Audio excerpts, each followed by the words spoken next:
Welcome back to Travolting. Hosted by Jeff Sweeney and Stuart Elmore. Covering GOTTI. With special guests, the friends and family of the Travolting podcast. Enjoy the episode.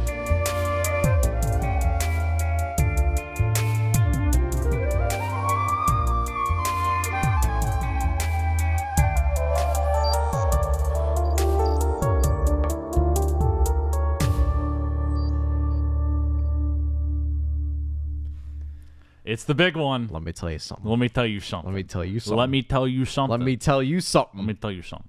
All right, folks, that's Jeff, it. That's yeah. Look at us. Look at us. Who'd have thought we'd be here? Not me. Oh, yes. Ladies and gentlemen of Travolting Podcast, get ready for our magnum opus, our biggest episode Fifth yet. Symphony, our what's another comparison? The eighth wonder of the world. GOTTI. GOTTI. The 2018 motion picture GOTTI. The biopic of John Gotti Sr. He showed the world who's boss. That's right, folks. The movie that launched 1,000 lunches, scored one of the only 0% on Rotten Tomatoes, screened at the Cannes Film Festival, had an aggressive Twitter account, and is all around just a fascinating artifact of 2018 and This Travolta's is career. John Travolta's third 0% he's accomplished, right? Mm-hmm, yes. Out of three, right? He's only gotten three 0% so far. It's Staying Alive. Yep. Look Who's Talking Now. Not Battlefield And Earth? this. I think Battlefield Earth had like a 2% or something crazy like that. Looking it up. I think it was ever so slightly beaten. Yeah. But yeah. I'm going to say this right away. This is not a 0% movie. Mm-hmm. Critics did put out the hit. Critics put out the hit on this movie. 3% Rotten Tomato score. Yes. 3%. Is that on Battlefield Earth? Mm-hmm. Okay. I need to know who gave that 3% review. 3% review. Because it says it has 153 reviews, which means it's more than 3 reviews. It's like, let me do the math here. 153 times 0.03, right? Yeah. Which means there's like 4.5 good reviews. 4.5 people who liked 4.5 people who wrote good reviews for Battlefield Earth. Yes. I will find you. I will unleash my gaudy motherfucking bus up your ass sideways. Puck a bus up your ass sideways. But no, folks, this episode's going to be structured a little different than you guys are used to. Why is that, Jeff? So in this episode, we're going to have a lot of guests. Why is We're having that, a lot of visitors. Yeah. We're getting almost every previous person who's been on the show to come back to talk about this. We are. Almost everybody. We will not name who might not appear because they might still, but they won't. But no. Jeff, do you want to explain to the audience why we are going balls to the wall on this episode for our audience? Before we go into the context corner about how GOTTI made, we're going to dive into the context corner of how I became introduced to this movie. Because this movie is, shocker, the inception of this podcast. Yes. In all honesty. So the year was 2018. I was a young spry boy. A young lad, as it were. How old were you in 2018? I was 21 in 2018. Wow.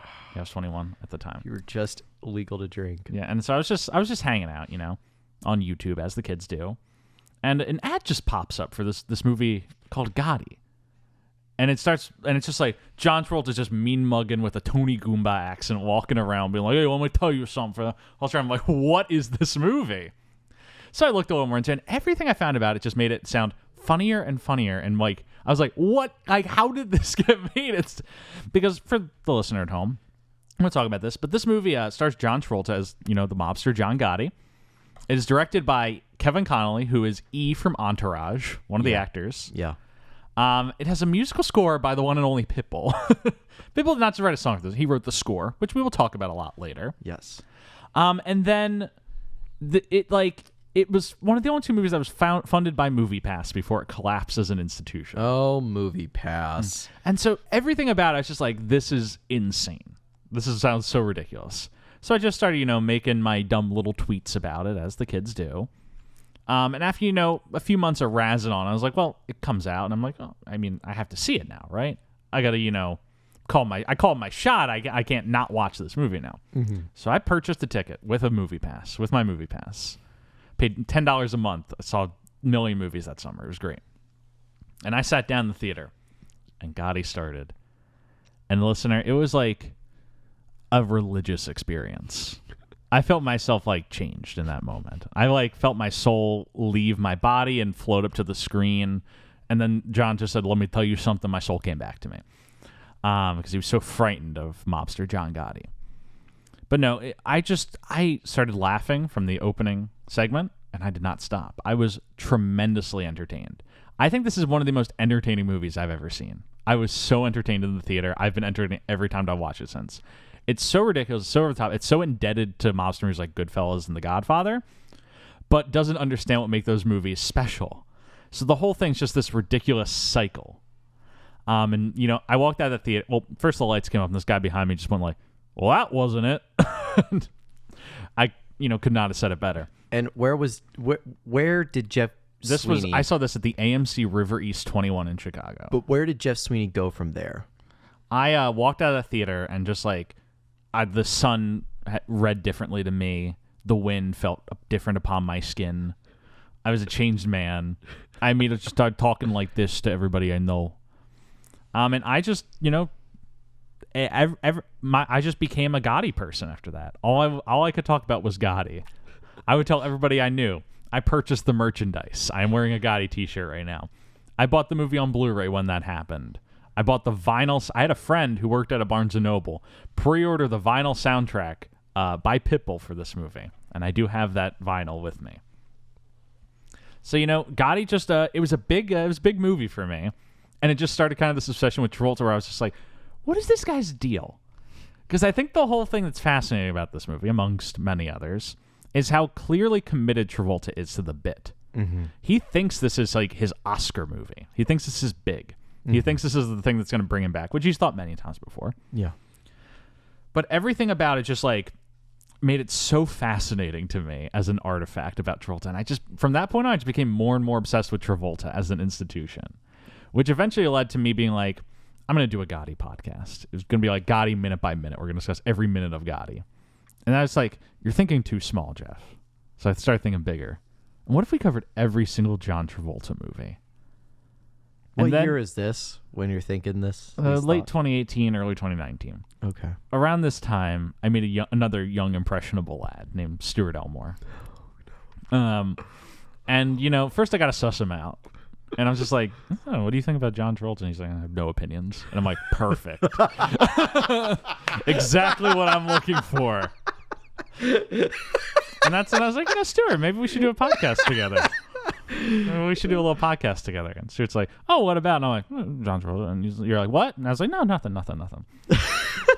And the idea kept kicking around, and eventually you were like, let's just do a John Travolta podcast. It's the middle of quarantine. It's COVID. We were unemployed. We had nothing to do. And from the very beginning, I knew, as we started with The Devil's Reign, I was like, the GOTTI episode's going to be the big one. That's going to be the blowout episode. It's not the finale, but it's the blowout. This is when we're talking big game. This is the climax of our episode. This is the climax of our show. It's all falling action from here. Because this is the one that I think explains who John Travolta is.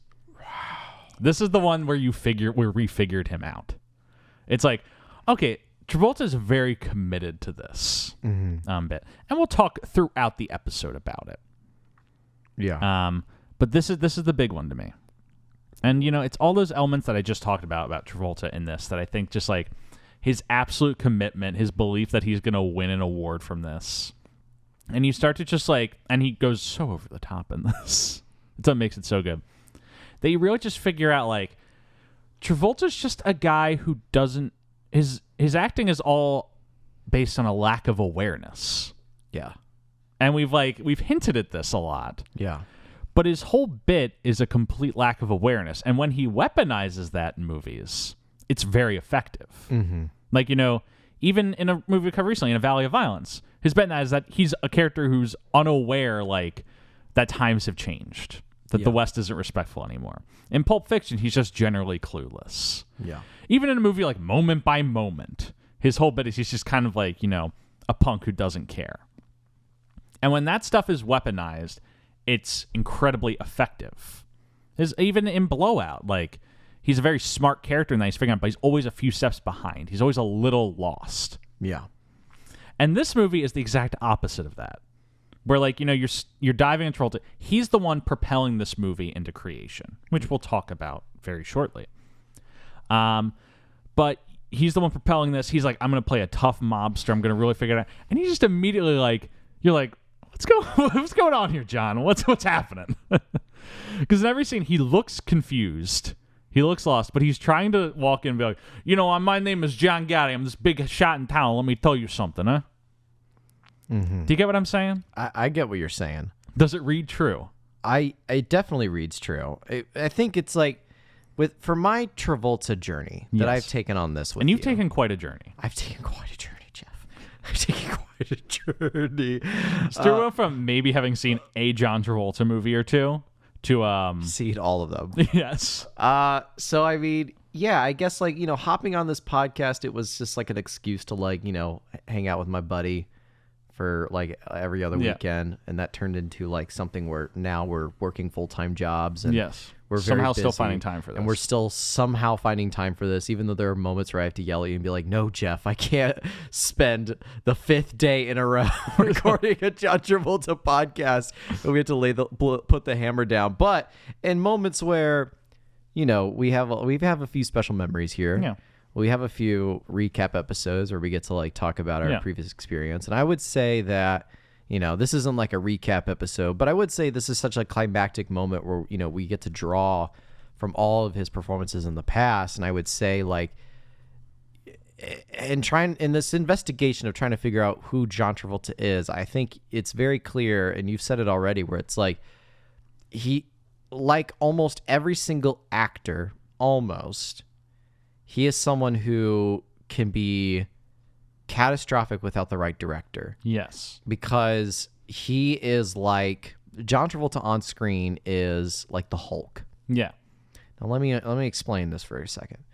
So like, when Bruce Banner gets angry, he turns into this uncontrollable rage monster with insurmountable strength and can wreak havoc in the world. Or, you can aim the Hulk at some bad guys. Yes. And then it turns into a boss-ass fight scene. Or it turns into the Hulk, like, crushing a gigantic warship or monster or whatever. And it looks cool, and the Hulk's doing great stuff. And it's we really love him, and we root helping for our him. cause, and you're rooting for him. Travolta has those qualities where, when Travolta gets on screen, the moment he starts to flare up a little bit. Yeah. And we all know what we're talking about with the flare-up He's Travolta. a ham at heart. He's a ham at heart. But boy, does he have those flare-up and you got to moments. know when to honey roast him. Yes. And you got to know when to aim his flare-up moments and his honey ham moments and all those times where he like looked clueless, or when he gets angry, or when he's trying to be an action buff. You got to know how to put all that package into a nice little bow and ship it to the right direction. Yes. And there are so many movies that and directors that don't know where to put that. It's like even movies like Swordfish. Yeah. Like, it knows how to make John Travolta's natural aloofness and like over the topness part of the sauce. Yes. Like in that movie, the fact that he is so over the top is part of his character. Same with Face Off, I would argue. Same with Face Off or Broken Arrow or any of those. Yes. In this movie, his natural over the topness goes in direct opposition to what the movie's trying to accomplish. Exactly. This movie's trying to be a inexplicably fawning love letter to John Gotti, the mobster. Yeah, but John Travolta takes it in the over-the-top aloofness sense where he's killing multiple amounts of people, and we're supposed to feel sorry for him at the end. This guy. Like, what? Like, I'm sorry, but no, it's like this movie should have been about humanizing like an anti-hero who at the end is still a bad guy, but at least we can like understand like what he was being this type of person for, which is his family. So like, I'm not going to sit here and say there's a good version of Gotti. I'm not going to say that, but I will say it's like, first off, this movie is not a 0%. Let's get that out of the way. I watched this last night, and this was a big hype up for you for getting me to watch this We had a movie. little Gotti viewing party. We had a little Gotti I brought Gotti some, viewing party. cheap wines and some spaghetti Jeff and some slicked back Caesar his salad. hair and wore a suit and spoke in an Italian accent the entire time. I'm not making that shit up. And I watched it, and, there were certain moments where I was kind of into it. There were certain moments where I'm like, what the fuck's going on here? There's one very good scene that we'll talk about. Yeah. But, when you're saying there's no good version of Gotti, I want to dive into the history of this movie. Because this movie has a history. We're going to the context corner? Yeah, we're jumping in the Let's context go to corner. the context corner. Yes. So this movie was originally, crafted in 2010. Wow. September 2010, the company Fior Films, who does end up making this movie still, secured the life rights to John Gotti Jr. The kid in this movie was played by Spencer LoFranco, a vacuum of charisma. Yeah, we'll talk about that. So they secured the life rights to the son, and the movie is going to be called Gotti in the Shadow of My Father. It was going to be directed by Barry Levinson, of all people, director of Good Morning Vietnam and Rain Man. Like a real director was going to do this movie. Yeah. And it was, he was the original sign-up. He dropped out shortly after, but they went through different directors like Nick Cassavetes, Joe Johnson.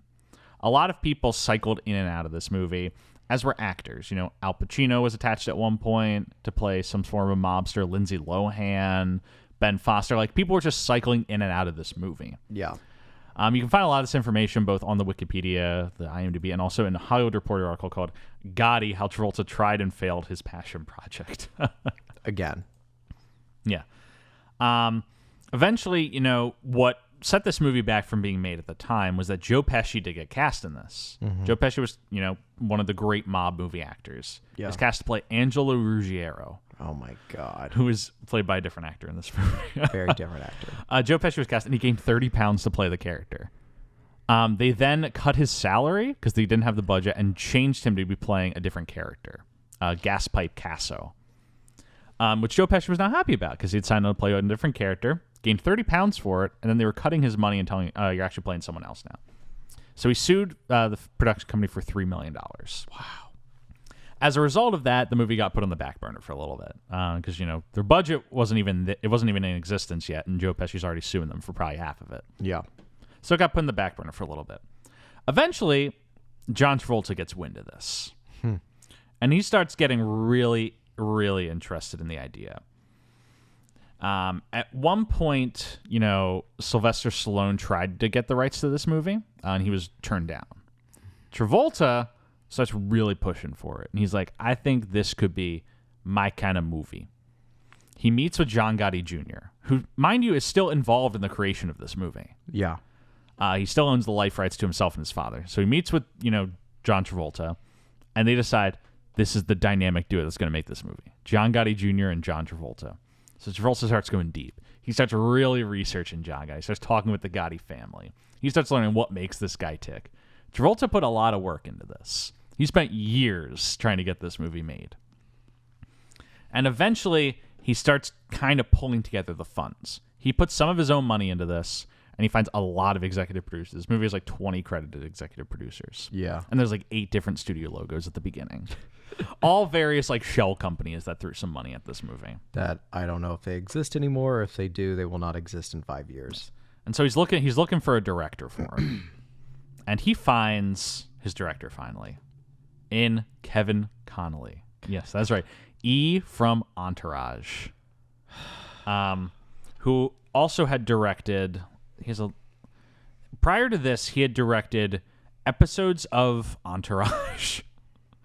A movie called Dear Eleanor that I don't think anyone's ever seen, and an ESPN 30 for 30 special.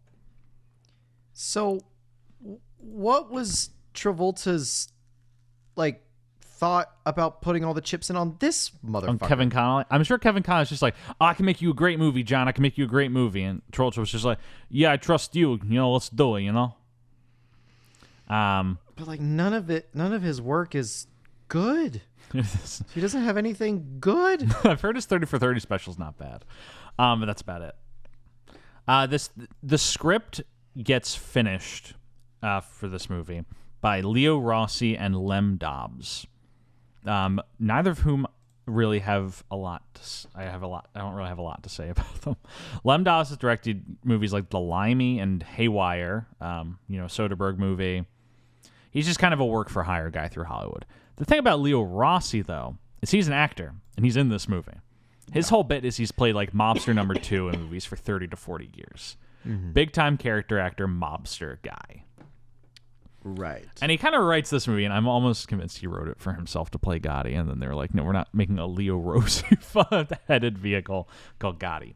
My God. And so Travolta gets his script, he gets his director. The movie gets financing from a few different companies, and they start making this movie. It starts filming July 25th in 2016. They film it in Cincinnati for tax incentive reasons, in spite of the whole movie being about the spirit of New York. Right, the 5 boroughs. They film for a week or two in New York, but predominantly in Cincinnati. Filming starts and stops a little bit from the look at it. Yeah. They were originally planning on shooting the whole thing in New York, but it was moved to Cincinnati for tax reasons because they didn't have the budget. They finished filming February 21st of 2017. Now, for anyone who's follows movies or works in the industry, this did not take 8 months to film. Marvel movies don't take 8 months to film. There's no direct evidence of this, but I can only assume if there's an 8-month shooting period for this movie, it started and stopped a lot. Yeah. There's a lot of, hey, we ran out of money. We're going to shut down production for a month. And then a new financer comes in. Funds us for a little bit longer. We go back. We continue making Gotti. And I think that kind of reads in the movie. It does. Because there's a lot of parts where like the filming style changes. And it seems rushed. Or actors look a little different. Yeah. Things look they were very quickly done. Every scene has like 3 shots in it. Yeah. So you get a lot of that rush in the vibe of it. And I think, the whole production of this seems like it was very chaotic. But Travolta persevered, and they got the movie finished. And then he started pushing for it to get released. They had trouble finding a distribution for this, and they had trouble finding funding to finish out post-production. Eventually, the saving hero of this movie ends up being MoviePass, of all things. MoviePass, the greatest invention of all time, a card that let me see 20 free movies for a year and help me bankrupt a hedge fund, swoops in and gives $3 million to finish this movie, get a distribution. And lo and behold, it gets distributed. Comes out June 15th, 2018, after a May 15th premiere at the Cannes Film Festival. Inexplicable. It seems like everyone was like, why is this at Cannes? And it didn't make any moves at Cannes. In spite of Travolta's hope that it would push him into the Oscar race for that year. My God, John. Look how they massacred my boy. The big post-release discussion of this movie is this kind of became a big social media gathering stone. Because it gets 0% on Rotten Tomatoes. Makes $6.1 million on a $10 million budget. Loses a lot of money.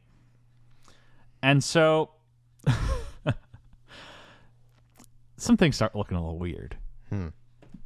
In spite of its 0%, it starts getting a lot of positive audience reviews on Rotten Tomatoes and other websites. Right.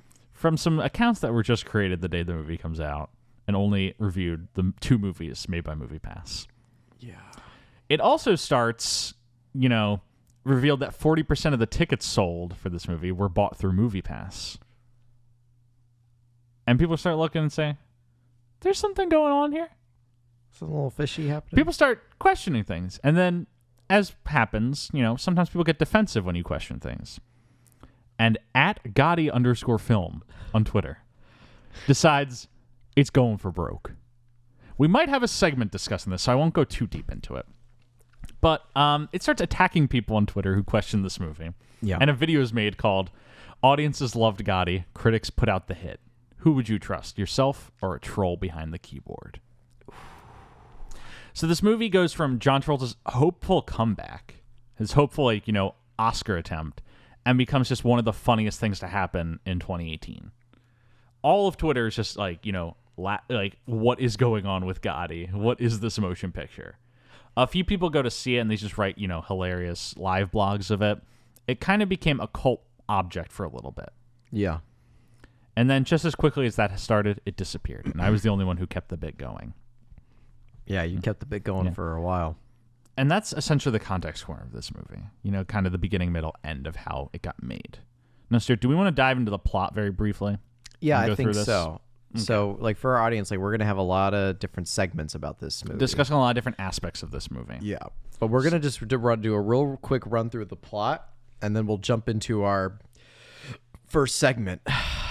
So, anyway, this movie starts, and boy, does it start. It starts. It starts. So it starts with the guitar solo that you folks might recognize a little bit from the beginning of our episodes, a little inspired by. But yes, Pitbull's score for this motion picture starts this movie. We cut to the Queensboro Bridge. Yes, we see some helicopter drone shots of New York City. New York. Let me tell you. And then we cut to the base of the bridge. Yes. Overlooking out the city and the Brooklyn Bridge. It's figure. The Queensboro. I've always been saying it's the Brooklyn Bridge. It turns out it's the Queensboro Bridge. Oh, my mistake. Yeah, crippling. Queensboro Bridge. And there's just a guy standing there looking out. And he turns around. And who is it? He turns around to the camera in like a, oh, hey, it's you kind of way. Like he's like surprised that the camera's there. Like Ferris Bueller or some shit. Yeah. Turns around, he's like, let me tell you something. New York is the greatest fucking city in the world. My city. I was a kid on these streets, was born in the fucking gutter, and I rose to the top. This life ends one of two ways. Dead or in jail. I did both. And then, gunshot. Gotti pops up, takes the whole screen. We cut start all... Mr. Worldwide. Yeah, Pitbull starts rapping over still images of actual John Gotti and like archival footage of him as the credits play. Yeah. It's an incredible opening. It is. I'm hooting and hollering in the theater at this point, folks. I was going to be honest, like, you know, I wasn't impressed by like the script at all. Yeah. But what I was impressed by was just like how the sheer audacity of Pitbull opening for choice. 1970s New York. There's a part where they're at a 4th of July party, and they're playing a modern day Pitbull song. The one's like, yeah, yeah, yeah. I don't know what the name of it is. But they're playing a Pitbull song at the party, and it's like diegetic. So they're actually like living mobsters, fucking Bobby Borriello and John Gotti in 1985. Yeah, 1985 Pitbull. Yeah. No, after the opening credits, we'll kind of skim through the plot here because we'll talk a lot about. We're just giving you the skeleton so we can discuss a lot more of it as we go through. Yeah, so John Gotti is sort of in a middleman in management of he's a the capo. Gambino family. He's not a made man yet. And we are introduced to him and his boss, Paul Castellano, and then Carlo Gambino, who we see in one shot. This movie's going to throw a lot of Italian names at you. Yes. We would advise to anyone listening to this episode, you should probably watch this movie, but you do not have to for this episode. No, you don't. But it will be beneficial, because there's a lot of Italian names getting thrown at you. Because there's Steve Alfredo, there's Mike Pastrami, there's John Stromboli. Tony Meatballs. There's a lot of Italian names in this movie.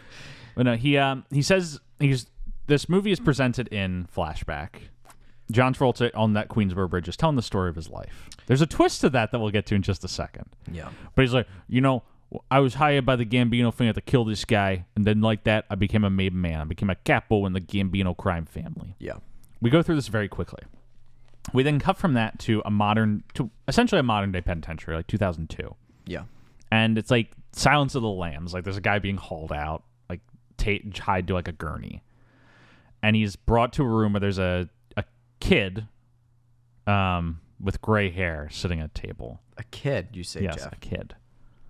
And Travolta and the gurney leans back, and who is it? Old ass John Gotti. Looking a little like Thanos with some prosthetics on. Yeah. He's looking a little like a pale Thanos. I mean, the prosthetics look pretty decent, I'll say. The prosthetics aren't bad. Yeah.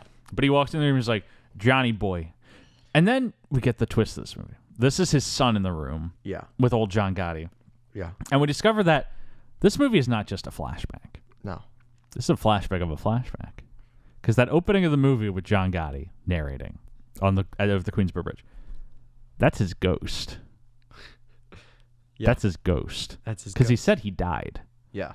And he's telling the story of when he was an old man, telling the story of when he was a young man to his son. That's our folks. This movie's operating on 3 planes. There's 3 different layers going on here. This is like a fucking onion, baby. This is like a parfait. There's layers going on here. All right. This is the richest movie I've ever seen. So his son is going through like a court case right now Yeah, for his older dealings with the crime family. Yeah, with the because Gambino. His son took over after John Gotti fell out. Yeah. So they were talking about taking the plea agreement, whatever, blah, blah, blah, blah, blah. And then we had a flashback of John Travolta taking his first hit and how he joins the Gambino family. We cut to him like being in prison for a little bit, and then he gets out, and then he goes right back to prison. We get one of the best scenes of this movie. Yeah, he goes in and out of prison a lot. He's narrating, and I'm sure this will come up again. You know, I'll save it for a later segment. We'll talk about it. But he's going in and out of prison a lot. Yeah. Meanwhile, he's dealing with his good friends Neil and Angelo, who are both in the Gambino crime family as well. Neil is like the underboss. He's more of a boss than Paul would ever be. Paul, who is the head of the crime family. Yeah, he's the head. Paul Castellano, who's a real person. All these mobsters are real people. Yeah. But Paul Castellano was the head of the Gambino crime family. Yeah. At the time. And Neil, what's his last name? Neil Della Croce. Neil Della Croce. Yeah. Is the underboss. Yeah. And Neil and John Gotti are pretty close. As is John Gotti with his good friend Angelo Ruggiero. Yeah. Played by Pruitt Taylor Vince. Mm-hmm. And, they're kind of discussing their dissatisfaction with Paul's leadership of the family. Yeah. And then Angelo gets caught on a recording talking shit about Paul. Yeah. And so Gotti, and Neil decide they need to spring into action. They need to come up with a plan. Right. So they stall for a little bit. And I'm trying to think what happens during the stalling, because there's a lot of scenes. This movie goes back and forth from modern day to flashback to modern day to it's very flashback in the confusing. 90s, it's very flashback jarring. in the 80s, flashback in the 70s. So it's it's very jarring. And the linearness of this, it's trying to be like Pulp Fiction. It's a non-linear narrative. It's trying to be like that non-linear Pulp Fiction-y, but without even being successful at it, because you're just confused the entire time. But I believe at this point, we get more of John Gotti's life as a hitman and capo for the crime family. At some point, they plan to whack Paul.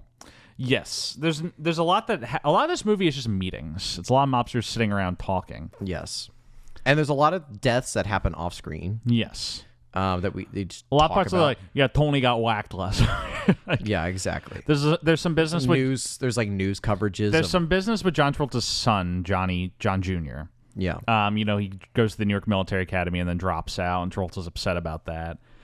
And then he kills someone in a bar fight, and they get into an argument about it. John Gotti's son, Frankie, dies. Yeah, John Gotti's son, Frank, dies. He's hit by a car in a truly hilarious scene. But I think it leads to one of the better scenes of this movie, and I do want to talk about this. Yeah. Because it's a scene right after where Travolta and his wife, who's played by Kelly Preston, his real-life wife in this movie. Mm-hmm. There's a little, probably 2 to 3 minutes where they're grieving over the loss of their son. Yeah. And it feels very real, and the performances from both of them are very strong. Yeah. And in some way, it feels like the two of them are getting over the grief of losing their real son. Yeah. And so that's the one second of this movie where I find something really redeeming to pull out. Yeah. I mean, I find the whole thing redeeming. I love this movie. It's so entertaining. How can you not? There's just one scene where John Gotti Jr. Is awakened at night. This is shortly after Frankie's death. Yeah. And he walks out into the living room and he sees his father weeping by himself. And it's a very humanizing moment for John Gotti's character, but also a very good showcase of John Travolta's performance chops. He's doing a pretty good job here. And there are a few moments where, yes, he's over the top. Yes, he's a little flary, but there are some moments where I really do believe John Travolta's performances. And I think this is the segment where you see it. Yeah, absolutely. But the death of their son never really plays into the plot, because this movie doesn't have a plot. It doesn't have what you might call a plot. This movie really doesn't have a plot. Yes. So they whack Paul. They do this little weird Russian. They all dress up like Russians, and they whack Paul at the steakhouse. Yes, and they try to blame it on the Russians, so John Travolta doesn't get blamed for it. And he doesn't get whacked. And then he gets nominated to take over the Gambino crime family. And in the funniest election of all time, where one guy's like, I think John Gotti should do it. And the guy's like, I second it. And then they all start applauding. Like, I think all elections should be done like that. Right. Just the Like, first person who speaks up. Like, it should be like, I think Joe Biden should be president. And the other guy's like, I agree. And then everyone just applauds and he's in. And that's it. Right. We wouldn't have any of that nonsense with the election this past year. No, right. Wouldn't have had former presidents accusing the system of being rigged and all that. Politics. Anyway, so then we are introduced. I don't think we're introduced to anybody. So yeah, John Gotti just takes over the crime family. There's more news segments of like John Gotti, the new head of the crime family, blah blah blah blah blah. There's some business with his son. John Travolta goes in and out of John Gotti goes in and out of prison, and then there's just a lot of business happening here. Angelo, there's this movie is all business. Yeah, so much of this movie is dudes sitting in basements. Yeah, discussing crime, discussing things that happen off screen. Angelo does something wrong where he tries to like get somebody whacked, but he's unsuccessful, so that forces John Travolta to put him on the shelf. Yeah, he puts Angelo on the shelf, and then Angelo dies of a broken heart, but also maybe cancer. Yeah, right. he's like, they say it was the cancer that did him in. I think he died of a broken heart. And it's like, no, it's probably still the cancer. It's probably still the cancer. Yeah. Everybody gets cancer. Yeah, everybody gets cancer in this movie. Yeah. Almost every character gets cancer at some point. Because that's like how they whack Paul, because like he was talking to Neil, the underboss, who's suffering from cancer, and eventually he dies. But then at the funeral, it cuts to earlier scene, and it's about John Gotti and Neil getting approval to whack Paul, and he talks about all the families. Of all 5 boroughs, which we'll talk about. Oh my God. I'm saving it. I'm saving a lot of the good bits for later because we're just laying the skeleton right now. So then I'm just gonna skip to the point where there's the final straw that broke the camel's back with John Gotti, where there's an informant who's been informing the FBI, Sammy the Bull Gravano. And eventually, it's enough to put John Gotti away for 5 life sentences with no. And as Kelly Preston's like, he was you're railroading him. You're railroading my husband. So John Gotti goes to prison. Yes, and he's there to stay. And then there's like a weird 4th act of this movie where it tacks on with John Gotti Jr. Yes. Which it's all about like him trying to be the boss family, and then he gets arrested very quickly. Yeah, he gets arrested very quickly in a almost shot-for-shot recreation of the scene in Goodfellas where Ray Liotta gets arrested. Yeah, and to the point where now he's arrested, and now he's being charged via RICO because he's in association with the crime family. But then he's telling his lawyer he wants out of the crime family, so he doesn't have to be in. He can like get out of prison or whatever. Yeah. So that's what he's talking to John Gotti about in the modern day stuff, which is his plea bargain. And so then John Gotti says, yes, like you can leave the crime family. He was able to, John Jr. was able to accept a a plea agreement. Yeah. Where he was able to serve a shorter sentence. And then John Gotti dies of cancer. And then the movie ends with John Travolta on the Queensboro Bridge. Yes. Looking at the camera and be like, well, prior to that, we discussed the clip show that happens. The clip show where it shows all these guys. Yeah, we will have a segment later where we talk about the philosophies of this movie and the theme of this movie. Yes. But it ends with a lot of videos of guys being like, John Gotti was great for this community. He was a hero real of the hero. city. Yes. This movie could have ended with a real hero song from Drive, where it's honestly, like, you could have been a real human being. A song that is about Sully for anyone who does not know. Right. So yeah, it ends with this whole like montage showing that John Gotti was a hero of the community. Yes. Not that he didn't kill. And then there's like people. the biopic thing that happens where all the wall of text comes up and it lists like how the government wasted millions of your tax dollars trying to prosecute John Gotti Jr. Yeah. And now he's going free and living a great life. Yeah. Mind you, John Gotti Jr. was very involved in the making of this movie, so I'm thinking they might be a little slanted in their opinions. Might be a little slanted view there, a little rose-tinted glasses. Yeah. So, but then it ends with that Queensboro Bridge shot from the beginning of the movie where we get young John Travolta turns around, faces the camera, and be like, "You'll never meet a guy like me in 5,000 years. Says, you'll never see another guy like me if you live to be 5,000. And then he walks off camera and the credits start. And we get, I'm dying to kill. You get the Pitbull song again. Yeah. Mr. Worldwide. Yeah, it's maybe the best movie I've ever seen. That is the skeletal structure of Yeah, Gotti. that's the skeleton. We're going to obviously Go deep into a lot. We're going to branch this out into more for future segments because this movie is going to be the thesis of the podcast. Yes. So girder up your loins. We hope you have this queued up for your road trip from New York to California because it's going to be a long one, baby. It's not going to be a 48-hour podcast, but it's going to cover... It's going to cover some good ground. It's going to so like from Chicago to Orlando, it's like a 14-hour drive. You can listen to this episode twice, and it'll get you from Chicago to Florida. Yep. We don't know exactly how long it's going to be yet, but it's not going to be short. It's not going to be short. All right. So enjoy the rest of the episode, folks. We will chime back in, I'm sure, a few times. But until then, let me tell you something.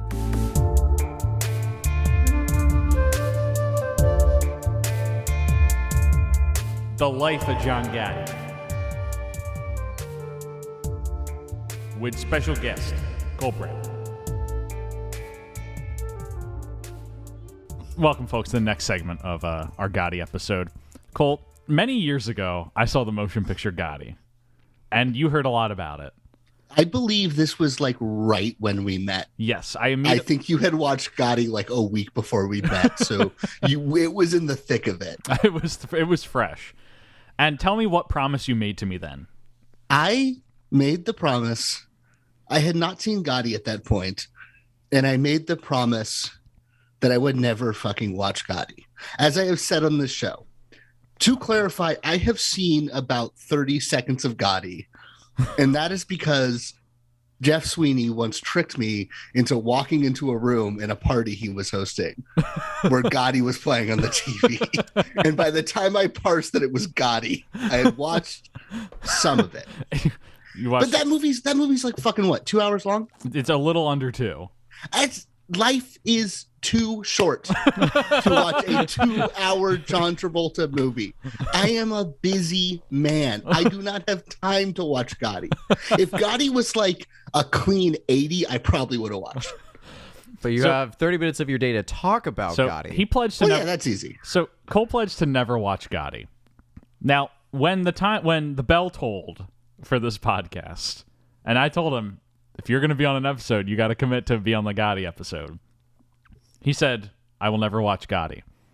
But what did you do for this? I did read a biography of John Gotti. This is true. We read a biography of John Gotti Sr. No, John Gotti Jr. Oh, it's John Gotti Jr. Okay. Yes. The guy we think of as John Gotti Jr. is actually John Gotti III. John Gotti. The man. Oh, wait a minute. I don't even know if he is legally John Gotti III. He might just legally be John Gotti. But no, the man played by John Travolta in the motion picture Gotti is in fact John Joseph Gotti Jr. This is a big reveal. This is a huge reveal. But here's why it's complicated. He called his son Junior. Yes. Because his son was the second John Gotti in the Gambino family. And John Gotti did not have a great relationship with his father. I could not tell you that at all, because that is not covered in this book I read, which, to clarify, I should say, I read Mobstar, The Story of John Gotti by Gene Mustaine and Jerry Capecci, I think it is, probably. That's my understanding of Italian. They sound like characters from this movie. The second edition, which went to press, I believe, like the first edition was written right around the time he went to jail for real. Yeah. Second edition goes to press days after he dies. Okay.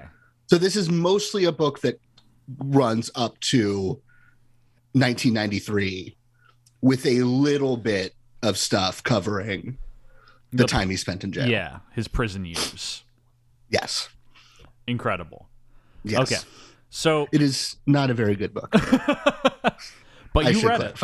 I did read it. How long did it take you to read this book? I started we recorded the In the Valley of Violence episode 1 week ago today. Yes. And I'm pretty sure I started reading it right after we wrapped that recording. Mm-hmm. So roughly and I finished it this morning. So it took me a week. A week of time instead of a 110-minute movie. What can I say? He commits. Can we say nothing? What can I say? Old Bradley commits, ladies and gentlemen. Okay. Love it. So I guess the best way to do this is, do you want to run us through the truth of John Gotti? And I guess, like I said, unfortunately, not a very good book. I may have picked a bad book for this, but like by the time I kind of parsed what this book was, I was like halfway through it. Yeah, it's like, and I did not have time to start afresh and find a new one. I did like a quick Google search a year ago when I first pitched this idea to Jeff, and was like, "What's a good John Gotti biography?" You run into problems with histories of like access and sourcing, and that's a thing I think that sometimes gets ignored when we're talking about biographies. Is like, who did they talk to? What was their primary source angle? And for these guys, it's very clearly they talked to the feds, but specifically they had a lot of access to the transcripts of surveillance bugs that were placed.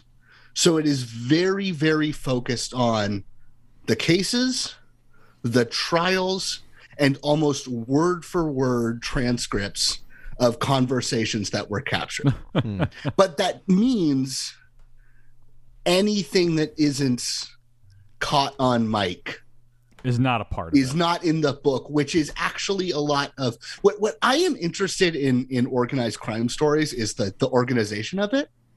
I like the idea that like everything's very structured and there are rules and jobs and codes and like methods to the madness, and a lot of that stuff is left out of this book. Okay. Which is a bummer. So I have something. I don't know to what degree it is the truth compared to the movie, because I will never watch the movie. There's absolutely nothing that Jeff and Stuart could do to make me watch this movie. There might be, but yeah, I can run through. There's nothing they could do. I could run through this sketch. Yeah. So he's born in the Bronx in 1940. Mamma Mia. Bronx is a town at this point. His family quickly moves to Brooklyn, which is a pretty standard New York story. Brooklyn become more so from Manhattan, but Brooklyn in the post-war years Brooklyn and Queens becoming this like white flight destination. Yeah. As black families move into uptown Manhattan and the Bronx. But he moves to Brooklyn, and he is a Brooklyn-based mobster. The Gambinos are a Brooklyn-based family. Drops out of high school. You can cut in at any point if any of this interests you. Drops out of high school. I kind of like the vibe of a book report. Yeah, I'm burning through this. Drops out of high school, joins up with a street gang, becomes kind of a street tough. About 10 years later, kind of gets inducted lightly into the Gambino family, which is one of the 5 major families of the New York Mafia. Of the 5 boroughs. 5 families. One for each 5 borough. families do not map onto the 5 boroughs. There are 5 boroughs in New York City. So just to step in, this story is based in one of those boroughs. Well, you see, if you're going to do anything in New York, you need the support of all 5 boroughs.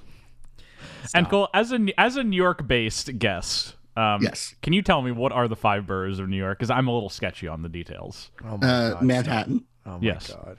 Oh my God. Brooklyn. Okay, that's 2. Queens. 3. The Bronx. 4. Staten Island. 5. So Yes. Would you say that makes a fist? No, I would say that makes a very large city.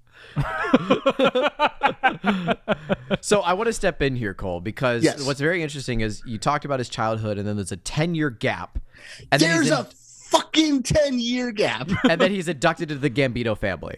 Which, I mean, I think, again, is like you have access to what you have access to. Yeah.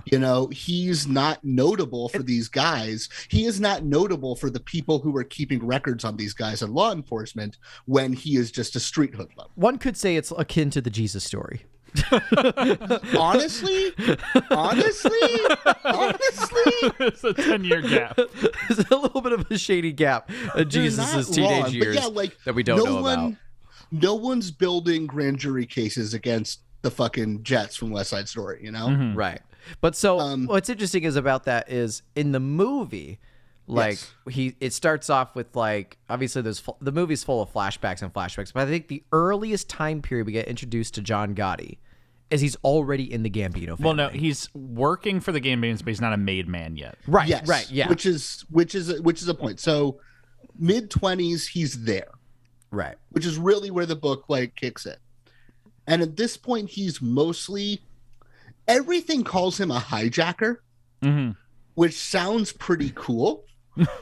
But by and large, his main hustle at this point is he goes to JFK Airport.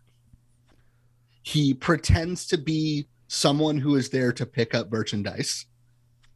Like he literally just poses as a delivery guy. Yeah. He steals merchandise via a scam and then they flip it, standard mob fell off the back of a truck thing. So he's kind of a low-level goon doing like low-level confidence work. Yeah. That's not. And shockingly, if you are signing for things that are stolen, you go to jail for a couple of years. So he spends a couple of years for jail in here, and then he and some other low-level guys whack this guy named James McBratney. James McBratney. Thank you. Yes. That's in the movie. They kill this guy in a restaurant. Oh, yes, they do. Because he is a kidnapper and he runs afoul of one of the other families, I want to say. And I can tell you exactly, because this is where the movie picks up. This is the second. This is the second scene of the movie after the Brooklyn Bridge business, or the Queensboro Bridge. The second scene of this movie is Travolta, Bobby Borriello, and Willie Boy whacking James McBratney in this restaurant. Yeah, because this is like it doesn't show any childhood content of Gotti. It doesn't show any like low level goon level of Gotti. We jump right in on his first hit, basically. Yes. That's where the Gotti biopic really starts in this movie, which I think is interesting. We don't get like his low level beginnings. And he immediately goes to jail afterward. He's like, yes. They made me a made man, and then I went to jail. So that's wrong way around. Interesting. Because, and this I find very interesting because yes, he goes to jail for the robberies, and then he goes to jail for this murder, but he only spends a couple years for both because he's got good lawyers. He does not get made until after he gets out of jail. Interesting. That's different than the movie. And the reason is because the American Mafia stopped inducting members for several decades. Yeah, they stopped opening up the books. Yes, the books closed, and then the books reopened again in the mid-'70s because they were fucking running out of people. That is not something that is said in this book. That is something I already knew. What's also interesting is like, okay, I'm aware, I'm sure you guys are aware, you have to kill someone to become a made man. Yes. That is like the standard code of the Mafia. If you're going to be a proper member, you have to whack somebody. Yeah. Before they'll let you in. He participates in the killing of this guy, but he's really an accomplice, which to me is very interesting. That you can basically hold the guy down while someone else does the meat of the work. They get off on a manslaughter charge, and still get made. I would think you would have to actually kill someone. Do the killing. And that's the thing that's interesting is the movie does this differently. In the movie, he directly kills. It's Bobby Borriello and Willie Boy who hold McBratney down, and then Gotti's the one who shoots him. And then he says, and then after that, Carlo Gambino opened up the books for the first time since 1975, and just like that, I was a made man. And then we cut to Gallioni. If I'm remembering correctly, and I'm double checking it, believe Gallioni is actually the one who does the killing. But again, Gotti is and I get it. Can I sidebar by my big surprise in reading this book? Did not realize how late Gotti factors into the story of the Gambino family. Yes. I fully thought this guy was like a full generation before he is. This is someone who figures into the late 70s and the 80s. Yeah. Like the real wasteland days of the American Mafia. The Teflon Don. Yes, but yeah, do you want me to just blow through this? I don't know how fast you want me to go. Let's keep going. Okay. Yeah, it kind of goes back into like time jumps at this point because again, he is staying out of the limelight. The legal limelight for a while. He gets out of jail.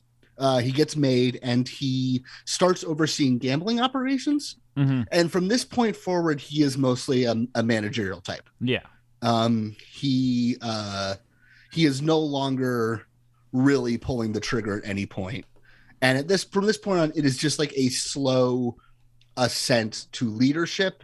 He is running a local crew of the Gambinos, and that slow ascent to leadership really feels like everyone else dies or goes to jail, and he one by one gradually starts pulling his way up into power. The book kind of implies that he may have had something to do with the Lufthansa heist from the motion picture Goodfellas. Yes. It only like skirts around it, probably because they don't really have any hard proof for it. But mostly he's running gambling. He gets a little involved into drug dealing, which you're famously not supposed to do. Yes. But he mostly lets other people handle it, so he stays out of trouble. His kid gets hit by a car. Frankie. Very sad. He has the guy who did it murdered. Yes. So the guy who did it was his next door neighbor. Do you want to know how that's done in the movie?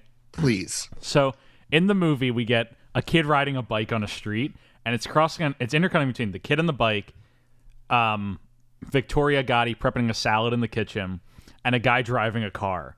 And it starts speeding up. And as we listen, the guy in the car and Victoria are listening to the same song on the radio.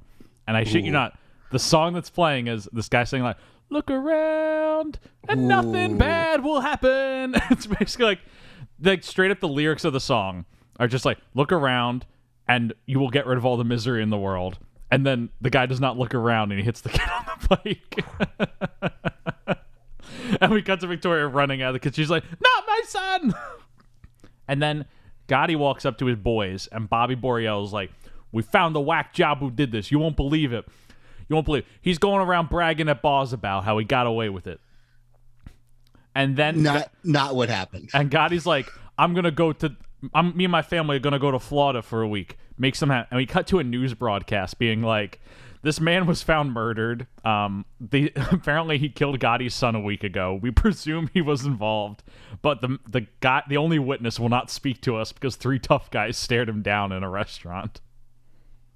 That did happen. We use exclusively archival footage in the movie because they could not afford to film the actual scene. No, the guy was like a next door neighbor. Yeah. Like the guy, like there was like some scuttlebutt that the guy didn't go to the funeral. Yeah. Which meant that he was like a known enough person to not go to the funeral. He was he wasn't mobbed up, but he like knew some guys from a different family. Yeah. Like this wasn't just some guy. He tried to apologize, but Gotti's wife was not having it. Yeah. The book really makes it sound like Gotti was gonna make peace, but his wife was so despondent that he had to order the guy killed. But yeah, gradually he becomes. There are 2 different factions. Yeah. Of the Gambino family at this point, and he becomes in charge of one of them. Yeah. Underneath the top boss, who's a guy named Paul Castellano. Yes. Believe you me, I know Paul Castellano. Yes. And this is where it really starts to pick up. In the mid 80s, Gotti has Paul Castellano whacked. Yes. Outside of a outside steakhouse. of a restaurant, a very mob movie moment where they're like, "We're gonna have a sit down." And they whack him outside. He lures him in with the promise of like having some peace with some gangland rivals. And then when he gets there, a bunch of gunmen run up and kill him and kill his driver, who's like his number 2 guy. Yeah. So Gotti has gradually made his way up, mostly just through luck, perseverance, keeping his head down. And with the support of all 5 boroughs, of course. Well, no. wait a second. No. Are you telling me in real life he did not have the support of all 5 boroughs? Just blowing the shit right open. They're primarily a Brooklyn-based family. Mm-hmm. And here's the thing. You're not supposed to kill heads of families. Yeah. Without permission from the other families. And he got the support of all 5 boroughs. No. He doesn't have the support of all 5 boroughs. What the fuck? I mean, obviously, I cannot predict what happens in another world, but spoiler alert, he is going to spend the next 7 years of being in charge of the Gambino family just getting indicted and going in and out of trial. Yes. And it's very likely if that doesn't happen, if the feds aren't cracking down on him, he might just end up dead. Mm-hmm. Because, you know, he's very publicly said, you know, I am willing to break one of the most sacred rules. Yeah, and kill Paul like, Kestel. Don't talk is number one. Don't kill heads of families without permission is pretty close. Yes. But yeah, like I said, he is now head of the Gambino family, and apparently every third person he speaks to at this point is an FBI informant. And every location he has ever set foot in is bugged.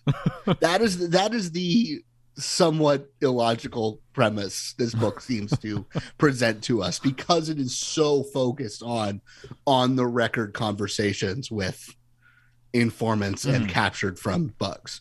But yeah, he takes over, and he pretty much immediately gets indicted on 2 different cases. One is an assault case, which he pretty cleanly has his men intimidate the guy into dropping the charges. Mm-hmm. And not dropping the charges, but refusing to testify in court. Yeah. So he can't. And then the other one is a broader, you guys know what a RICO charge is? Yes. Yeah. The other one is a broader RICO case, just of being at this point, the highest ranking Gambino. Ask me what a RICO case is. When I just watch just watch the motion picture Gotti, where there's like 30 scenes where guys are like, "I'm being indicted on a RICO case. Can you believe this shit?" Literally, like he's gonna go to jail. He's gonna go to jail for real in 92. Yeah, he takes over the Gambinos in 85.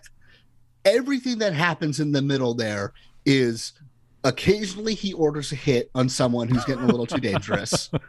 But mostly he's just beating RICO charge after RICO charge. Yeah. So there's 3 in particular, which is why they call him the Teflon Don, because nothing could stick to him, which is cute. Yeah. I'll admit it's a little cute. But yeah, there's this first one in right around when he takes over. And this one's pretty clean. They just bribe a juror. Yes. They bribe a juror and then do some like very interesting like proto Cochrane stuff where they turn the trial into a show trial.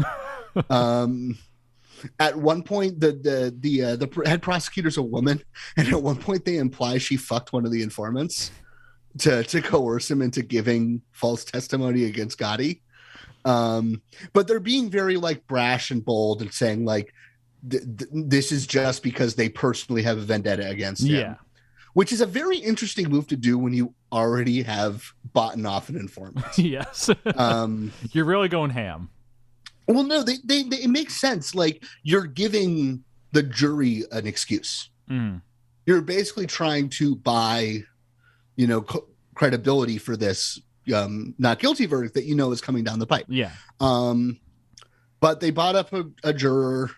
The fact that one of the jurors is bought off leads the other jurors to suspect that their lives are going to be in danger. Yes. They think that's why he's stonewalling them. So Gotti beats this first case. Yes. Pretty cleanly. That guy ends up going to jail a few years later. The juror. Okay, they do it pretty publicly. Yeah. Then hangs out for a bit more, kind of just keeps managing the ship, has a couple guys killed. And then he's back in trial. Back in trial, and then he gets picked up again for another RICO charge.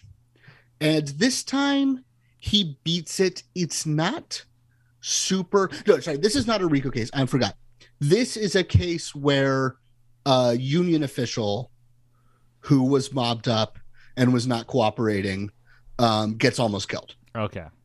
That's the second trial. The second trial is another assault case built into a RICO charge because he's ordering it. Yeah. It's kind of unclear why he beats it this time.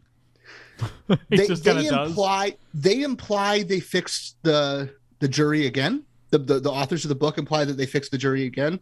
I am guessing if that is the case, they don't know literally which juror it was. Mm-hmm. And therefore are guessing.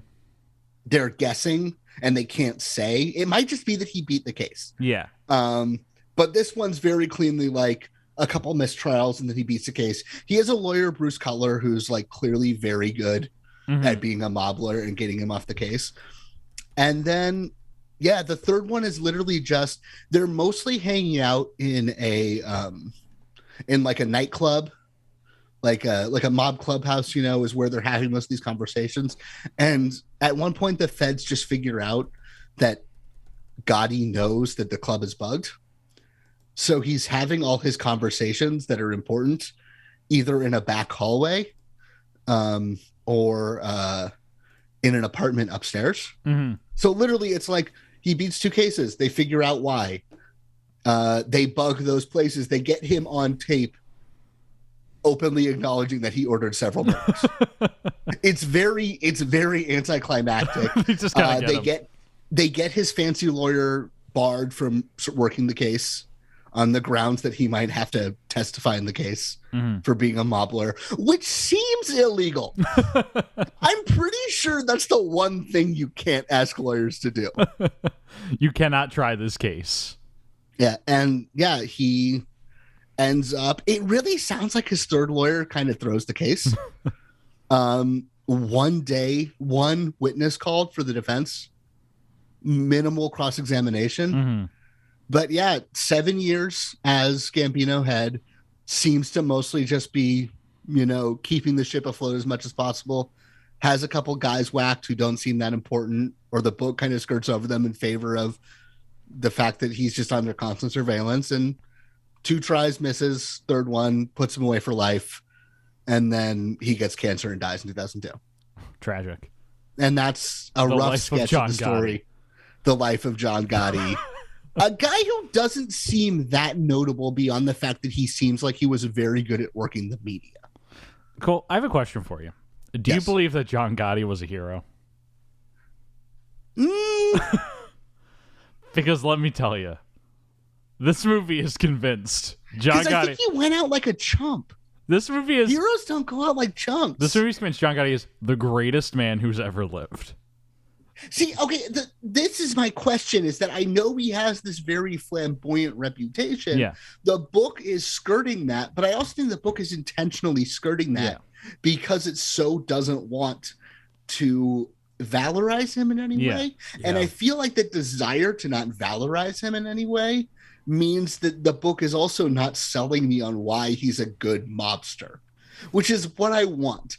I'm left like wondering why this dude matters to the mafia beyond just being in the right place at the right time. If you're wondering that, I got the movie for you. Because, buddy, let me tell you. This movie is produced by John Gotti III. The ending of this movie is entirely... It turns into your standard biopic material at the end. Where after Gotti dies, it goes to clips of real Gotti walking around, intercut with people at his funeral talking about why he was so good for the community and how he was the best thing that's ever happened to them and how they're going to miss his fireworks shows. And then it cuts to John Gotti Jr.'s character finally getting, or the John Gotti III character, now that I know this information, leaving his trial, and he transitions into the real life John Gotti III. Leaving his trial. And then it pops up with it starts with a standard biopic text about how he beat like 20 charges. The government goons couldn't get him. All this craziness. It was so good. It was like they kept Gotti III in prison without trial for like 7 years. Yeah, and it's like, and they used they brought violent offenders in to testify against him and then release them back onto the streets. And it was like your government spent a lot of tax money on trying to try Gotti III, and it's like the government should be ashamed of this. And it's so funny at the end of the movie. Like this movie does no groundwork towards valorizing John Gotti as like a folk hero. Most of the movie is just him whacking people, and then the end of the movie is like, you know what, guy's a goddamn hero.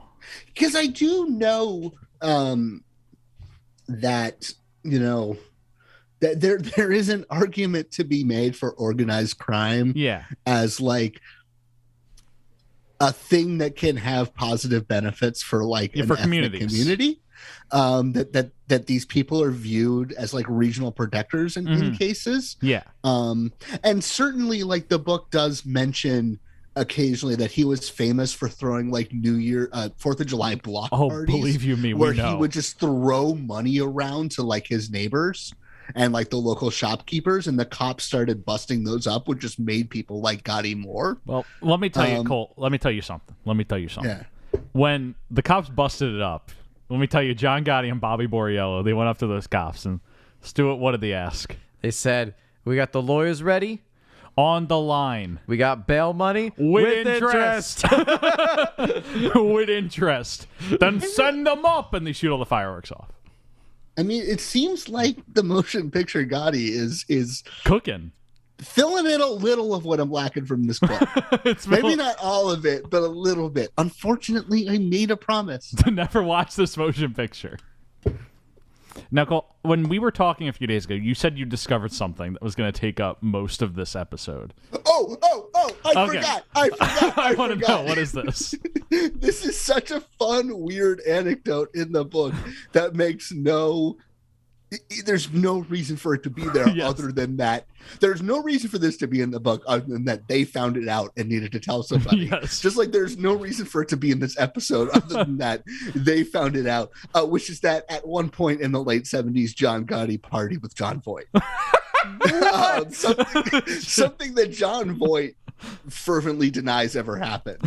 But apparently John Voight was researching a role of a mobster and was tailing somebody else, and John Gotti found out and was like, no, he's hanging out with me, and they went on a bender. That's it. That's the story. I just love that idea of John Voight and John Gotti literally having just won an Oscar, John Voight partying with a young John Gotti. Honestly, a freshly made John Gotti. That's the pitch for Gotti too, right there. That sounds good. Who plays Voight? Ooh, this movie tries to sell us a 30-year-old Gotti played by 65-year-old Travolta. They just dye his hair. Yeah. I say we do the same thing. We just dye Voight's hair. We just exactly. have going out the clown. I was going to say, use cheap Irishman tech on John Voight so he plays himself. Low grade. I think no Irishman tech. Just you dye the hair. That's it. Love it. Love it. It's going to be great. How does Travolta look in this movie? He probably looks the best of anyone in this movie, and that's not necessarily a compliment. Have you done the hair ranking yet? Not yet. It's going to be its own segment. There's going to be 3 hair rankings. 3. Above or below Pelham is the question. I think it's going to go... Well, it's hard, Cole, because every hair piece he's done after 2009, it might as well be called the wig ranking, So it's like, it's kind of one of those things of like we just got done talking about the movie 3:10 to Tango. Music video 3 to Tango. The music video 3 to Tango, where he sports the bald look. But I got to be honest with you, it's not like the freshly shiny bald Charlie Wax and what the fake facial hair Charlie Wax in From Paris to Love. It's like a grizzled shave with like a nice gray, white, black mix of authentic facial hair. And I'm using the word authentic a lot because that's like the word you get when you see him. And you see him. I think you need to play the music, Jeff. And I think it's time. No, hold on a second, guys. It's like it's because. All right, cue the Harricky music.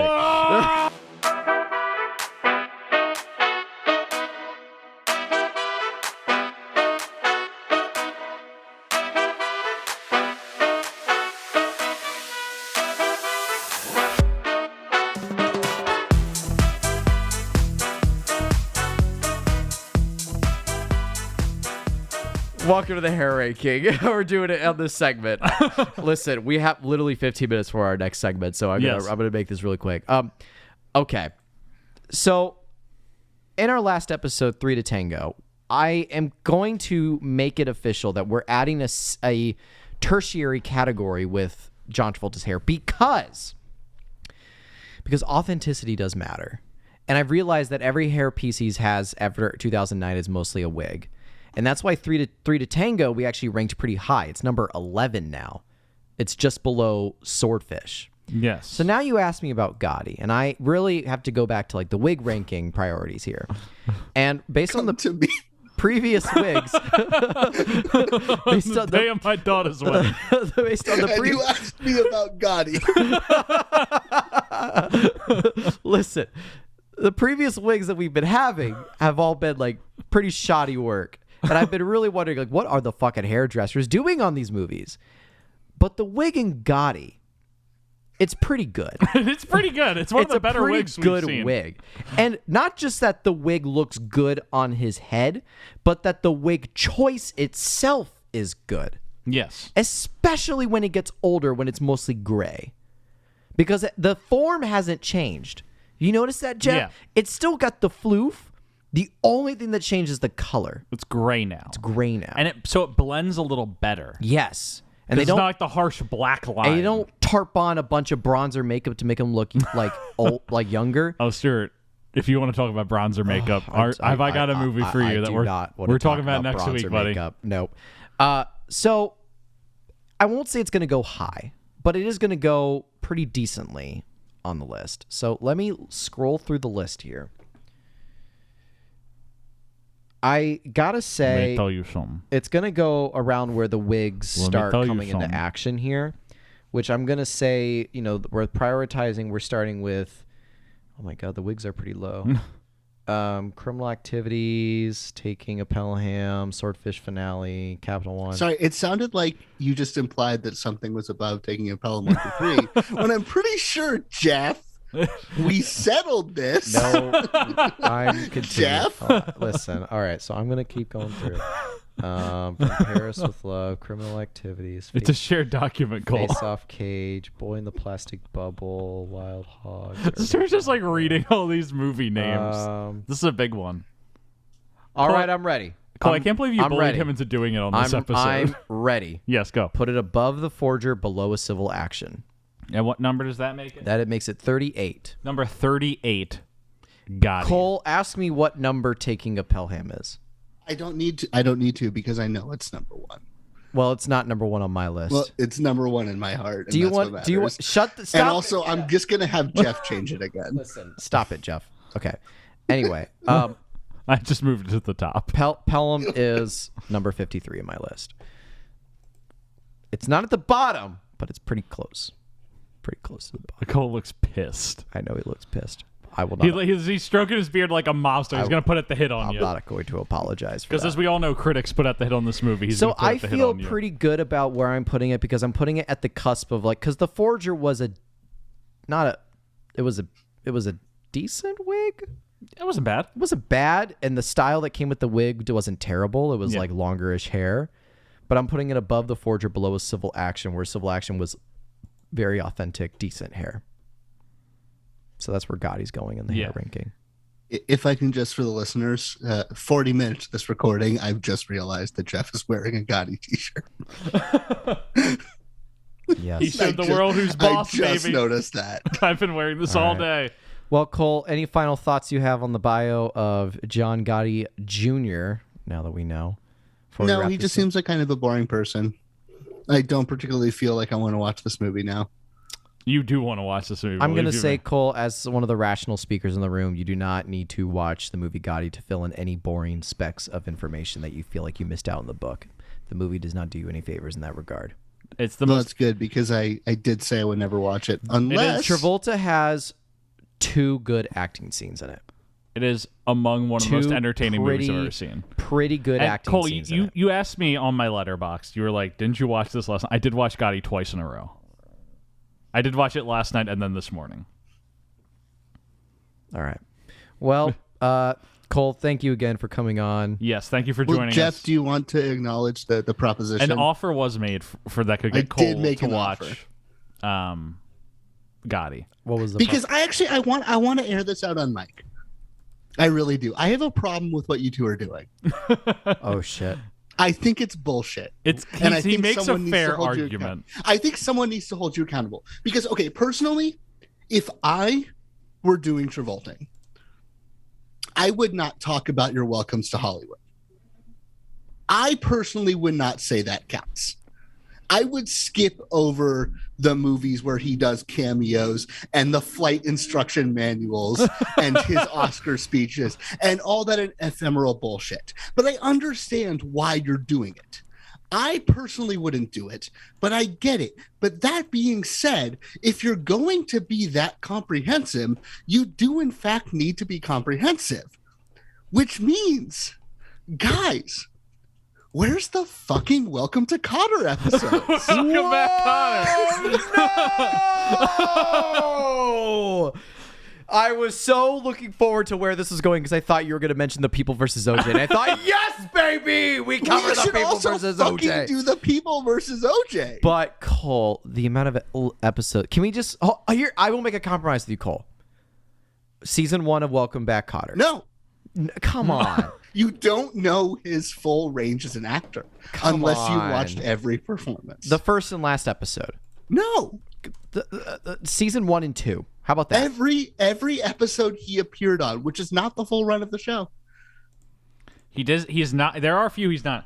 So if we were to do a TV, 95 episodes, bro. No, he's not in every episode of the show. Okay, but when does he he's leave? in 79 episodes of it. Oh my god. So, guys. Cole, Stuart, do you want me to read to you what we would have to do if we did TV? What would we have to do? We'd have to do one episode of Emergency with an exclamation point. One episode of Owen Marshall, Counselor at Law. One episode of The Rookies. One episode of Medical Center. One episode of The 10th Level. 79 episodes of Welcome Back, Kotter. One episode of Mr. T and Tina, which is a spin-off to Welcome Back, Kotter. We'd have to cover a television special called The Grand Knockout Tournament. We'd have to cover one episode of Saturday Night Live. You have to do that. One episode of Fat Actress, which stars Kirstie Alley. One episode of the show entitled Kirstie. He and Kirstie Alley are best friends ever since, We'd have to cover 10 episodes of The People versus O.J. Simpson. And we'd have to cover Is he in all 10? He is. He's in all 10. And then we'd have to cover 10 episodes of Die Hard. Out of all of that, I will say I will do the one Saturday Night Live episode and the People versus OJ. That's what a coward would Cole, do. Stuart, are you trying to get us to cover more things on this show? Stuart, here's my question. Why aren't you interested in the career of actor John Travolta? I'm not. Let me get one fucking thing clear to you, Cole. Stuart, I am not. When you die and go to heaven, are you going to feel good that St. Peter is going to look in his book and see that you recorded how many episodes of Travolting? There will be, at the end, 73 episodes covering motion pictures. Does that include Paradise City? 74 if you count Paradise Hell City. yes. And then 3 greatest hits. Do you want St. Peter to look in his book, Stuart, and see that you recorded 74 episodes of a podcast about John Travolta and for St. Peter to call you a quitter? Cole, St. Peter's not. If you didn't want to do this, Stuart, Cole, you needed to get out a year ago. St. Peter's not real. If you wanted to get out of this, Stuart, you needed to get out a year ago. But you're in, and it makes no sense to only do half of it.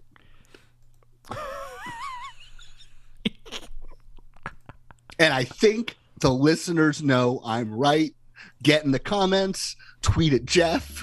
All right. Well, thank you all for listening to this segment of GOTTI. This is an outrage. Join us on our next segment coming up. And Jeff, will Thank you, say Cole, for joining us. the magic words? Thank you. Let me tell you something.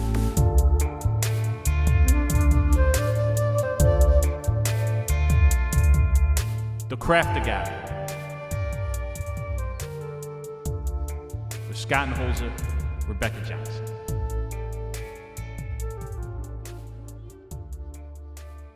All right, folks.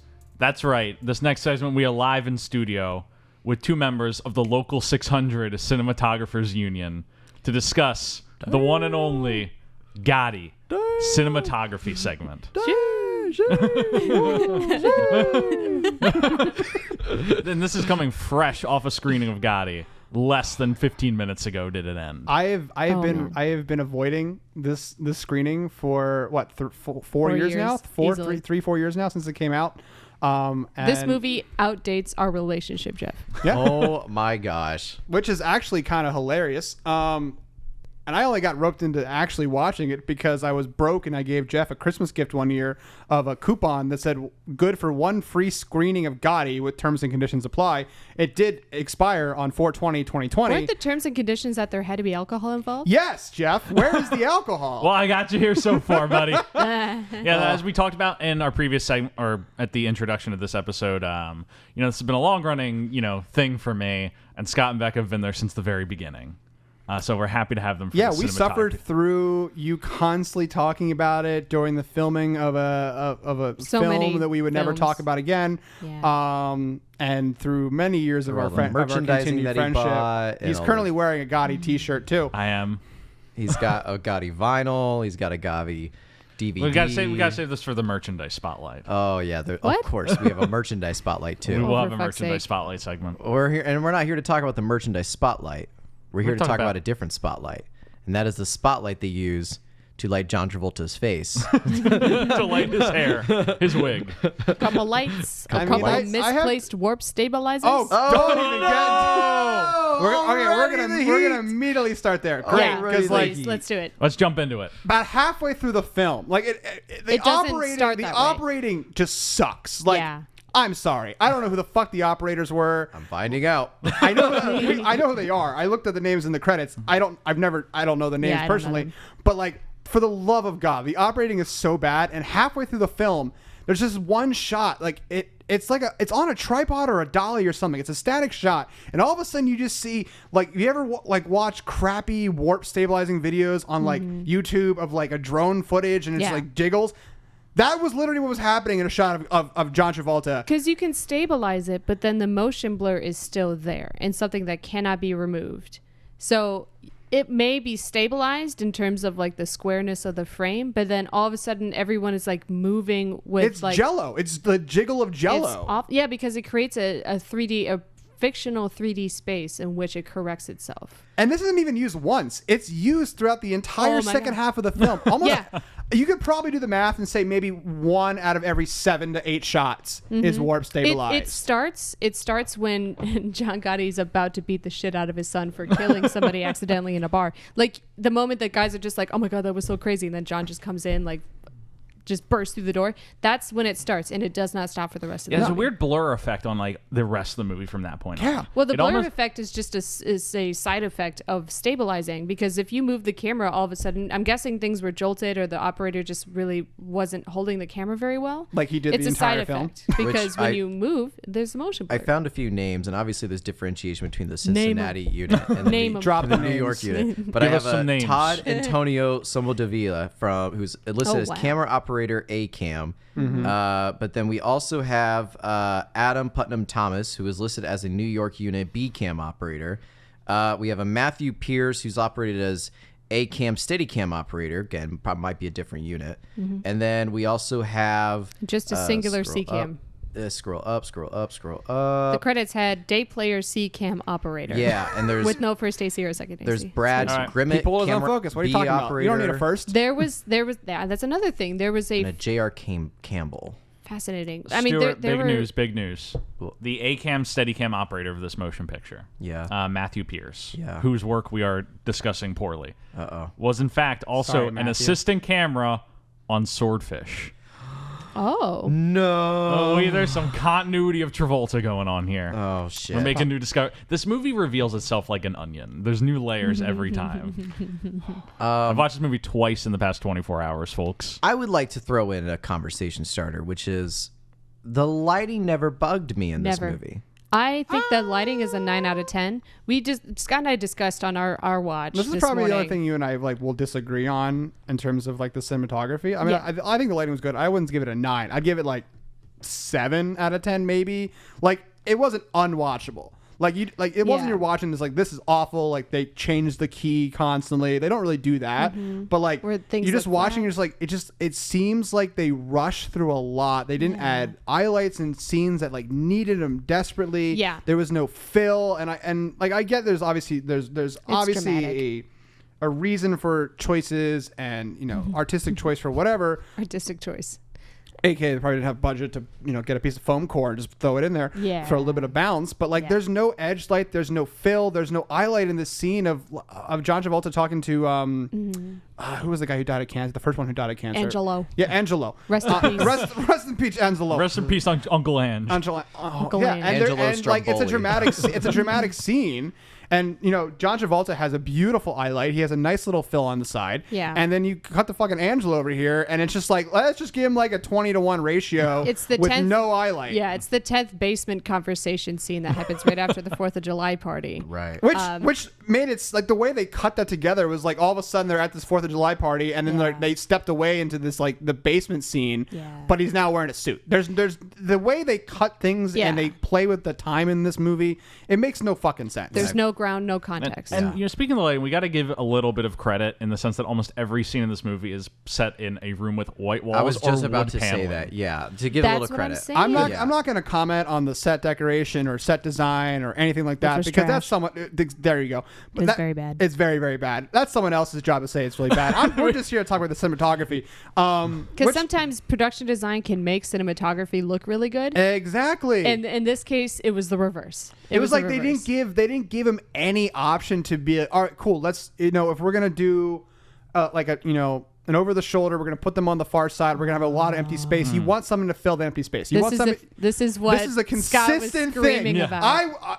I was screaming like yelling at the TV like it was a fucking football game about how bad some of these shots were. Because they flip the 180 in every scene, and it disorients you. At some point, you're just like, it's two people talking. You really can't like lose your ground necessarily. For the but layman listening to this, describe the 180 line. haven't you described it on the show before? No. Really? I feel like we have. Have we?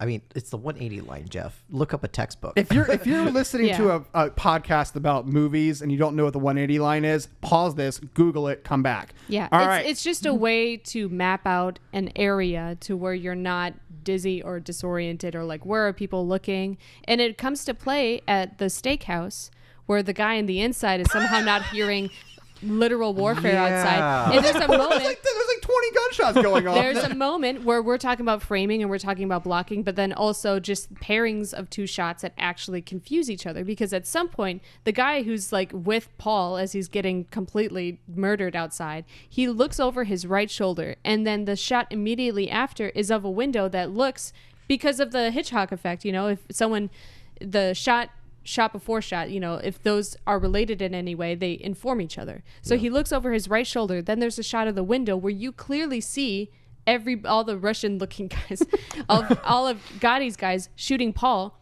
and then it cuts back to him coming back from that like right hand look, and he just continues his conversation. I'm like, from the context of those shots together, it looks like he clearly saw everyone shooting each other and had no reaction to it. And there's just like, well, gotta go. Oh my God. Oh my God, somebody got shot? I had no idea. It was really, and it happens throughout the film that I didn't realize on my first watch of just how much the 180 flips and it starts to just really uninform I think the one of the audience. greatest 180 fuck ups is the scene they're in the club and they're sitting at this table. Oh yeah. Oh, that four-way yeah. shot. They literally had to move an actor just like in the scene, which made it so freaking awkward, just so he can get him next to Gotti, so he can have this like awkward 4-shot wide for them to then flip it again and go back to a shot of someone being covered by someone else's shoulder. Yeah. Like they never adjusted for frame. They never adjusted the actor. They just like, we'll just set camera and maybe throw a snap zoom in there a little bit or what. That's the thing. Have we put in a good deal of conversation about the snap zooms in this Not movie? yet. No, but speaking of snap zooms, the entire film. Yeah. You brought up a good point of it being like, it feels like they were trying to go for a documentary style, like Office or Parks and Rec, where like, they work. It helps tell the story. Mm-hmm. And you can jump in and out of that. Like the courtroom scenes are where they really actually made an intentional choice to make it look like news coverage of the courtroom scene, even though it's very still lit dramatically and it comes back and forth, back and forth. The courtroom scenes are the only time that you're like, okay, they made the decision. But then after about 2/3 of the way of the movie, they must have switched operators. That's all I can think of. Yeah. It starts to just... It happens throughout the rest And of it's the not film. even consistent. It's like, it's not like a snap zoom. It's like going from like a 50 millimeter to like a 53. Like it's not a full snap. It's just like It's a reframing. It's all totally, it is. And they still put it in the edit through the entire film. And they will do a crop stabilization because I could tell that they didn't like some of those little subtle little push-ins and push-outs. But those zooms still create that motion blur. So you can still see that the faces all of a sudden like move in a weird way, and you can tell that they reframed with a crop. So if they're zooming in, they're like they're well, digitally zooming out. Yeah, exactly. So it holds the same frame as they're does. doing that. So I guess that only works actually on a zoom out because they could punch it. Yeah, they could punch it. Can you guys talk about transitions from both an editing perspective, but also from a scene to scene, visual to visual perspective? Oh, it's trash. Well, yes. One is because they clearly did not have enough time to get creative coverage. So most of the time it's wide, over, and maybe another wide that flips a 180 and an over and over. The only time they do a creative kind of transition is when he's going from the dentist office and then he kills a guy in the motel and he comes back. There's a shot through like a window that probably has some like tinted glass or something, and it literally brings you in. He like walks through that tinted glass and comes out a mobster. And then they had the same shot, which I'm pretty sure they just like did it, they just redressed him and did the shot again. And then he comes through that tinted glass, and now he's back in his jumpsuit and is going back to the penitentiary. I think that is the only time they use a creative transition of Gotti playing this double life in the penitentiary, like in jail. The rest is just like these awful jump cuts from scene to scene. Yeah. The too fast dollies. The doll, like every, like you think most wide shots will start off like on the move, especially like let's bring up when they're in that giant abandoned warehouse sitting at a fucking table with no lights on. Yeah. And you have this, and it was a nice shot. You have a bunch of foreground action to it. Like it's not just like a wide of something, and it's dollying to the right. But the dolly is going like 4 times faster than when you want. So when you jump into that close to shot of both of them, it's static. It's so awkward and it's static, and there's nothing to match that movement. And it's like, well, if they maybe slowed down that a little bit and held it into it a little bit longer, going into that tight medium 2, like could have worked. So almost every scene, there's some edit, some shot, some composition that just takes you out of it, and you're just like, what that just didn't feel right. I think the best way to describe this movie in almost any way is jarring. Like performances don't carry over from scene to scene. Editing, not at all. Lighting doesn't, and production design is very jarring. Like everything, nothing informs each other. I think Go ahead. Sorry, I think we've hinted at, like touched on this, but it feels like every scene in this movie has the same 3 camera angles. Oh yeah. So I was going to bring this up. If you're talking, so the movie pretty much starts off. One, we're going to get to the opening shot because I want to talk about that in a bit. But the shot of him and his son. The shot, because I want you to do the impression too. But the shot of him and his son in the jail, the penitentiary, his talking to his son about the plea deal. I was like, wait, they've used this shot already, and it's this like low angle over the shoulder shot, not even over the shoulder, like over the hip. Yeah. And every other shot, about maybe 10 to 15 minutes in it, is this same shot. They were like, let's just repeat the same shit over and over and over and over again. They just didn't have time. Gotti with his kids in his house. We'll just do a little hip shot here, a little over the shoulder of the hip, like the same thing. Stacy Keach was always covered from behind. Yeah.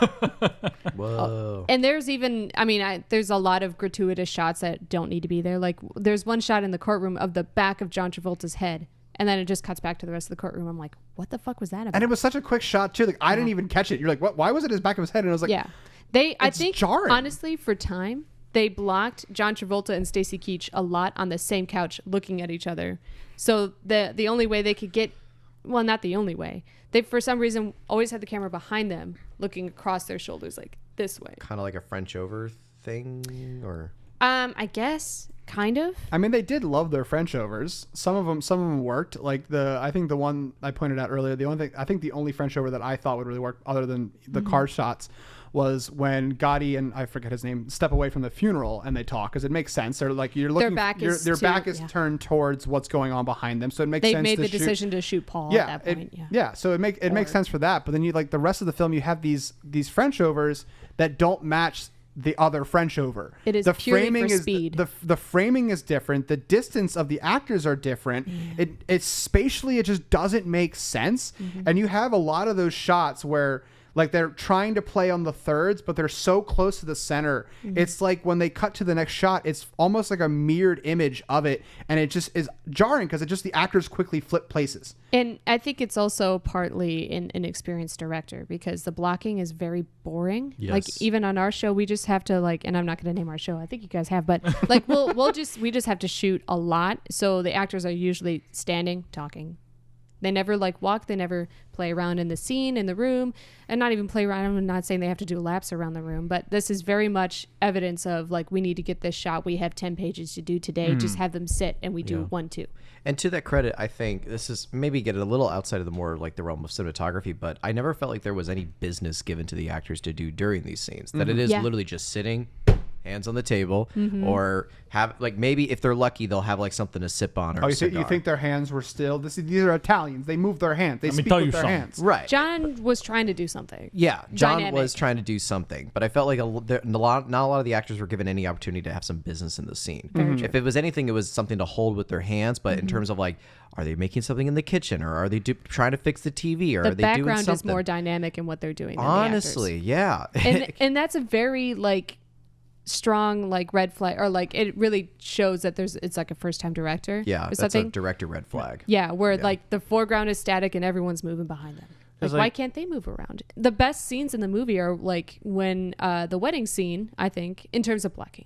Yeah. The wedding scene, John Travolta's talking to a bunch of An people. He's absolutely walking gorgeous around. shot, minus the horizon on the Steadicam. Yeah. But So one thing I did want to ask you guys: were there any memorable specialty shots? Because I cannot think of any. Not one cool crane. I not did one love. cool jib. We talked about it earlier. I did like the transition shot from him going into the dentist's office to killing the guy in the motel. I can see what they're doing. I enjoyed it. I don't think they needed to come back to it. I mean, it still worked. I get the reason for it. I thought it was the only this is a artistic intentional choice. Intentional artistic choice. Something they saw on the day, and I could see they made the decision. I think the only thing that bites them in the ass is that they just do a match shot before and after the scene. And I'm like, that's a little tongue-in-cheek, little on the nose. Yep. I love the use of mirror reflections. We've been watching Moon Knight, and they use it a lot, very creatively. But it's not because they're going back to the same mirror with the same gimmick. Right.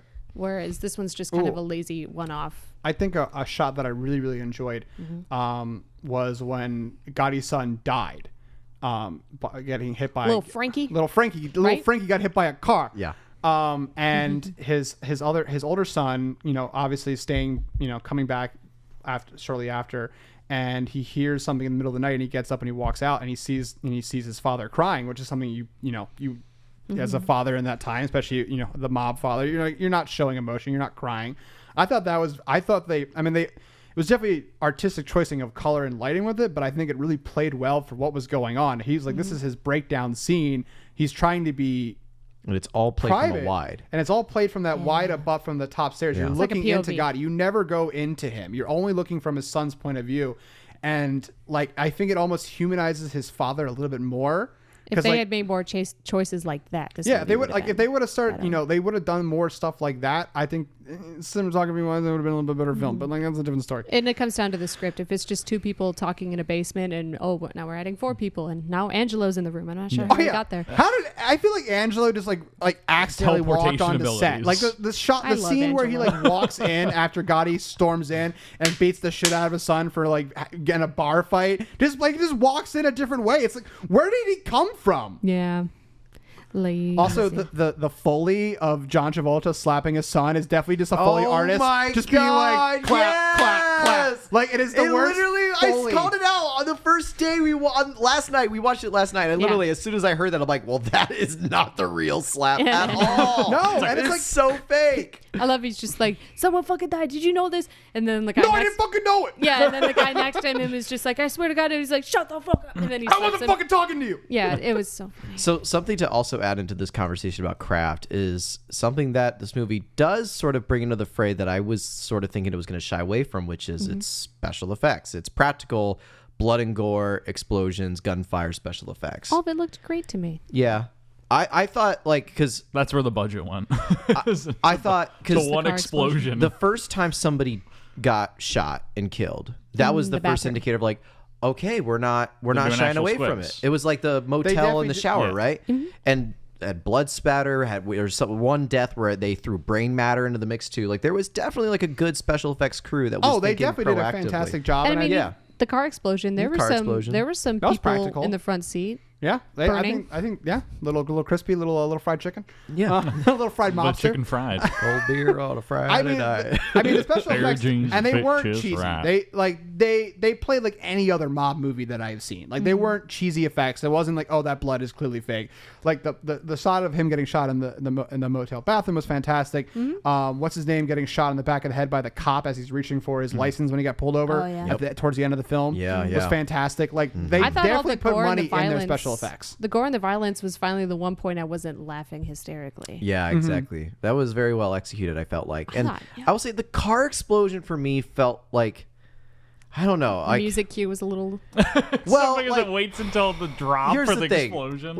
We all watched it last night. I called it 20 seconds before it happened. You did. As soon as they stepped in the car and they lingered on that wide for like 5 extra seconds, I'm like, oh, that car's gonna blow up. Same with Lil Frankie getting hit by the car. Same with Lil Frankie. And like the song choice they played is like "Look Around" or whatever the song was. Look around. If you look around, terrible things won't happen. It's like, Yeah. I wonder if the kid's gonna get hit by a car. And they definitely told the kid, like, use all of the road, make sure. And it's just like, there's no mystery to what's going on. And that's not the idea. You know, it's not the idea. Yeah. I mean, obviously, like it's obviously based on a true story. movie. We know, like, obviously, if you know anything about the history of Gotti, like this is obviously based on a true story. So, like, you know, his son died. Yeah. Like, I knew nothing about John Gotti going into Well, now you know everything. You know he's a goddamn hero. Oh, Right. Yeah, So, he's a goddamn This is a hero. new segment, different segment we're Yeah. going to talk Oh my about. god! I funny. think my favorite scene in this is when it's like the 4th of July and they're having their little block party like they do every year, and then the bunch of because he's under investigation. I think this is after he becomes the head of the Gambino crime family,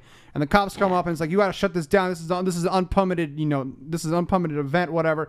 And the cops and Gotti like is standing next to, is it Angelo or something? And Bobby Borealis. And it's Bobby like, Borealis. you got the lawyers on speed dial. You got bail money. with interest. Probably the best line. Jeff and I were saying that we did. This is a we should get matching tattoos. This was so you not got bail planned. money. Whoa. Wood Tattoos. I said interest. t-shirts. I said t-shirts, not tattoos. T-shirts. I'm Me not and getting- Bobby Borealis. Oh, my God. With interest. I think the thing that's most prominent to me about the crowd, like mob movies have a history of being, the good mob movies that we remember have a history of being like technical like exercises for the directors and Honestly. the craft people. Yeah. Like These are complex dudes. Yeah, like they're not just a bunch of dudes in a basement with cigars. like The Godfather was, kind of a pulp the novel, blowfish and guy. Coppola was kind of doing it because he needed a hit at the time. The faces I'm getting right. Like he needed a hit at the time. And so The Godfather is like just him being like, let me show you what I can do with this material. Goodfellas is somewhat the same way for Scorsese. He was needing a hit after Last Temptation and After Hours. And so they really put their like all into these movies, and they're filled with complex camera moves and interesting shot choices. And Gotti feels like, all right, we're going to do Goodfellas, but without all the interesting bits. That's how Well, we're going to rip off a surface level amount of callbacks to The Godfather or Goodfellas or whatever.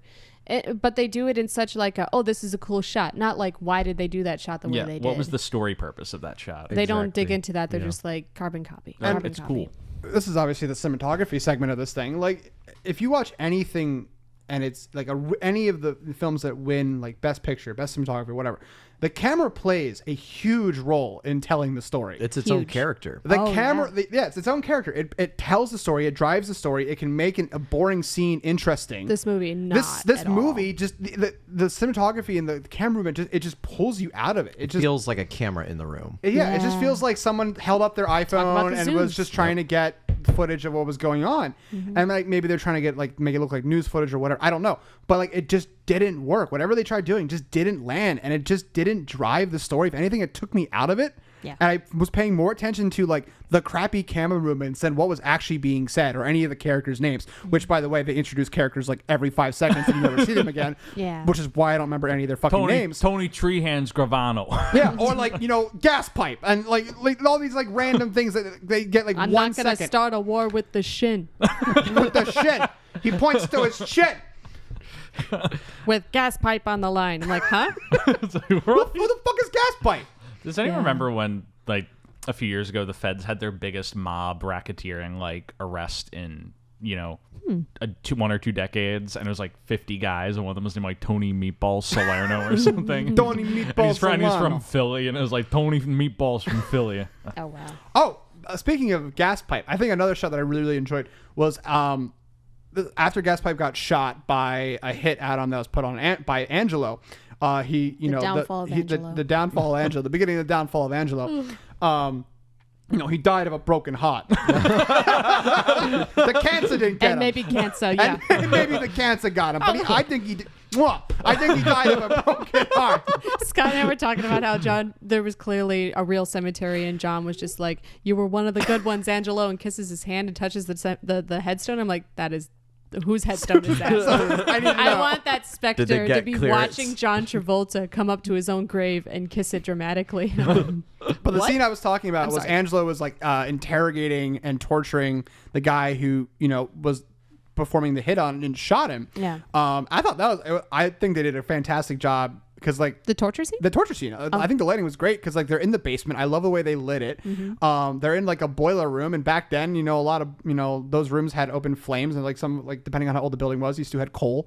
So that if you look in the background behind him, you have like the fire burning of the furnace, which I thought was like gorgeous. Yeah. And then obviously you have the nice pool of blood on the ground. It's wet. It's like the reflection of the light. It was everything that like cinematography should be. It's like all those combinations of things around you, like lighting, like putting water on the ground so it reflects the light, like the things that you want in a good movie that was shot beautifully in this one scene, and then nothing else. And that's why my final thesis for this is the fact that I think the lighting was really good. I don't think they had enough time, and I don't and the lighting is good, but everything else I think was lazily done. I don't think they had enough time to refine anything, and as a result, like it became very distracting. I would still, if I just split ASC. I know.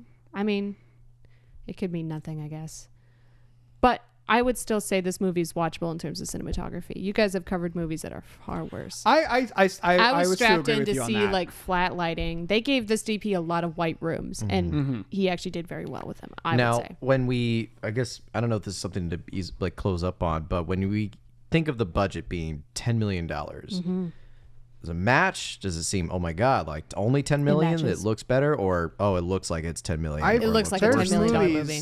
I mean, there's movies that are $10 million that look phenomenally better than GOTTI. I mean, it matches. Like, obviously, it doesn't match the level of like the mega million movies that John Travolta has done in the past. It's definitely a very low budget feature. $10 million.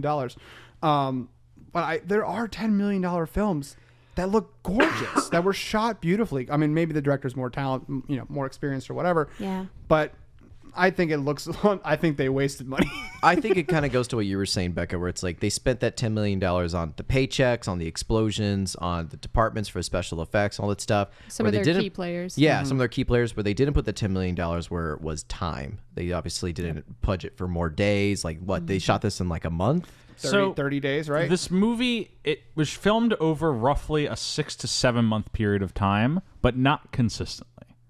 It very much reads like, I cannot find the exact like information, but it reads like they ran out of money several times during the production of this movie. So they had to stop. Which makes a lot of sense. Which is probably why, as we discussed, in the previous different segment, operators, day player, that movie pass at one point movie swooped pass. in. Also, if you look at the back, Jeff pointed this out. Look at the back of the DVD, pamphlet.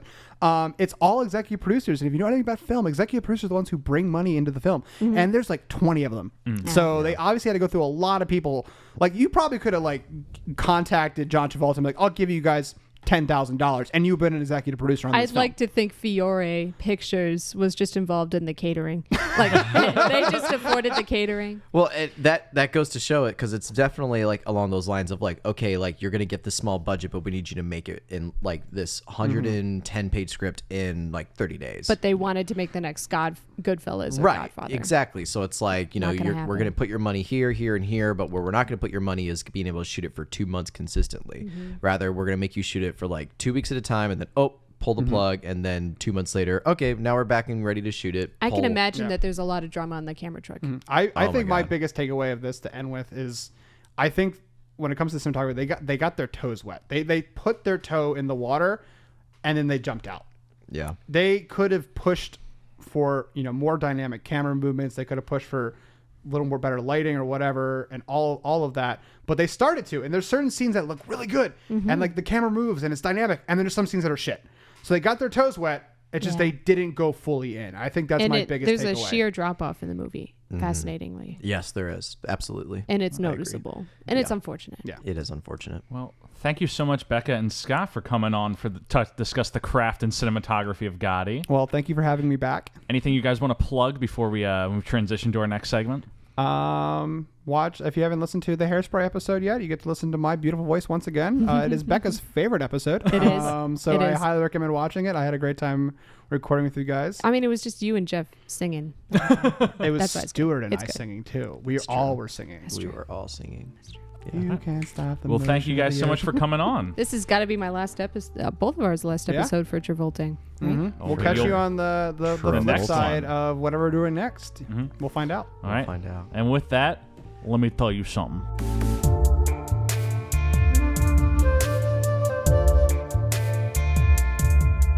The Art of Gotti. With Matt Balde, David Wilson.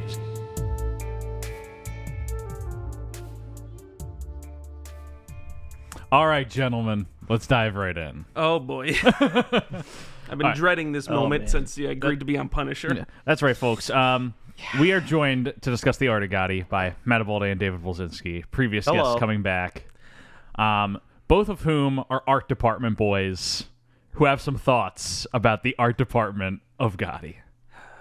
Yeah, so production designed by Patricio M. Farrell. Some interesting stuff that he's done aside from this. He was production designer on Dr. Sleep. Oh, wow. Actually a great movie. Yeah. Which was actually a really big step up because, like, before that, Gotti was kind of the biggest thing he PD'd. He was on the art department for Ninja Turtles, though. He was. He was an assistant. So he mostly has worked as an art director and assistant art director. He did Batman v Superman: Dawn of Justice as an art director. He did Dragon Ball Evolution, the movie that we don't talk about, as an art director. He was assistant art director on Abraham Lincoln Vampire Hunter and Indiana Jones and the Kingdom of the Crystal Skull. Yeah, I'm just looking now, and it looks like he's become Mike Flanagan's guy. Yeah. Because he did Haunting of Hill House, Dr. Sleep, Ouija 2. Oh, yeah. Which our previous guest, Cole Bradley, called a modern masterpiece. And it's set decorated by Gia Grasso, who did the last, 4 seasons of The Walking Dead. Mm-hmm. So there's some caliber behind the brush. Most of it post Gotti, yes. Yeah. Post Gotti. So you could say this is a movie that springboarded them into. You could for sure say that. I think you might have to say it springboarded them in spite of being. In spite of Gotti. All right. So how do we feel about the art of this movie? Just kind of there. Yeah, so the set design is kind of lacking a little bit in terms of any kind of really big motifs, in my opinion. You could kind of tell it was shot on location. And so they're just dealing with what's there. There are times when I'm like, this just feels like a hotel room that they rented and then put up a screen divider for the scene when they're talking about the tapes that one guy got on his daughter's cell phone. It looked like it was just a hotel room that they rented. You mean Angelo? Yes, Angelo. Yeah. I will say the very first conversation I ever had with Jeff was about color. So I will say I noticed that they were doing a kind of neat thing with color where they kind of kept everything about the Gotti family kind of red. So John Gotti wears a lot of red ties. He wears a lot of he wears a red turtleneck under a blazer. The decoration inside their house is mostly red. They have red curtains and stuff. And then John Gotti Jr. ends up switching once he kind of joins and starts doing crime things. He's got a jumper with a red stripe on it. And it was kind of a little oh hey look, their color is red, and then fucking. Well, that's interesting because for me, I noticed the color green most often with the Gotti family. Well, so green I felt was mostly for what's his face, the boss, Paul, Neil. Yes, gas pipe. He had a lot of great. Any Italian Also, monster like names. the look of the jail was real sanitized, and I kind of liked that. As like it was like very both times that we see like Gotti in jail, like both different time periods. It just really separates it from the rest of the film, in my opinion, which I think is a good choice. But it did kind of feel like to me, like the art department and lighting department did not agree on a look beforehand. That also, yeah, I felt that way. It also, I kind of noticed because like when in production design, you're kind of told that there are two things that you need to show with your production design, where you are and when you are. I never knew when we were in this entire movie. Yes. Which on the one hand, kind of more realistic because you don't instantly change your location depending on what decade you're in. Like you're gonna still have wood paneling up from the 50s up until like the 80s. Heck, at my childhood home, my parents just got rid of wood paneling like last year. My parents still have wood paneling. Yeah.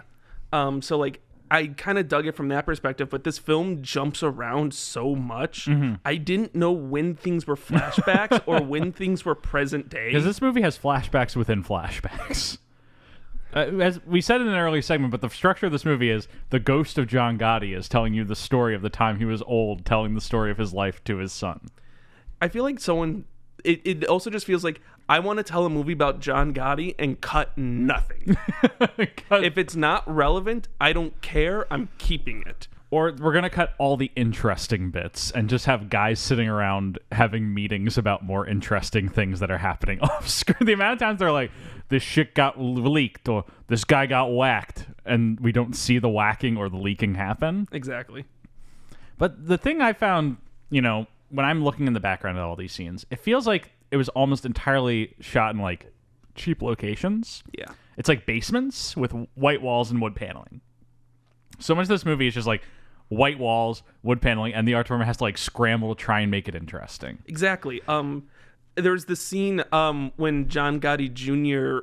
When they get back from the club after they accidentally kill that guy. Yes. And I notice there's nothing on the walls. It's just white walls with wood trim, and that's it. And it's like, this is supposed to be someone's living room.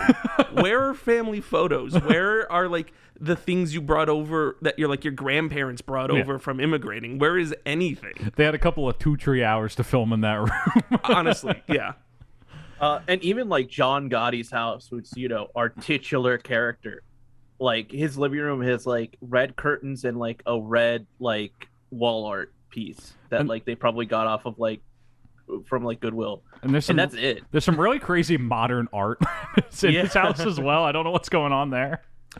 I also noticed like they don't, and this kind of goes back to the cinematography. I forgot the order that these bits are coming in on. If you guys had already actually talked about it within the episode itself, but they don't ever explore a space, so it's like very locked in. Yes. So like you don't really get a sense of the scale of rooms. You don't. So like it just feels very tight and cramped, and you're only in there for like 2 minutes, and then you're immediately like across Manhattan in a different location, in a different slimy Italian bar. Yeah. Well, the set I want to most talk about with you guys is like the bar that they're always hanging out at, which like when you watch Italian movies, like usually there's the spot where they hang out. Whether it's Goodfellas, The Godfather, there's a spot. Yeah. And it's usually like kind of an upscale Italian restaurant or like something that kind of reads like, Italian mobsters live here. Instead, this is like some guy's basement. It has a little bar in it, so a few tables, and then this is my favorite detail. Is like they're like, "Hey, how do we make this look like an Italian bar?" And we're filming in some dude's basement. I'm like, I got an idea. Gonna put an Italian flag up in the back. It's gonna be great. It's gonna be great. So many times there's just an Italian flag in the background. Compared, because like the movie's pretty like that, like extremely desaturated, but it's more desaturated than like normal. Yeah. But that flag stands up like a sore fucking thumb. Do you want to know why? Please. Okay. First and foremost, I want to say you can see crease lines in the flag. Yeah. Yeah. Indicating that like it was it's like cut off Amazon. But this is, it's from IMDb trivia, so like might be true, might be not. The talk of the town is that they accidentally put up a Mexican flag and had to CGI an Italian flag over it in post. That's the talk of the town. I genuinely like the first time I saw I it. believe it. Because like the first time I saw it, because I was watching this, I recently just got back from vacation, so I was watching this movie originally on like crappy hotel Wi-Fi. So like when like it jumped down to like 140p, I was just like, I don't think that's the right flag in the background. I genuinely thought it was the Mexican flag for a second. I was like, did I horribly misunderstand Gotti's nationality? But the thing that I love is like they're in the main bar room. There's this big flag in the background, and then he's like, Neil, we gotta talk in the office. And they walk to another room, and there's just a smaller Italian flag put sideways hanging up in the room. Oh, I'm pretty sure that's just the same flag folded over. It's just the same flag. We can get 2 for 1 out of this. This is great, guys. I would just say this film had a budget of $10 million. I don't think a cent went to the art department. No. It seems like they spent it all on the flag. Like Travolta, like all the cars that Travolta like is in are his cars. Yes, he just owns them. I think it was his personal stylist who did the costume design also. Yeah. It's his personal stylist, and then his personal makeup artist did like all the makeup, including the like old Gotti like cancer makeup was done by his personal like stylist. I have no idea where this $10 million went to some money laundering scheme, probably. Yeah, probably.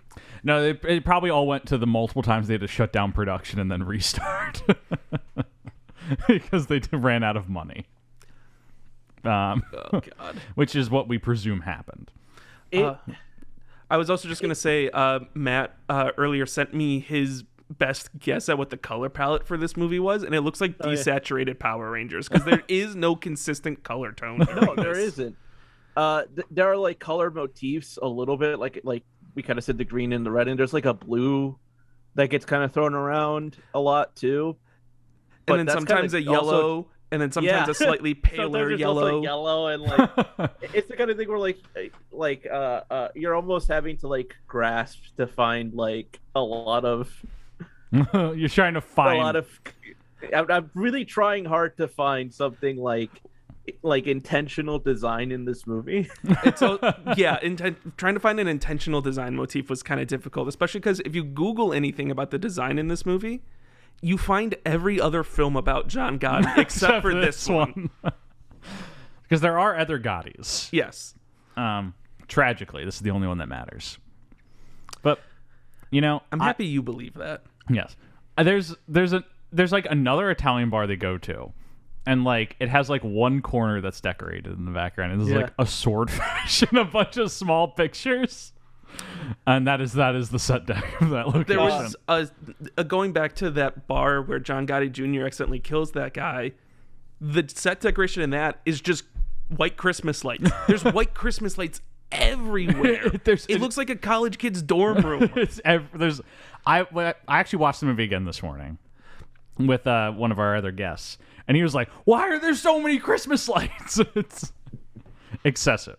Except there are very few Christmas lights in the one scene that takes place during Christmas. It's just a very sad Christmas tree in the corner. I was gonna say there's a lot of scenes that take place in Christmas. There's like 4 different Christmases that we see in this. Did you guys? No, you're right. Yeah, this is only kind of like pertaining to the art, but it's post art. Did you guys notice during the Christmas scene, he and Neil go out back to smoke cigars? Yeah, and you get the impression they didn't film this thing during the winter. Oh, you mean how there's no snow on the ground? No, if you look, their breath looks very CGI. Oh, I didn't even. It looks like they're breathing out like CGI steam, and that's where. Oh my God, That's where the 1 mil. That's where Kevin Connolly's like. That's where the money's going, is where CGI and the steam. Good God. I wanted to ask you two, how did you guys think about like costume design, hair, makeup, as well as the special effects makeup to make him look old and such? I think John Gotti looks good. I think they did a good job with John Travolta. I agree. Yeah. It's one of his better looking wigs that we've seen in a while. Yeah, the wigs, all the different colors of the wigs look great.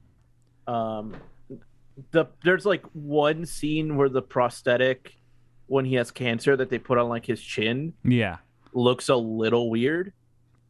Well, it's because they took his tit and put it on his face. Yeah. Yeah.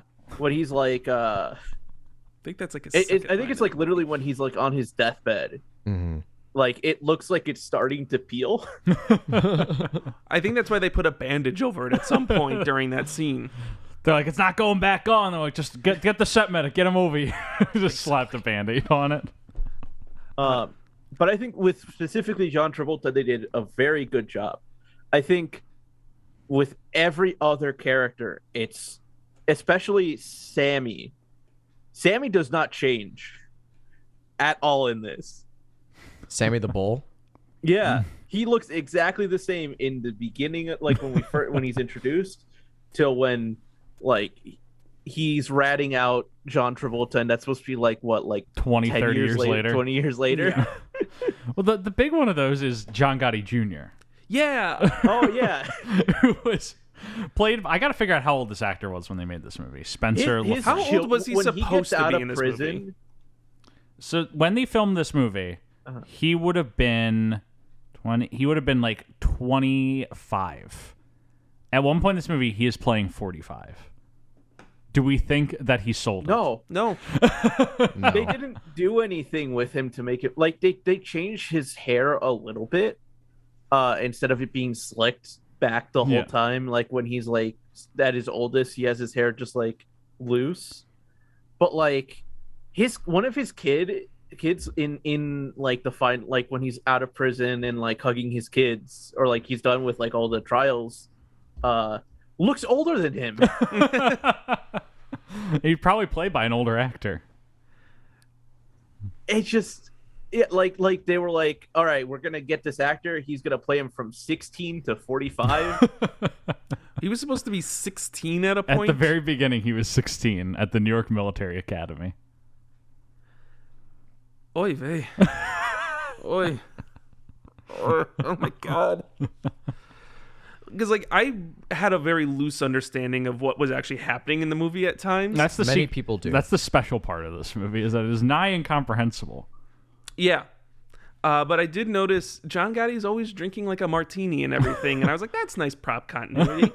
He has one specific drink. I also think they always use, I notice with any big scene, it's always a revolver people are shooting with, but it looks slightly different in each scene. So I wonder if they actually did like change the grips or just change the prop for every moment. I'm like, that would make sense. They'd probably throw the gun out that's the $10 afterwards. million was to rent like 80 different prop revolvers.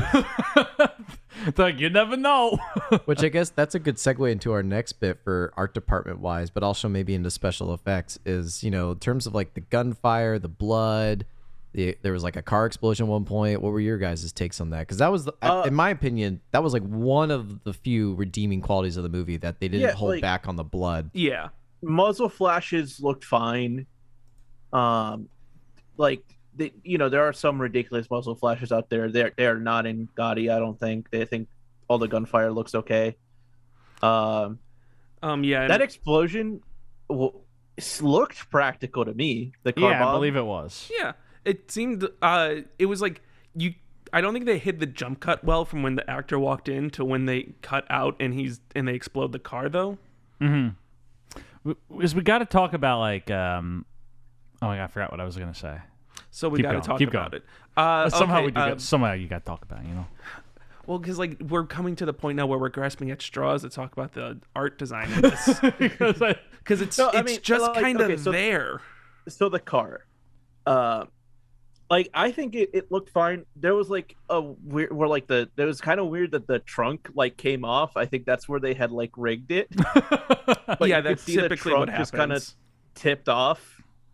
It definitely wasn't a massive explosion. Yeah. It was like it looked like it was like a bomb you could fit in like a little paper envelope almost, that was enough to explode the gas tank. Well, yeah, because like the way you would normally do a car, like an exploding car fight, is like there's a just like a little cylinder that you fill up with the fuel, and then you wire up everything, and you like take everything out that can actually be dangerous debris to the crew. Mm-hmm. Right.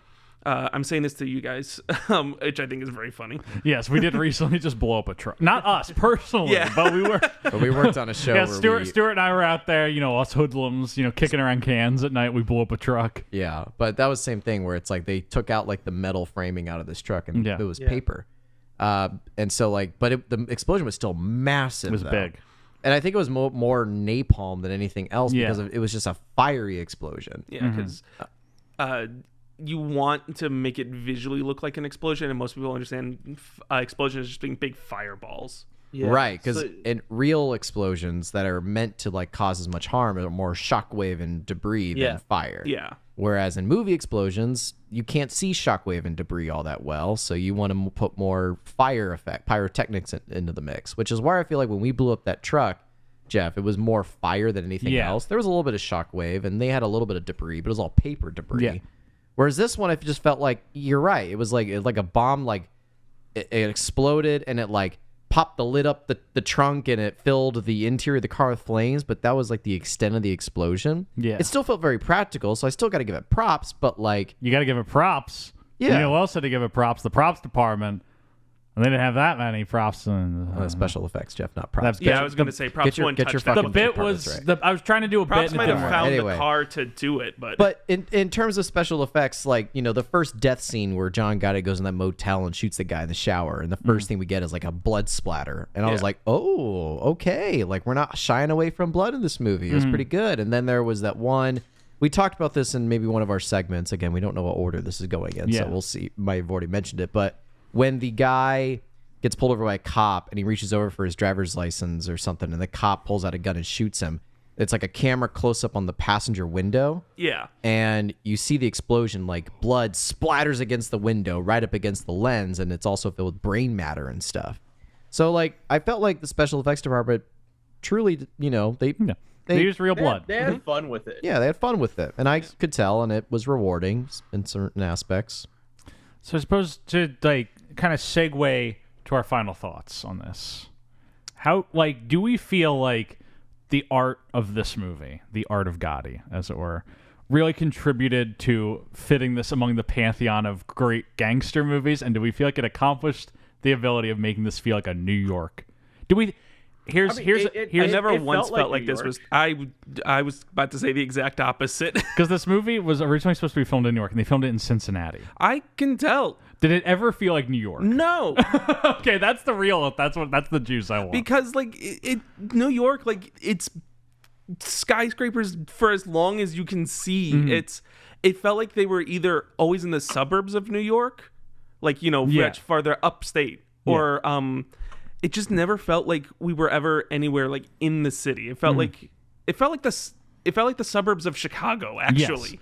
Or the suburbs of Cincinnati. Yes, actually probably more fit. Matt, your thoughts on that matter? Would you generally agree? I mean, I guess thinking about it more, there were a lot of just like shots of New York just cut in. Yes, a lot of New York stock footage that like MOV. And like, I mean, I think they're like put in it decent places to help you, like, you know, just like hand wave it away, kind of deal.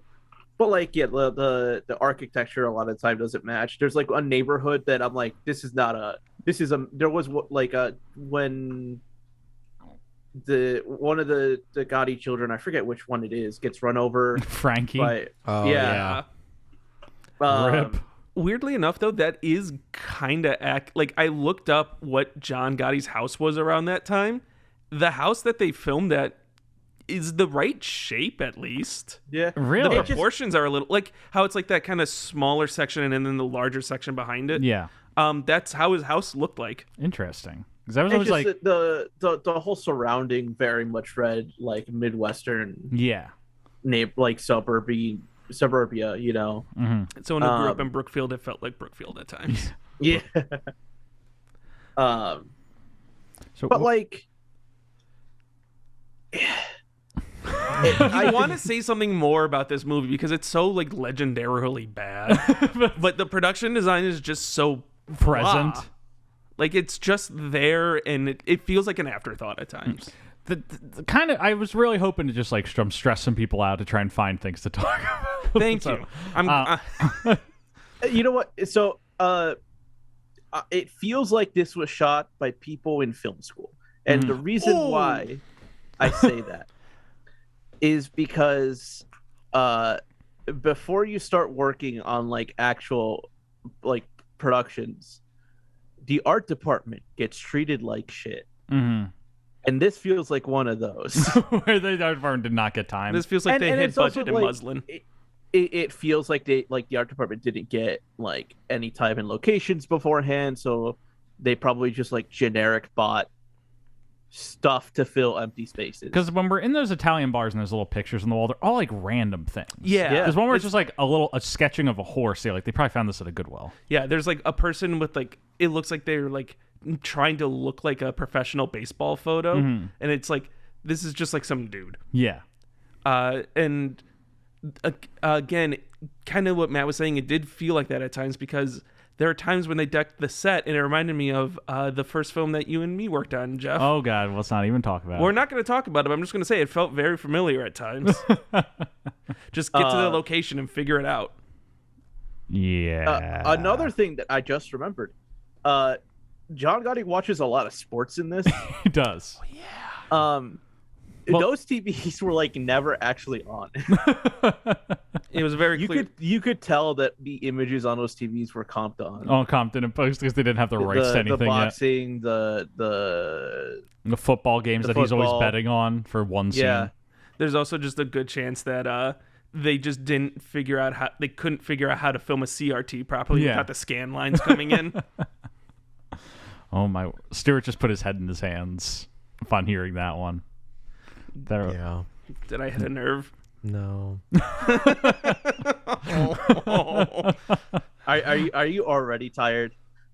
What's our final thoughts, everybody? All right. So, what are our final thoughts on art, or do we feel like we summed it up? The production design was kind of a nothing burger. Nothing burger. It was burger but cold. Burger but cold. Like, yeah, it's kind of there, I guess, if you like squint and think about it hard enough for a second. It's present. Yeah. All right. Well, if those are our final thoughts, then we'll wrap this segment up. Thank you, boys, so much for joining us today. Anything you want to plug before we get out of here?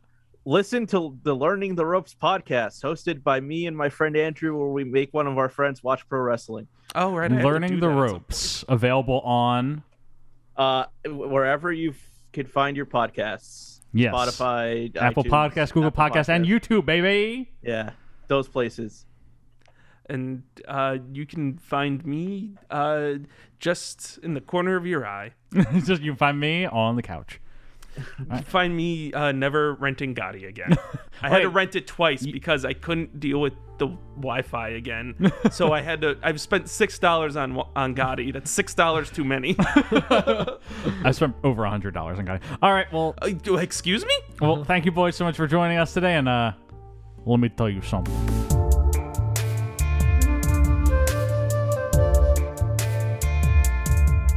The music that got it. With Mark Tilley and Michael Van Bodegum Smith. All right, folks, we're here today to talk about maybe the crowning achievement of film music in the past 2 decades. Pretty much where the art of film scoring began over 100 years ago. This is where it ends, with the soundtrack to the motion picture Gotti. And we're joined today by 2 people who are authorities on the subject. Michael Van Bodegum Smith, the composer of this very podcast, whose most recent composition for us is inspired by the Gotti soundtrack. And Mark Tilley, a mega Pitbull fan.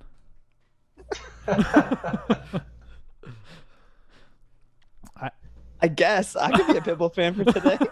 A mega Pitbull fan. I would like to start off and give special congrats to Mark. He has officially joined the 5 Timers Club as of today with this episode. Wow. This is your 5th time appearing on Travolting, so a little applause for 5 Timers Club. 5 Boroughs, baby. No, it's not the 5 Timers Club. It's the 5 Boroughs. 5 Timers Club, baby. That's a fist. The 5 Boroughs Club. 5 Boroughs Every Club. time you guessed, you achieve a borough. All right. So, Michael, Mark, I want to jump right off and say, what are your thoughts on the motion picture Gotti? Oh man, I think you should go first. I don't even. It's fresh in your The head. approach that I took to kind of understanding the score. I mean, it was the reason I wanted to talk. It was like the thing I wanted to talk about the movie was the Pitbull score. Yes. It was a very interesting fact. It was like when Jeff became obsessed with the movie back in 2018, and it became his whole personality for the next 5 years. That was like the one thing that I was like, that's the interesting thing about Gotti right there is the Pitbull score. I never actually bring it upon myself to listen to it until yesterday. So I am not an authority of this, but what I did though was that I listened to the score all the way through, and I just took notes on each individual track and tried to kind of like figure out what I thought was happening in the movie at the time of that track. And when I tell you that the movie that I wrote of Gotti based on the fucking score is 180% different direction. Opposite movie. Basically. Yep. Same. I did the same exact. So later on I can read a couple of my favorite little weird fucking things I made up that are not in the movie. Michael, you said you took the same approach where you listen to the score first and then watch the movie. Yeah, and I usually don't do that. I know a lot of like music fans are like, "Oh man, I listen to the score when it releases and then get excited and watch the movie." I'm like, "No, I'm gonna see it to the screen." But I was like, "Yeah, I'm so curious. I gotta listen to it." And and then I saw the movie, I think, and I was like, "Oh, what did I just watch?" It was just different than. Yeah. You're kind of like, where was the score that I just listened to? Yeah, for real. I was like, oh, okay. This is something else. It's really buried. It's in there. I know. Well, I was going through the Rotten Tomato reviews, and this is also something I don't usually do. I was just so curious, and like I didn't find anything about the score. I was trying to find like one thing, because maybe because it's such a unique score, someone would have commented. But they can't get past the movie. They're just like, this is the most unorganized movie. Blah blah blah. I'm like, oh my gosh. I'm trying to hear about the score. That's why we're here today to lay down some groundwork. Right? We're here to talk about the score. So why don't we dive into it? Okay. I think we got to start first and foremost with the song that starts the movie. We got to start with Amore. Amore, yes. Of course. We got to talk Amore, about which I listed as being my notes for Amore were introduction of Mrs. Gotti. I actually feel stupid at being surprised that Pitbull is singing on this track. At this point in the movie, Gotti is now fully formed. My guess is him and Mrs. Gotti meet at a party and they dance to the song, but he's playing it coy and she doesn't know how dangerous he really is. Wow, it's poetic. Now, this is one of the tried and true Pitbull songs of the movie. Because he composed the score, but this is a Pitbull song that plays over the opening credits. And what are our thoughts on this track? I think it's very contained from Pitbull. Very contained. I think he's really holding himself back. I think it shows a sense of maturity. I think it really does. I think it like a lesser artist would just be like, here I am in the movie. He's shaping Amore for the movie. I don't know what the fuck it has to do with the opening of the movie, but I appreciate the restraint. He's got some lyrical painting, I guess, of the story. I don't know if I can even go that far. I mean, they at least try to put like an Italian spin on it, I guess. Right? I don't even know. I mean, the opening lyrics are, they're dying to kill and living to die.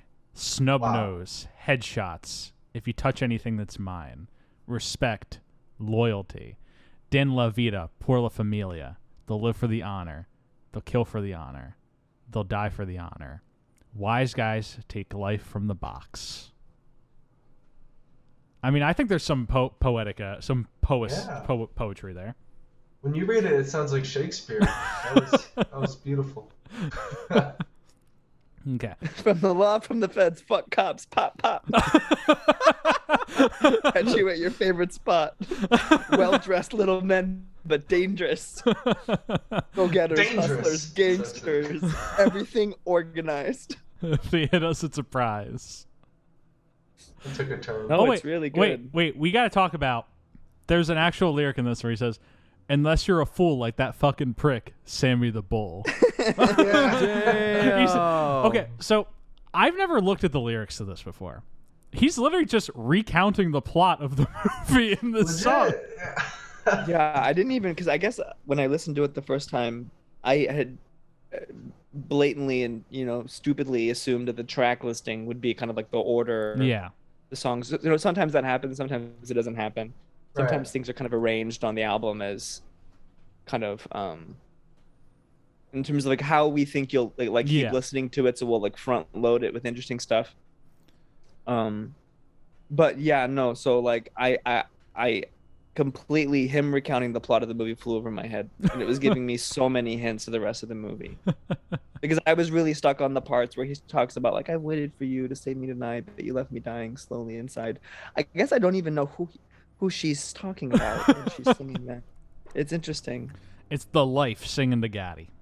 I know. Well, I mean, I've also found out that Pitbull was requested specifically by John Travolta. Oh, yes, he was. Yeah, I know. I don't know if I'm jumping the shark on that, but that's quite interesting. They're good friends. Yeah. We talked about this in last week's episode on 3 to Tango, but Pitbull is the reason that John Travolta shaved his head. Oh wow! He was bald. He was already going bald. And like he was mostly wearing wigs at this point in his life. And Pitbull's the one who gave him the courage to just drop the wig, shave the rest off, and go full bald. Which is why Travolta is now bald in his regular life. Damn. It's one of my favorite 2 headlines of all time is John Travolta, Pitbull encouraged me to go bald. Wow. What's the other one, Jeff? My other favorite headline of all time is Chris Christie. Donald Trump forced me to eat the meatloaf. Oh no! Credit to Jeff. He knows what his 2 favorite headlines are. I think it is the fun. Neither of those surprised me. Those are the 2 funniest things I've ever read in my life. John Travolta, Pitbull told me to go bald, and Chris Christie, Trump forced me to eat the meatloaf. Are they all like New York Daily News or some shit? Yeah, they're like New York Post, shit like that. Okay, so we're getting off Amore. Yeah, basically, I think Amore is very contained for Pitbull. Michael, would you agree contained or?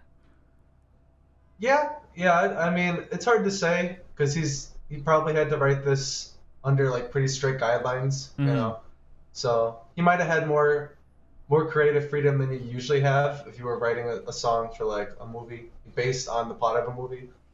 Just because he's Pitbull, if you bring in like a no-name, well not no-name, but like a composer who's not like a celebrity, right? Yeah. And they're like, yeah, you can write this song, but we're basically gonna write it for you, and you just have to do what we say. And you just. But I feel like he had more freedom than that. At least a little bit. He could do what he wanted.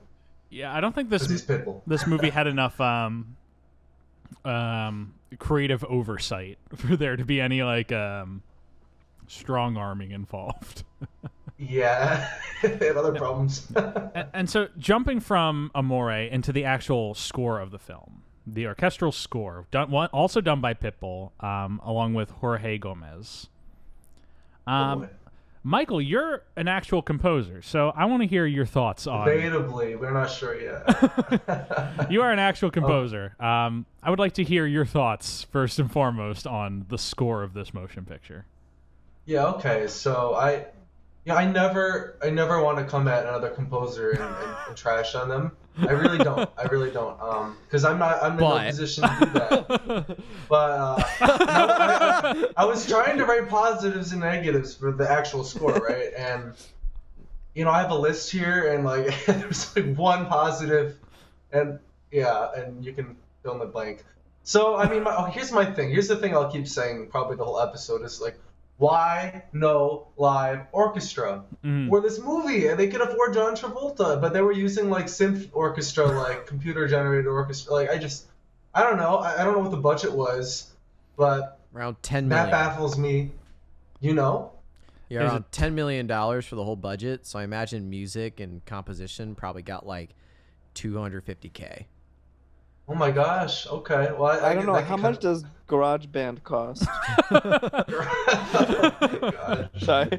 That's what I wrote for the father and son track. I'm not a composer, so I can come at a composer. Yeah, you know what? You should say it. Legit. I mean, that's not even a knock on people who use GarageBand. I can't fucking use GarageBand. I go in there every so often, and I'm like, a bumbling idiot. I mean, I basically edit this podcast on GarageBand. So. Yeah. Anything can be useful if you know what you're doing, right? But I mean, if the budget was really that low, like I'm working on a film now with a composer, and like she's paying, a good amount, more than $250K for an orchestra session.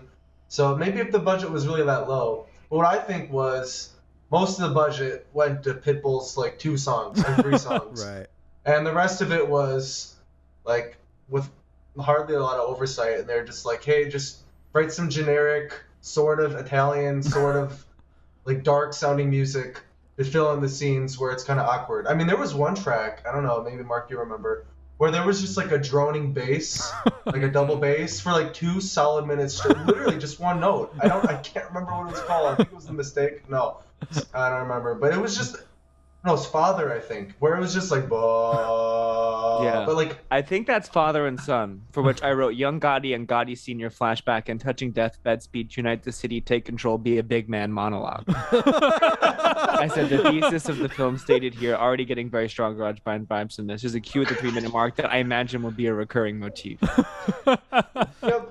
Okay. But then there's a track called Carpe Diem, which I couldn't pick up where it came in the movie. I hope you like my stance right now. I do. There's a track Nice. called Carpe Diem where there's just like a knife being sharpened. There's this kind of like knife being sharpened constantly, over and over. And there were some sort of like industrial sounds in some of the tracks where it sounded very I don't know if you guys ever watched Bible Man, No. Mm-mm. but I wrote that the score was very reminiscent of the children's show Bible Man, which basically all takes places in like the villains are always in warehouses, Mm-hmm. and so the Bible Man score is very like pipey and clanky. Yeah. And there was a little bit of that in some of the tracks. And when you said especially in the scene where gas pipe is fucking like torturing that guy. Yeah. That's when I was like, yeah, that's where we're getting Bible Man vibes. Yeah. I have a That's where we're question getting for sort of Michael. Industrial vibes. So, because you mentioned it earlier, where we were mentioning like the budget, like 10 million for the whole movie, and I don't know what percentages go where. Like I imagine like 10 million for the movie, and like 5 of that went to Travolta, maybe. Yeah. And Yeah. there's obviously then there's the rest, like wages and locations and the special effects, and I never know like Cars. Yeah, A lot of cars. a lot of cars. I never know, looking at a budget, what the common percentage of said budget tends to go to music. So like for instance, if it's like $100 million budget, does like 5% of that go to music? And if that's the case, then can you apply that other ways? And I'm just wondering if for you, Michael, if there is such an average cost, or like for example, like I don't know, like for instance, if a composer was approached, or I don't even know if it's a composer, if it's like the music producer, whoever it is, and they're approached with like, all right, we have this much money for the whole movie, we'd like to live orchestra, we'd like to dedicate this much money for the orchestra. How low can that budget be before it's laughable, essentially? Does that make sense? Is that it's usually laughable. No, it makes perfect sense. It just hurts, to hear it. It's been more of an issue lately. I mean, because usually, like back in like the golden age of well, I don't know if that's the right term, but back when like all these like summer blockbusters in the 80s or whatever were coming out, like the composers would get a decent amount up front. But where the real money came in was like the royalties, because they used to pay the royalties really well. The streaming cable TV royalties. Mm-hmm. But now with streaming, the royalties are garbage. Like this, I don't really know the exact numbers, but I got like $40 in my royalty statement from like the last year. And I mean, I don't have a ton of credits, but it shouldn't have been more than that, because I had a couple things on TV, but they just don't pay well anymore. So now it's like composers are looking for a higher upfront fee, because we're like, we can't pay the bills with these royalties. But production companies are like, why would I pay you more? Yeah, because I was just going to say, like, the parallel of that question is like, because you hear it all the time with like DPs and producers and stuff, where it's like you have like a director being like, or like a producer approaching somebody, and they're like, okay, I have a 10-page film There's an explosion scene. We have exterior night stuff. Jeff knows what I'm talking about, but it's like, you know what I mean, Jeff? Where it's like they start rambling through this list of things they want, and at the end of it, it's like, and I have a budget of $200. Yeah. And it's laughable. What is the parallel of that for music composition in movies? Yeah, well, here's the exactly that happens all the time, because like I said earlier, like we're trying to work on like a movie right now with like, another team of mine, and like we just got our music budget estimates back, and they're like the cheapest thing. Even like off-brand orchestras are like $200K just for the day, like between all the other fees. So it's like you're looking at least like $400K for a legit orchestra, like maybe $300 to $400K if you want to record for a few days straight. And it's like, so what are you taking home after that? They're not going to pay you $1 million unless you're one of the A-listers. So when people say they want live orchestra and 2 hours with their music, and they give you like $50,000, that basically equals the Pitbull score. It's like, oh, this is what you get. Okay. It's like you can't be realistic. You have to save that money in pre-production. So yeah. Wow. Yeah, and then there's like, because you're saving that money in pre-production, but then there are some like expensive numbers in this score. There's some expensive tracks. There's like, there's Blondie. There's the fucking Isaac Hayes Shaft theme that I think is just once. There's like a lot of expensive. There's like a fucking Elvis song. So like they're like budgeting that up front, or like they're like, I don't know, like whether it was like a last minute, like the score whiffs, so we have to like spend like whatever. On right. Okay. Let me comment on that, because that's another sore spot for us. So like I worked on this indie film, and there was like a 20-second, I don't even know if that's that long, like dance number between the two main characters, and they paid for an Alicia Keys song, and they paid $25,000 for 20 seconds of that song, and then for the rest of like the 50 minutes of the score, they were like, we can offer you $5,000. And that happens all the time. Like, so that's what really kills the music budget. The licensing of songs, like it's really expensive to license any kind of popular song, especially something like Elvis or anything where a lot of people have their hands on it. It's going to cost. Smoke on the Water is in this. Yeah, that's like, probably thousands of dollars per second. Right. Yeah. So like by the time all of that's done, and that's the music budget technically, even though it has nothing to do with the score, like the actual music score, that comes out of the same budget. So by the time you get to the score, poor Jorge Gomez here is probably like, what the fuck? I have nothing to work with. I mean, like, it's sad. So we're saying like the needle drop of House of the Rising Sun in this. The cost of that is probably the reason that Father is just one single note for 2 minutes, because they couldn't afford a second note. Oh, no. That's so sad. He's like, can I raise it up a little bit? Can I raise it? He's like, nope, we're not. No, don't got the money for that. Yeah. But then so many of the cues later on in the soundtrack, in the score, are like 30 seconds. They're like. Yeah. They're like, it's like, it feels like they were just like, we just need a piece of music right there. So like, very like afterwards, you know what I'm saying? Like, just be kidding. Yeah, I don't know, like really weird. Yeah. Well, I think filmmakers, like, if the film is really good and like it's like something they've been working on for a while and they have a vision, they usually know where they want music and can tactically have it there, right? Sometimes. But like when the film is just being scrapped together, and I'm not saying this was, I'm not directly saying this was just thrown together, but like you can, Michael, you absolutely then can. Ask you to save it. They're like, oh, this scene is awkward. I need you to just put some random filler music here. Oh, this scene doesn't have enough tension. Can you make some sharpening knife sounds? Like, shh. Right. So it's like that's what ends up happening. You're basically like the broom in the little pan, like sweeping up the gaps. So that's probably what happened here. They're like, oh, this is awkward music. This is awkward. Bass note, I noticed a couple tracks when I was just listening to it yesterday where there's just like a ticking clock, and I can't really think of a single like moment in the movie where a ticking clock applies to like a scene that happens. It's because we're jumping between so many different time periods. God, he's trying to keep track of what time he's in.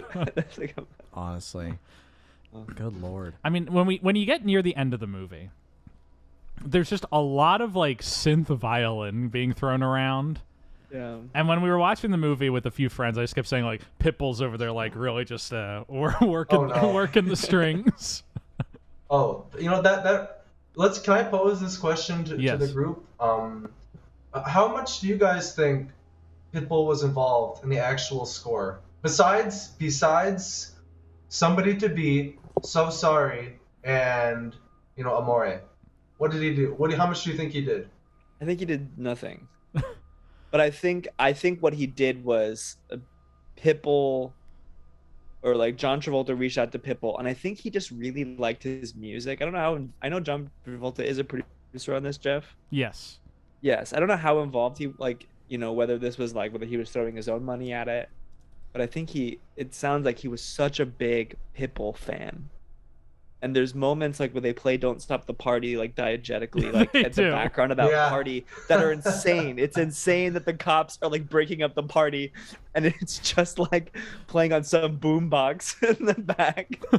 In the 80s. Where you're like, John Travolta was like, I need that song, or I need Pitbull's vibe. If we give Pitbull like producing credit, or if we give him that publicity of producing a score for the movie, if we can get Pitbull cheaper because he was such a bigger fan.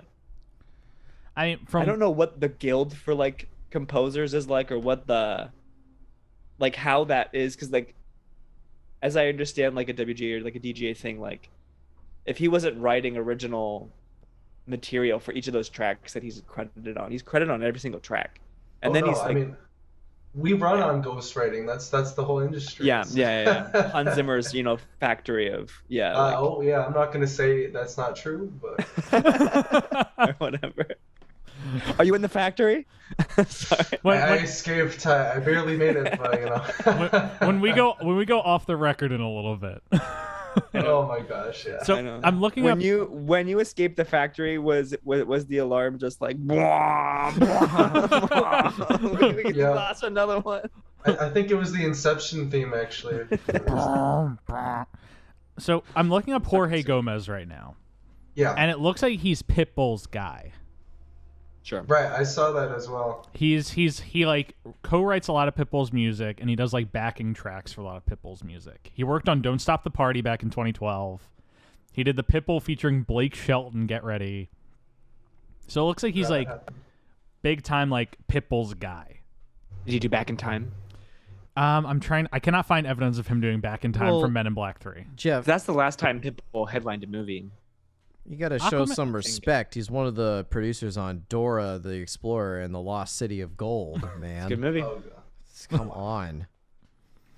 So, knowing that that Pitbull and poor Jorge had like a very interesting collaboration on this movie, and we think that Pitbull did not contribute as much as he's leading to believe.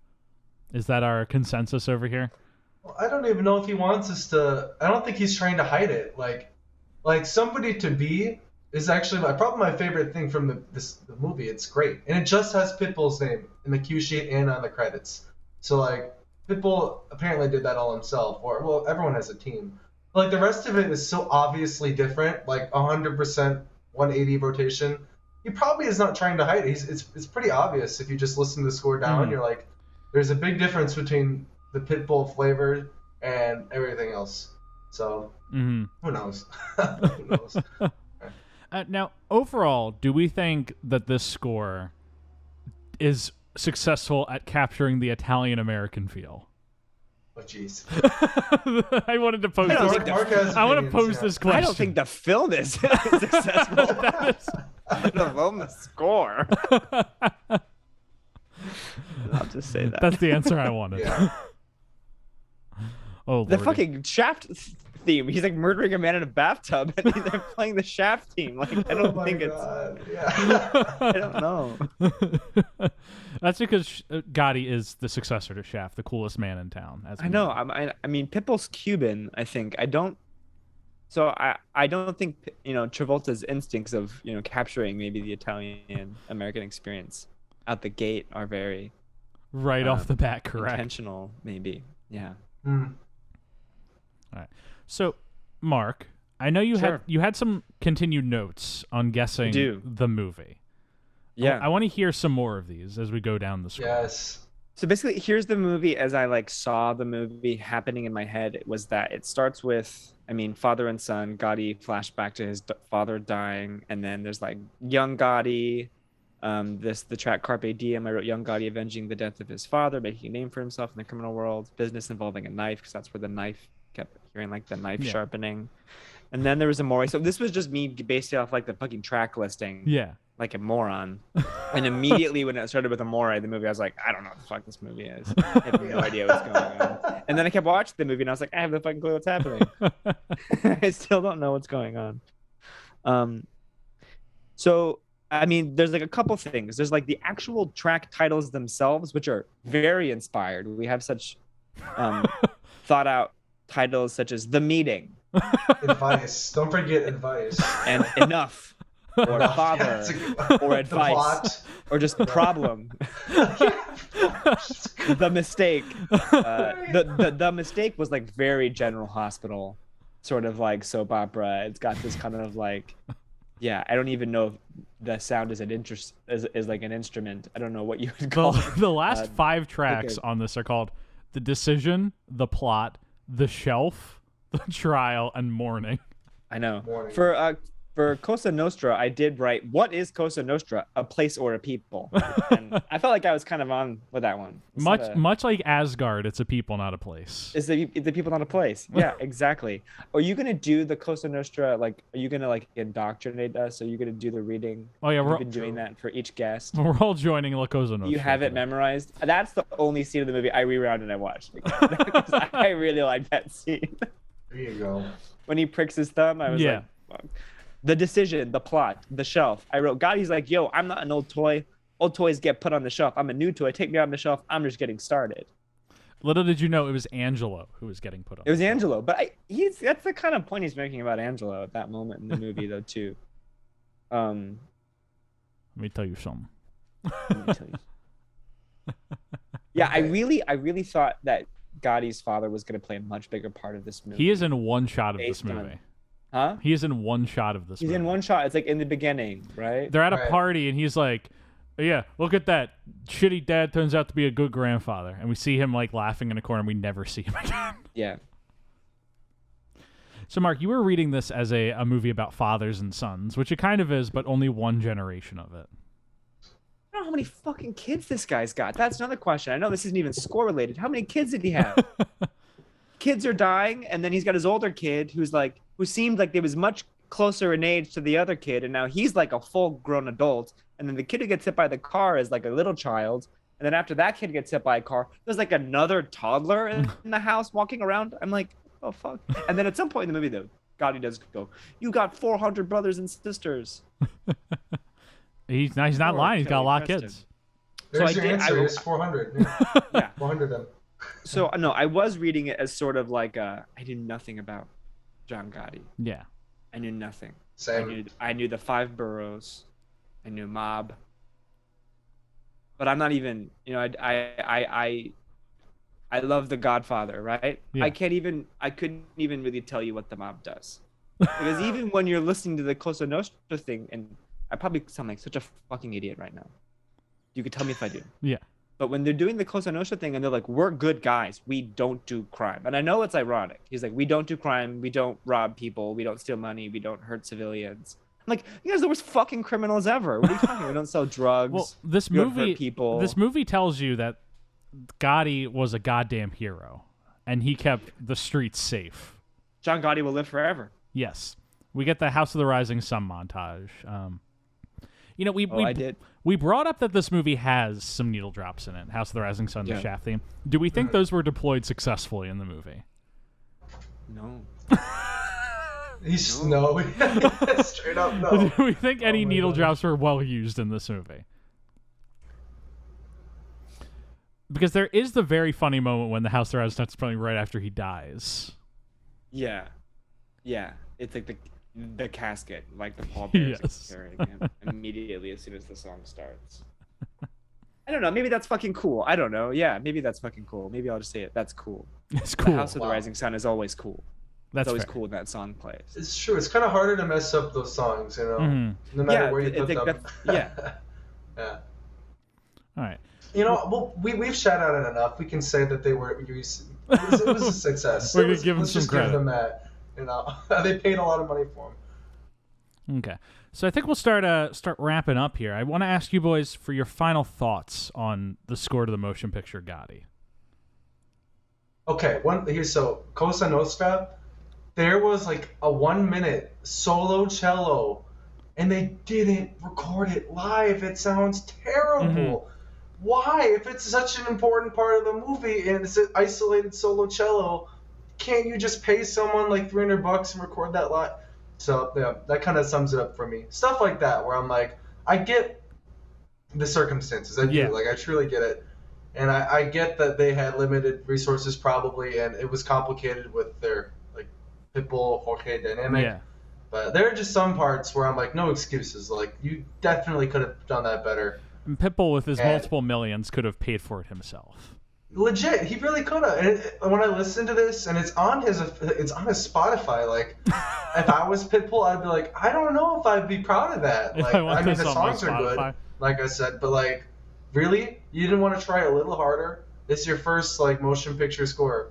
Again, I'm not coming. I actually, you know, I have a friend who works for Pitbull, and she says he's really, you know, actually a great musician, great guy. So I'm not coming at him or Jorge, but I'm like, could have tried a little harder. That's my final thought. Final thoughts on Pitbull's score. Mark, what are your final thoughts on the score? I don't know. I'll just read this last for the track that follows in the soundtrack, Cosa Nostra, The Decision. I'll just read my final note for that. There were more notes after that, but I'll read this. Gun to my head, and I'd tell you there was already a track called The Decision. I'm not going to even scroll up to see if I'm right. Just going to trudge on. And what was your final note at the very end? Yes. The final note that I wrote, well, there's a running thing where like the album starts with So Sorry, and my first note for So Sorry was, my guess is that this is probably the end credit song, placed at the top of the album for strategic reasons. If I'm wrong, it's Gotti like doing like a wake up morning, like making coffee, getting ready for his day montage. But then it does end with that. And so I wrote at the last track, Morning, rest in peace, young Master Gotti. Like your father before you, now you have arrived at the gates of Valhalla. We see you, we recognize you. Now lay down and sleep, that eternal sleep. Maybe I'm wrong, but if So Sorry is in fact the end credit song, I'll love it. Wow. In We fact, should have Mark rewrite the movie, I think. Mark is telling us a much more engaging plot guy, when in fact Amore is the end credit song again. Again. Yeah, right. I know. Yeah. I'm more is it again. I know. Is So Sorry in the movie? I don't even know. I don't think so. Is it in the movie? I don't Actually, I don't even know. Oh my god. I think there's unused tracks on the soundtrack. I know that this isn't pertaining to the score, but it is on the vinyl.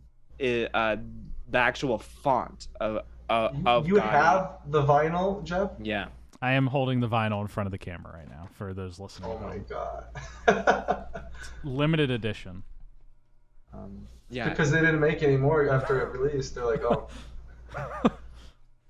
But I'm sure you've already gotten into sort of like the New York skyline as established in the Gotti font. Gotti being a 5-letter word. Are each of those letters kind of like symbolizing a part of New York City, like each of the landmarks? Because it's not the skyline. Each and is it symbolizing a a part of the borough. vinyl, so I think it's relevant. Each is symbolizing a borough. Each is symbolizing a borough. Yeah. That's right. Right. Because you That's got what I Queens, Brooklyn, Manhattan, Staten Island, the Bronx. Yeah, That's a fist. that's a fist. And I think that was a segment. So Michael, Mark, thank you both so much for coming out today to talk about the score to Gotti.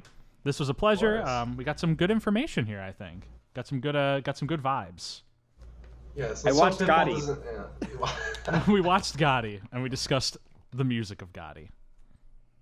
That's right. All right. Sweet. All right. Well, thank you for having us, Jeff. Michael, it's nice to meet you. Yeah, it's good to meet you. And we'll do this again sometime with a different movie. You know? Yes, we'll do another one of these. Stuart's right, giving me the Steve. look of death right now. No, I've talked about this movie for over 8 hours. Stuart didn't even say anything the whole fucking episode. That's true. Actually, you didn't say a single thing. No. How's it going, Stewie? I am ready to be done with this fucking movie. Stuart, thanks for tapping this mic off. I really appreciated it. Oh, absolutely, man. Absolutely. All right, Jeff. All right, well, folks, as always, let me tell you something.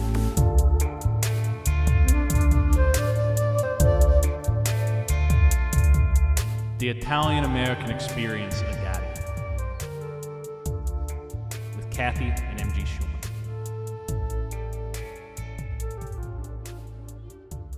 Now, folks, we've talked about GOTTI a lot today. We've talked about a lot of different aspects of GOTTI. And through it all, there's been a single vein that's transcended all aspects of this motion picture. And that's that this movie is, representing an icon of Italian-American culture. And so we had to talk about this. We had to bring in two venerated Italian-American alumni of this show to talk about what GOTTI means for this culture and whether this movie is a good, accurate representation of the Italian-American experience. Here we are. Here we are. That's right, folks. They're back from Get Shorty. In Greece. So, and look who's talking. And look who's talking. Oh, wow. So, to start things off, I just want to know, what does John Gotti mean to you? Well, you take it. You take it. I don't really know what he means to me. John Gotti, what he means to me. Well, he's like the Dapper Don. I mean, he's classic gangster. Not the movie, actually John Gotti. I watched Gotti, and I watched a documentary on him, and very interesting man. I didn't really know a lot about John Gotti. I'm more versed in, Chicago mob culture. True. Than New York mob culture. So I don't know a lot about. But he transcends. I mean, he's just like everyone knows John Gotti. Yeah. So I'm curious. You mentioned the divide between New York and Chicago mob culture. Yeah. What does that mean necessarily? Because this movie is very steeped in mob culture of New York, as we know, because he does secure the support of all 5 boroughs. Yeah. Right. I think Chicago mob culture is a little less flashy, I would say. Yes. Wouldn't you say, than New York mob culture? I feel like Chicago mob culture is a little bit more low key. Yes. I mean, I think they have the same. There's a lot of similarities in terms of values and a focus on family and why you're doing it. But I just think that New York they're a little flashier than Chicago in terms of with names like mob. the Teflon Don and whatnot. Right. Yeah. Right. Everything just slid off of him. But we had the big tuna. True. I mean, I met the big tuna. You met the big tuna? Mm-hmm. It was like meeting a president to me. I was like, wow. Wait, who's the big tuna? Tony Ricardo. Come on, Stuart. I don't know who's Tony. Stuart is the unfortunately the less well versed in mob history of this. He's like a big, Chicago gangster, mobster, whatever you want to say. Huh. Is my name, is my identity protecting my identity? We did kind of introduce this episode with Kathy and MJ Schumann, so. Well, Schumann. I mean, Yeah, that's not the maiden name. That's the our. maiden Okay, then. Imagine the big tuna listening to this. He's like, I'm going to listen to that 5-hour episode about Gotti. I'm going to listen to that. See what these guys get right about the mob experience. So, I mean, there are some big names from Chicago, too, but, New York is where they're going to make a movie about the guy. Mm-hmm. Yeah. So. Yeah. This movie is it's very steeped in that culture. Not just in mob life and mob culture, but very much in the specifically, it tries to be about, the Italian-American New York experience. Yes. And from your experience, does this movie accurately capture the life of Italian-American civilians? I kind of think it does back in that time. I mean, even in the neighborhood where he's, everyone loves him and he's, kind of their hero, and he's protecting the neighborhood. I mean, my parents are from that neighborhood in Chicago. So I think that was very accurate. Yeah, I would agree. And they're more like well loved than anything. Yeah. And Totally. they're with their people. Totally. I thought one scene I thought was really funny was in the beginning when he was in jail and the kids came and they wanted to be cops for Halloween, and he was like, "No, kid, I'm He's not." like, "What's the matter with you?" But and so that I thought was totally accurate, and then like even him and her and like that dynamic between husband and wife, I feel like felt very accurate. Like they were like fighting, and like screaming at each other, and at the end they're just like, all right, I'll see you next week. Right. Like give you a kiss. So like true. that felt very accurate. Right. Like that reminded me of aunts and uncles and cousins, like totally how they would act with each other. Here's this big, like, tough mobster guy. Yeah. But the wife is, Yeah. she sticks up. She's standing up to him. boss of the house. Yeah. Totally.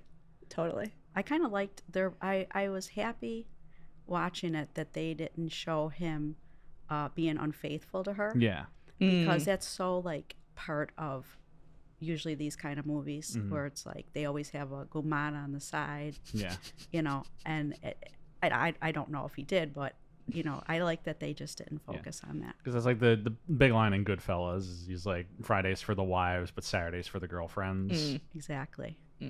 Meanwhile, our hero John Gotti, throughout this whole movie, he sticks with Kelly Preston, Yeah. as he would, He does. because He does. Right. real life. Right. Yeah. Yeah. It was kind of sad to see her Mm-hmm. the second time. I was really paying attention to more of those details the second time I watched it. The first time, I don't know if I should say this, but the performances just clouded my mind. I mean, I'm a big fan of JT, but it was like, what is happening here? I think he's going a little too Tony Goomba in this movie. I was like, oh man. But this time I was like, oh, I was just kind of paying attention to like the little things. Yeah. So that brings us to arguably the meat of this, is that do we think that John Travolta in this movie is accurately capturing the life and the likeness of a mid 70s 80s Italian American? Do we think he represents the culture? That's a hard one. Well, here's how I feel. Is he playing it up? Does it feel like a stereotype? Yes, but also I often feel, as somebody with a big Italian family, they live up to the stereotypes. To be honest, I've told this story a couple of times in my life, but I was in a class in my undergrad, culture, race, and media, and we were supposed to talk about stereotypes in media, and somebody talked about mob wives, Chicago, actually. And, there was, as an Italian, this is very inaccurate, blah, blah, blah, blah, blah. And I apparently was the only other Italian person in the class. And so they asked me what I thought. And I said, I don't really think I can say anything because I'm actually related to somebody on this show. Like somebody I'm related to is on this show. So to me, yeah, these are stereotypes, but the stereotypes sometimes are real. And in my life, they have been very real. Yeah. So is he playing into, or is he playing up those stereotypes? Yes.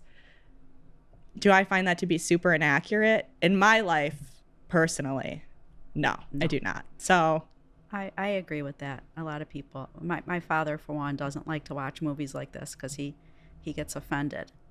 But it's his life. But it's like funny. I mean, I know we're not talking about other shows, but The Sopranos is like so. I actually just described accurate. Papa as Tony. So somebody's talking about their little old Italian grandpa and like how sweet he was and he plants trees or something. And I said, my Italian grandpa's more like Tony Soprano. Like I think minus a lot of the really bad parts, Stuart. But we're going back to so my opinion on Travolta for this, it was a little over the top. It was a little over the top. But so was this guy. Right? I don't know. It was I don't know if it was his best. It certainly wasn't his best. And I can't speak to his likeness of John Gotti because I don't know a lot about John Gotti. I don't know what John Gotti was like. Are you telling me that the opening credits, which is just stock footage of John Gotti, did not inform you as to who this man really was? Yeah, Mary Grace. Yeah, I'm sorry. No. Well, he was definitely over the top. I mean, usually people like that don't like a lot of attention on them, don't like a lot of media. He liked all that. Or he I don't know if he liked it, but, you know, I liked when he said he got mad at the guy for covering his face. Mm-hmm.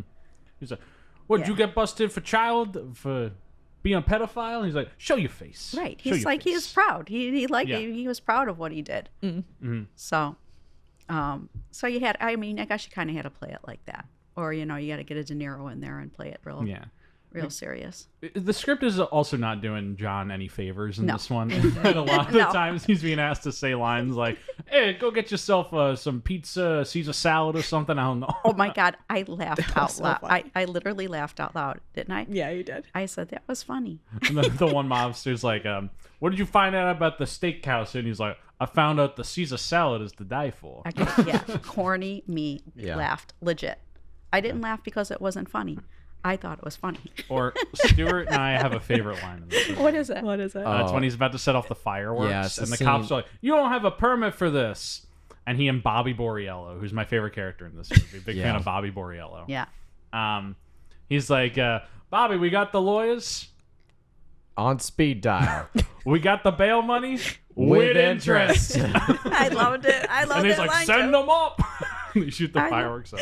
Now that is very neighborhood. Mm-hmm. Like, yeah, that's totally. very neighborhood. My family does a Saint Rocco procession every year. It's like for the saint. You could see it in Godfather too, probably. But it's like in the last couple years, one of the things was their fireworks. Mm-hmm. They couldn't get permits for the fireworks.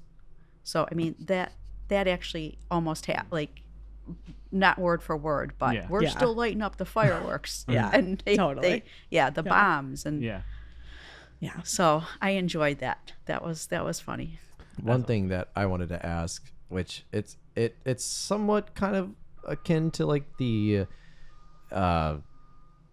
Italian like experience, but it's with like the heroicism praise that they give John Gotti at the end, which is something that Jeff and I found quite humorous. So it's like throughout this movie you see John Gotti, and like he's not like, I mean he's a bad guy, but like throughout all the things he's doing in this movie, he's whacking people left and right. Because the structure of this whole movie is John Gotti talking about things that are happening off screen because they didn't have the budget to film those things. Mm-hmm. So he's like, we raking in the money this week. And he's like, we gotta whack a few guys. And then the next scene is like, we whacked a few guys, let me tell you. It's like, well, I want to see the whacking. And it's like at the end when he dies, then there's like this montage clip it scene of like all of these like neighborhood folks who like love John Gotti, and like he was so good for the neighborhood, and like he was keeping the punks out. And the movie I feel like the movie doesn't do anything to build up why you should be feeling sad that John Gotti just passed away. When it's like, the whole movie's just him like whacking people and like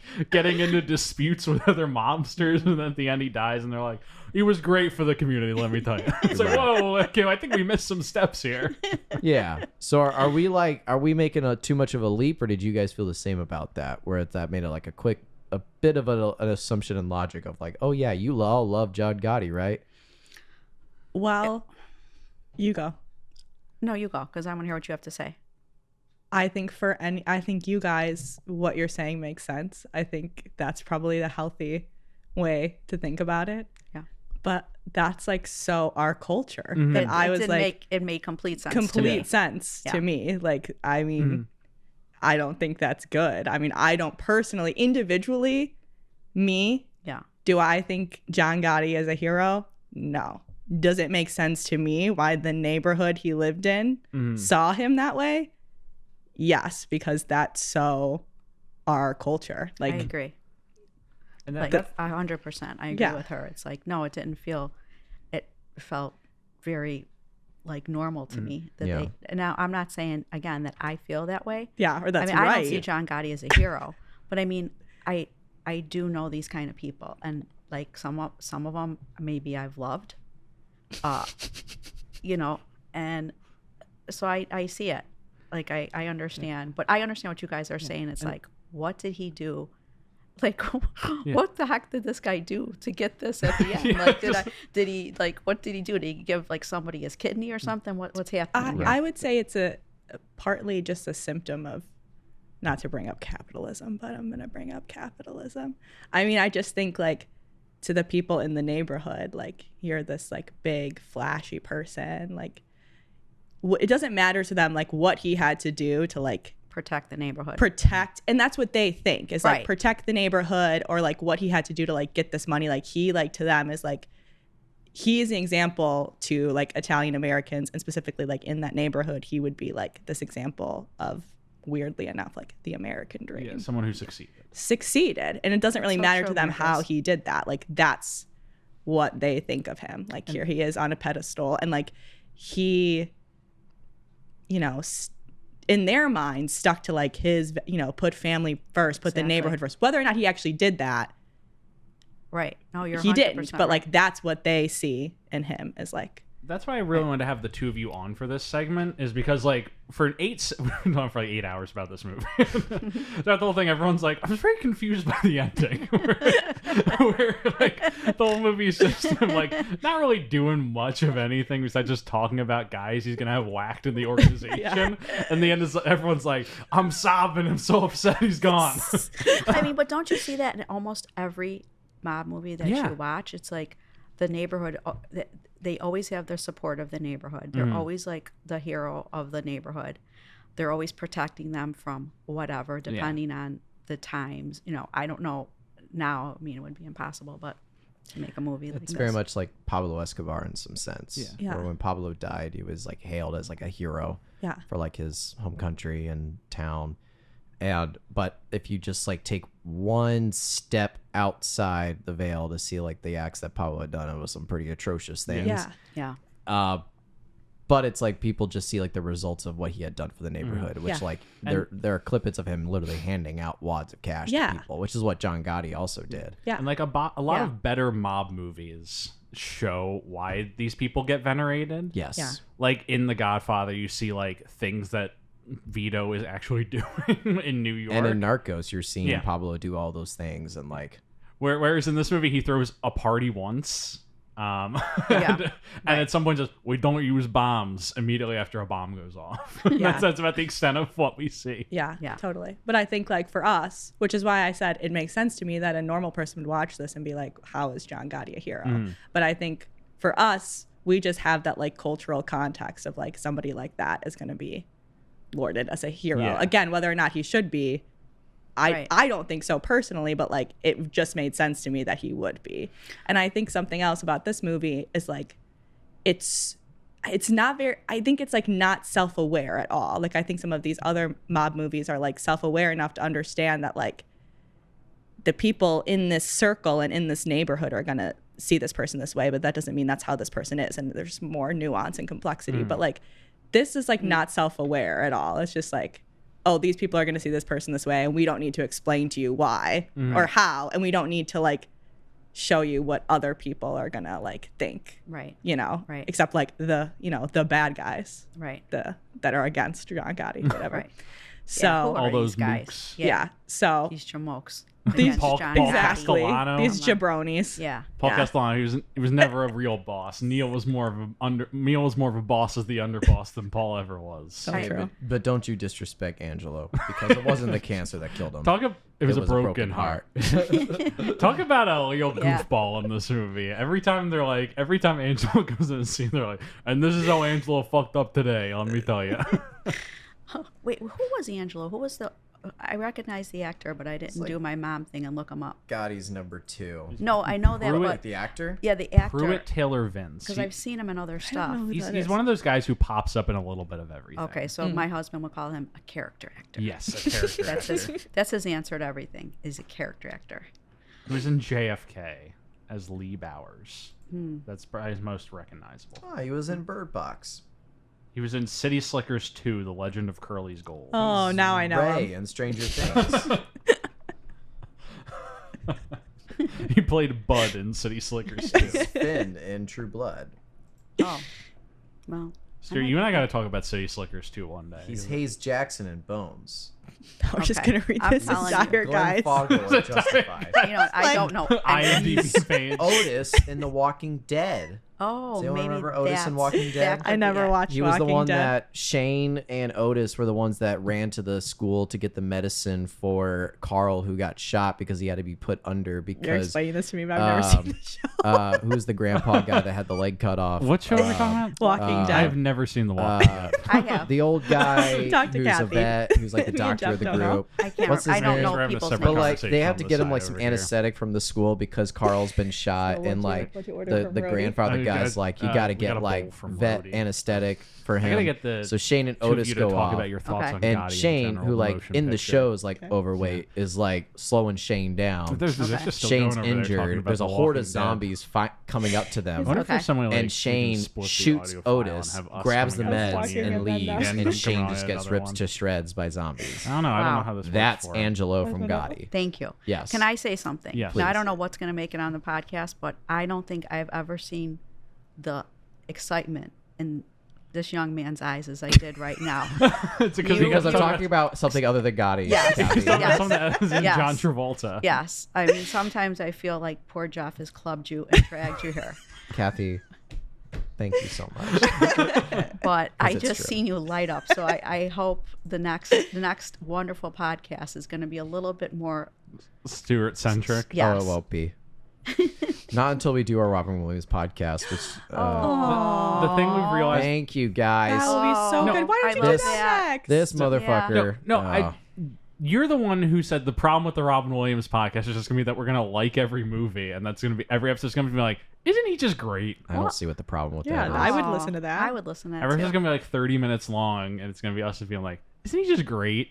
The movie's okay. He's great in like Popeye, and he's great in the photographer movie, and he's great in everything. Rob Williams is my second dad. Yeah. He's a it's best. awesome. Stuart, that we would have to talk about Old Dogs again. John Travolta's my second Yes, dad. and he's great in Old Dogs. What's your point, Jeff? Remember when he? I'm not gonna say. Remember I'm not- what? I'm Because not I gonna remember do it. everything. I was gonna bring up something that happens in Old Dogs, but I'm not gonna bring it up. You know what I was gonna. Jeff bring up. is correct though in saying that, because yes, I did bring up the Rob Williams cast, and I was also the one that said you are right, because if we do, we would just like talk good things about it. Yeah. And also, like, I mean, Robin Williams is since passed, but like, I just think about the funny, humoristic moment when we put the John Travolta podcast to bed, and then like 5 years later, there's some scandal that comes out about Travolta that we have to like open up the mic kit again and Wait, come back wait. on. Wait, Hello? Stuart. Haven't we already been Stuart, through a couple of those? You know what we have to do? What do we have to do? We're gonna be like Carlo Gambino and open up the books for the first time since 1957. We're gonna have to We'll have to open up the book, podcast for the first time. and we'll since have to 2022. address whatever scandal John Travolta's going through in his 70s. Well, by that point, we'll be in Travolting presents the Stallone Zone. I have to say, I think he's almost like the Teflon Don. I mean, there's been a couple things with Yes. him, and he just seems to Literally his way dance out his of it. way out jiggle of his it. way, Jiggle dance his his way out of Yeah, it because yeah. he is in the hearts of the people. I mean, Jeff and I work in. Come on. we work in the movie business. Are we and kind of drawing a comparison in that John Travolta has gotten out of between him and John Gotti and how he's essentially playing himself, being the Teflon actor, maybe?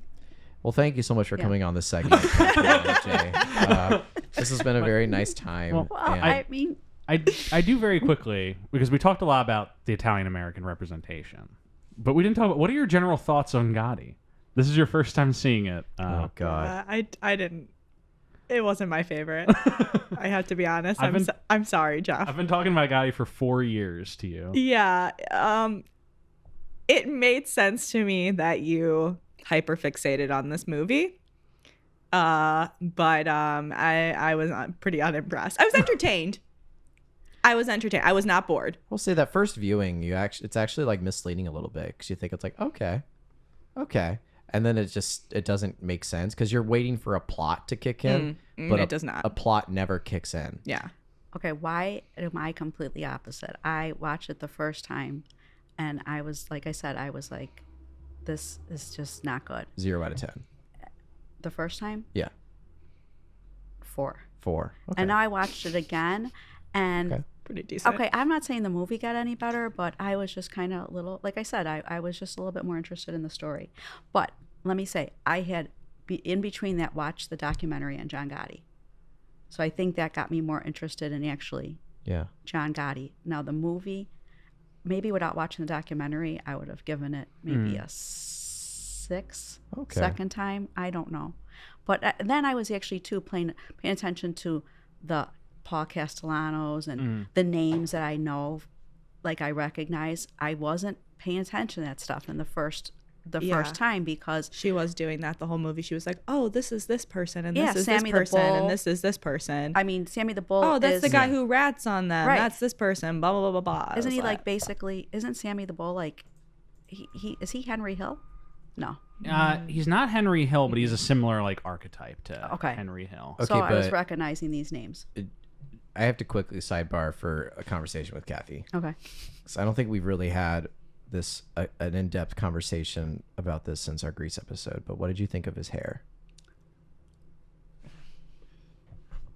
No. No. No. No. Okay. No. No. It's a wig at this point. It's a wig. Well, yeah, because we talked about this on a lot of our other episodes, but like pretty much every hair ranking since. From Paris with Love. Have you been keeping up with our hair ranking, Kathy? Somewhat. Somewhat. Yeah. What are your thoughts? Well, I'm thinking mine and Jeff's t-shirts today are pretty accurate Yes. on hair rankings. Because honestly, there are two people whose opinions I care most about when it comes to the hair ranking. It's me and Kathy. And Kathy, like, I need your validation in my picks because I have been getting bullied on the show a lot. Okay, give me your top. Okay. Like, Oh, well. can I have your top? Here's the list. Here's the hair ranking. All right. Oh boy. So Oh boy. I think this is worth a sidebar. Yeah, it's worth a shot. Okay. We've already. So can you just read for the audience what number 1 is on the hair ranking? Life on the Line, biker flashback. All right, sidebar. I'm going to show you Sidebar to a sidebar. I'm going to show you a quick video, Kathy, Okay. and you tell me if I'm correct.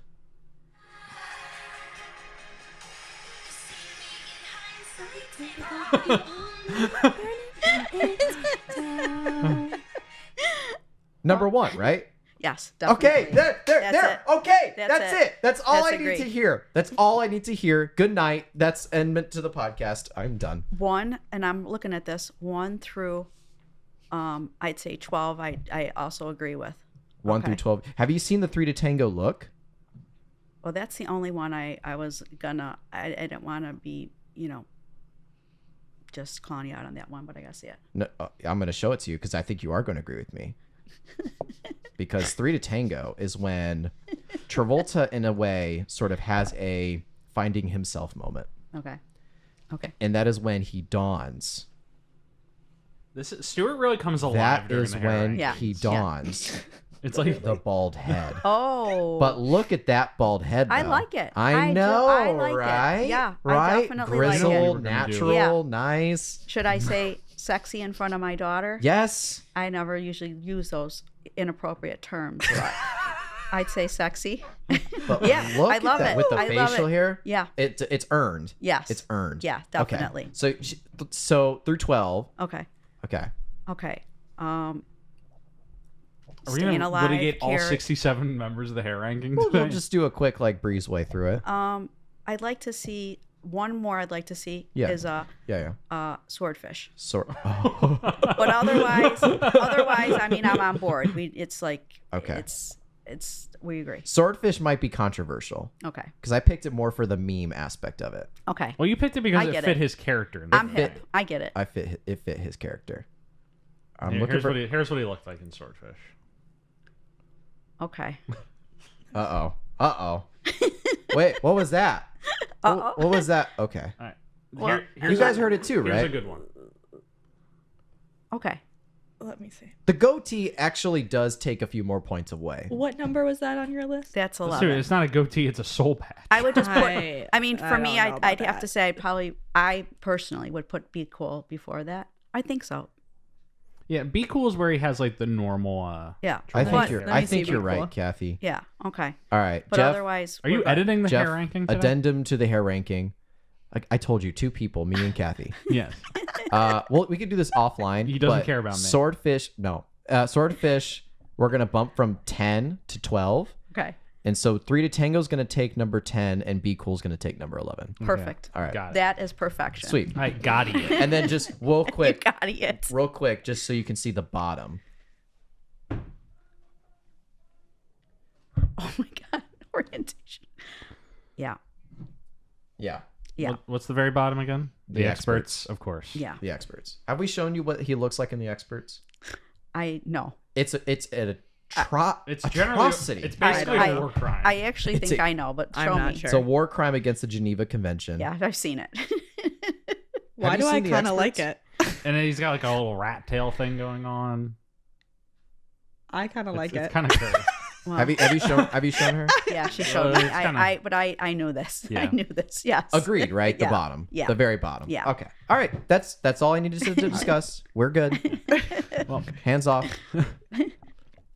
But Jeff, I'm gonna make the She change. validated Jesus, my I'm number gonna- one choice. Oh my god, I'm gonna make the Kathy change. validated my number one choice. Cole, if you're listening to this, Cole's been like the biggest bully of all time. Cole Bradley. Yes. Cole Bradley. Cole Bradley. He's He been is the, a bully. He's been the biggest bully about the hair ranking. Listen to Mrs. Schumann, Richie's mom.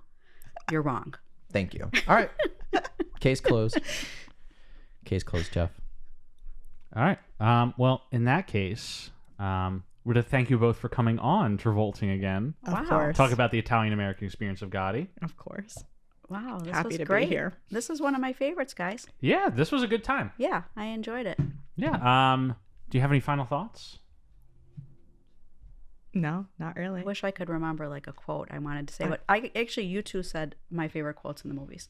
In the movie. Yeah. Yeah. So Got you the guys- lawyers On dial. on speed dial. On speed dial. Got the bail money With interest.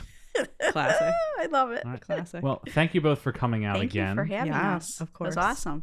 And Love to talk about perhaps the we'll Guido perhaps experience. We love the Guido experience. Yeah. I love your take on it, Mary Guido. Grace. Thank you. I have a lot of thoughts about You the do. Guido You're experience. Guido, we're running out of tires.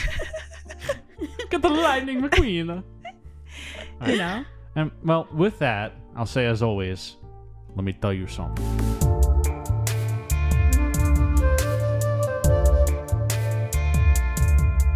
The Philosophy of God. With Adam Campbell and Brian Dees.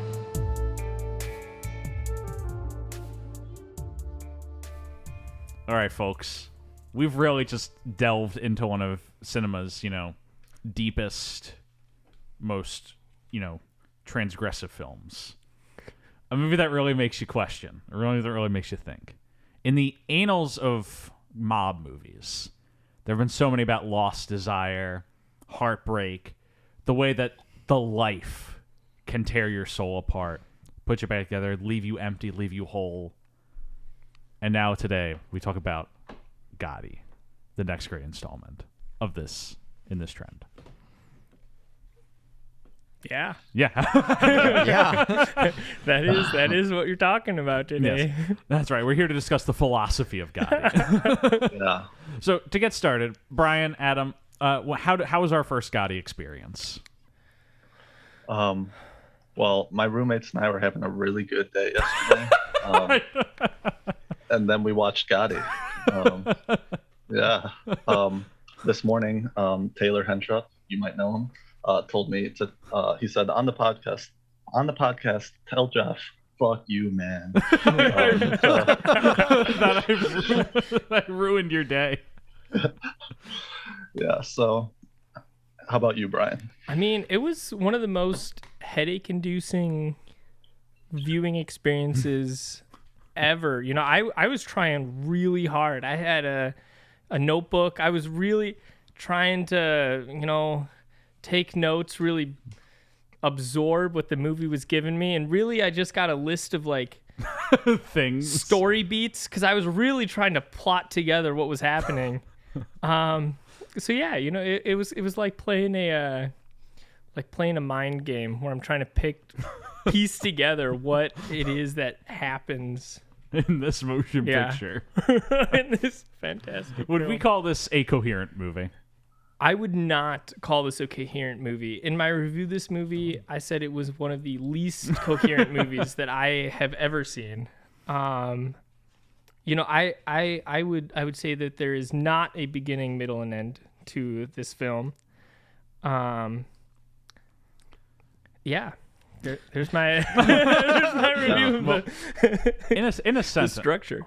Boys, in a sentence, what would we say this movie is about? Let's dive right into it. Let's go deep. Let's figure this out. it's about. It's about a man just trying to be free. In a society that just doesn't want that for a man. Doesn't want him to be free. I would say this is strangely pro-gangster propaganda is what I would call this movie.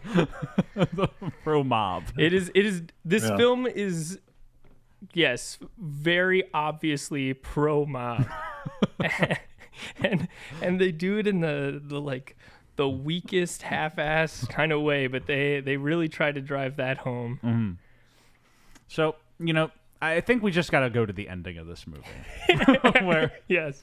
And that's where we really got to start our discussion today about, the philosophies and themes of this movie. Because this movie's trying to tell you something. Gotti keeps saying it in the movie. He keeps saying, "Let me tell you something." And if you're wise enough, you will listen to him. Yes. And when he says, "Let me tell you something," he's telling you that the government railroaded John Gotti right into prison when he was a positive force for his community. They do try to make that argument. That's true. After the majority of the movie is him just whacking chumps. And then at the end, he's like, he was great for the community. He threw a fireworks festival once a year. It was fantastic, let me tell you. Well, yeah, they almost tried to make the argument that, I think one of the real life archive guys at the end, I can't remember if it's one of the real life archive tapes or one of the fake newscast tape parts. The structure doesn't make any sense, but some civilian said that they weren't killing random people, they were just killing other gangsters, and they almost try to make the point that he killed gangsters and actually limited the number of dangerous people. He was on this crusade of killing other gangsters and protecting the streets. He was only whacking other wise guys. Oh, God. And what do we think about this theory? What do we think about this thesis? Adam, what are your thoughts coming out of this movie? I had a really hard time identifying any kind of philosophical depth in this movie. This is the juice that we're here for. Yeah, so I don't know. I just I'm gonna bullshit and say he exemplifies as an Italian the sentiments in pre-Christian Rome, where it was valued to take justice into your own hands. The law only exists for weak men, but strong men take vengeance on those who have wronged them. This was a value in pre-Christian Rome that we've since abandoned as a society. So that goes to that ties in with he's just a man trying to be free, a strong man trying to be free in a society. Adam, what you're trying to say is that the mafia is the resurrection of pre-Christian Rome. Yeah, I think it's a thing. All right. So I'm gonna roll with it. I'm gonna run with this. Yeah, I like this. I like this as a story. Pre-Christian Rome, the Rome that built one of the grand empires, the greatest empire on earth of the BC AD period, which is just like the period around that shift. Mm-hmm. Disappeared for a few hundred years. They lasted, they turned into Byzantine, Ottoman Empire, all that fun stuff, factions and subplots. But the Roman Empire's gone by 1910. It's fully gone. Mafia's coming along. That's when they start rising in this country, let me tell you. Yep. They started it in Italy. Yes. And then migrated their organization to the U.S. There's an argument to be made there. They're the continued evolution of the Roman Empire. I think it's funny, in a lot of mafia movies, and the whole idea of the Italian mob is that it's it's a family. Yeah. Loyalty to the family, loyalty to the group is the most important thing, and nobody in this movie is loyal at all. There's like little Johnny has his one moment at the very end where he's like, whatever my father says goes. But then the rest of it, they're being horrible to their kids. They're being horrible to their wives. They're killing each other. Sammy the bull is, throwing everyone under the bus. They put Angelo on the fucking shelf. They put him on the shelf. He died of a broken heart. That's my favorite. It's like, they say it was the cancer that got him, but I think he died of a broken heart. I'm like, no, it's probably just the cancer. I watched a really good documentary recently, The Act of Killing, Joshua Oppenheimer. It's a movie about Indonesian gangsters and kind of their psychology 30 years after the fact of whacking a whole bunch of people. But something that the people in that movie constantly say is, gangsters, they're just free men. They're men who have been free. And this movie really is trying for that to be its argument. The argument, and it's hilarious because that's just not true at all. And they don't make the counter arguments either. Nobody does any crimes in this movie. They all talk about crimes. Yeah, they talk about how they're so good at doing crimes, but you never see any of the crimes, and it just comes off as this really one-sided, like just pure propaganda, which is funny because I know the Gotti family had some monetary involvement in this film. Yeah. It's a biopic that's as little truth as humanly possible put into it. And we just recorded a segment where we talked about the real life of John Gotti. And this movie does not accurately reflect a lot of things. I can't imagine it does. But a lot of mobster movies that have made an impact in the culture, like your Goodfellas or your Godfathers, they have an element of kind of glamorizing the life. Yeah. And then the second half of the movie works to deconstruct that idea and why you were attracted to it at the beginning and why at the end of the day you're not that, like, why it's probably just like a false hope. Sure. It's empty calories. This movie does the exact opposite. This movie does. Spends an hour and 30 minutes convincing you why this life sucks, and then at the end it's like, ain't the wise guys just great? Let me tell you. Let me tell you something. Yeah, that's very true. And so, jumping off that point, leapfrogging off that point, I want to talk a little bit about, the cinematic influences of Gotti. And where Gotti's coming from in the culture. Because it's coming out of, your Goodfellas and your Godfathers. Yep. Do we have any thoughts on the history of the movies that led to Gotti and where it fits? We weren't ready to think deep today. I've always kind of hated mob movies. Okay, here's the juice. Oh, that's okay. All right. So I really dragged you through it on this one. Yeah. I think maybe The Office was an influence on this. There's a lot of little snap zooms going on. God. Yeah, and the handhelds. Yeah. Yeah, I watching the movie, I felt like they were trying to maybe go the route of, they have this archive footage from the real Gotti, and they have this like fake newscast stuff, and I think they were trying to keep that going through the main narrative, make it feel a little documentary like, and they just committed in the smallest way possible, and it doesn't work. So it's in this weird place of trying to look like The Godfather, while also maybe looking like a documentary sometimes. Looking like The Office. Yeah.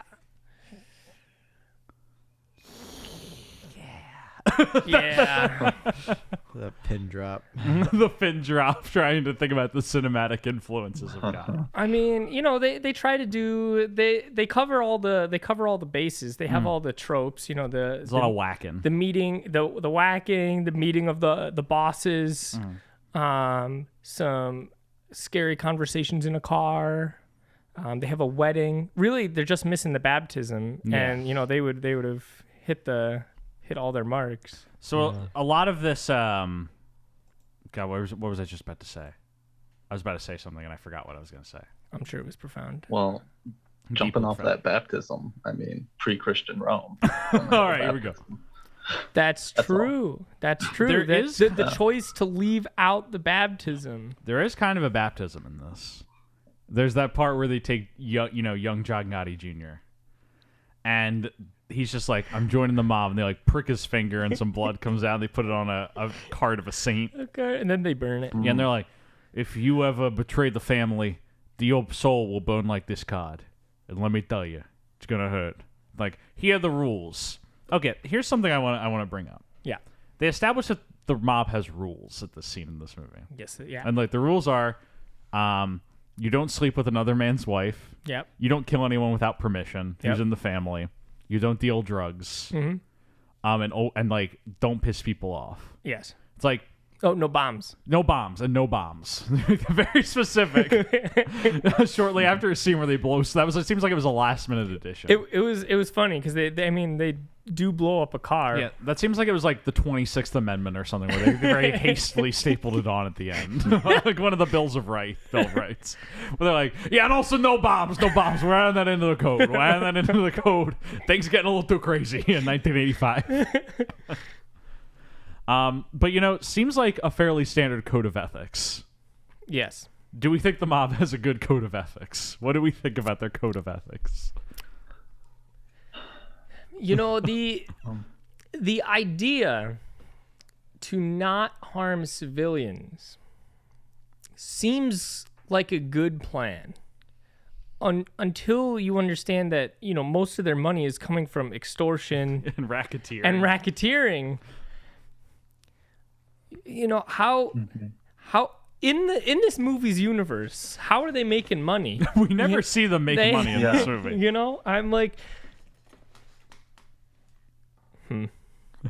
yeah, it's not really, I would say, an accurate portrayal of the mob mentality, but that's Stuart, how do you feel about this code of ethics to live by? Do you believe that no killing civilians, no dealing drugs, no bombs, and don't lay with other dudes' wives is a pretty good code of ethics? I mean, you're talking about a movie that's about a man wanting to be free, and honestly, that does not sound freeing to me at all. Ooh, so Stuart's seeing some contradictions. So, because if it's some problems in the faith, and maybe this is where the philosophy of John Gotti comes in, because maybe he, on the surface level says these are the rules we agree by, but pretty sure he kills civilians, pretty sure they use bombs, and I'm pretty sure he's pissed a lot of people off. Yes. I think the one thing he probably hasn't done breaking rules wise is slept with another man's wife, which I'm sure there's probably some biopics that would contradict that statement. Yeah. But this movie believes he's a great man, so we're not going to see that happen. Right, of course. This movie is so strange because it wants to humanize Gotti so much and be like, he's just a real guy. He's going through the stresses that we're all going through. Yeah. And believe you me, he was good. He was a good guy for his community. He lost his son, guys, so he's obviously a good human being. So Frankie got hit by a car. Let me tell you, hit by a car. Yeah. I feel like that just broke Brian. Oh. And it's like the least eventful part of the movie. I know. It's just a news clip afterwards. Frankie Gotti, son of the John Gotti, got hit by a car. This news anchor really did his work. He did his research. He figured out the whole scheme. Mm-hmm. And then they went to the restaurant and they were looking at the waiter, and after that, the waiter wasn't talking no more. Thanks. I mean, that is some impressive reporting. He figured it out. He figured it out. He did what the FBI couldn't. They couldn't bring John Gotti down, but he brought him down. The Teflon Don. Yeah, John Gotti's whole thing of don't hide who you are. Yeah. Just do all your things and be proud. John Gotti doesn't work in the shadows. That's something going for him. Yeah. He gets mad at people when they cover up their face on camera. It's like, no, you ride with me until the end. Mm. You show your face on camera. Yeah, he finds that one guy who we never see again. It's like, you show your face on camera. Right. Yeah, that was a great moment. Well, gentlemen. Wow. What? No, keep going. No, I was going to say gentlemen. Yeah. What are you gonna say? I was gonna say, what are our final thoughts? Wow. On the philosophy of Gotti. There is none. I will say this movie is lacking a moral compass. It is putting little to no effort in a cohesive, overarching theme. I think it's obviously paid for by people in the life. I think it's an interesting piece of propaganda. But I don't think it's communicating anything of merit. Of merit. Those are my final thoughts. Adam, any final thoughts? Yeah, if they really wanted to send home the promotion of pre-Christian Roman values, he would have slept with other people's wives and then killed them when they came after him. He's like, what are you gonna do? Stop me? Yeah, so because that wasn't in there, it really is just who knows what they're trying to promote. Yeah. Stuart, any final thoughts on the philosophy of Gotti? No. I've talked about this movie for 5 hours already. Make it 6. 6 hours already. I'm done. I'm done. Don't worry, still 4 more to go. I'm so glad for you two that today ends with us. so happy for you. It's just giving me loving eyes right now. You know he loves it. All right. Well, thank you, Brian. Thank you, Adam, for coming on to this segment of our Gotti episode. It was great to have you folks back. Oh, thank you guys. And yes, thank you. As always, let me tell you something.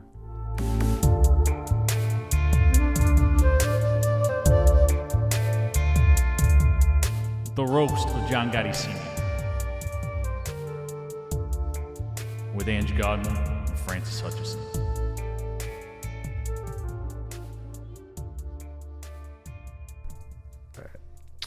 Oh yeah, that's right, folks. In this segment, we're not talking about the art of Gotti. We're not talking about the craft of Gotti. We're not talking about the philosophy of Gotti. We're talking about the absurdities of Gotti, because this is the roast of John Gotti Sr. Should we? You don't have a thing on the ethics of Gotti. I just realized. We do have a philosophy of Gotti where we'll be talking about the ethical nature of it. Okay, good. I'm going to talk about the ethics of Gotti. There's lots we should talk about in There's a lot in that to department. talk about.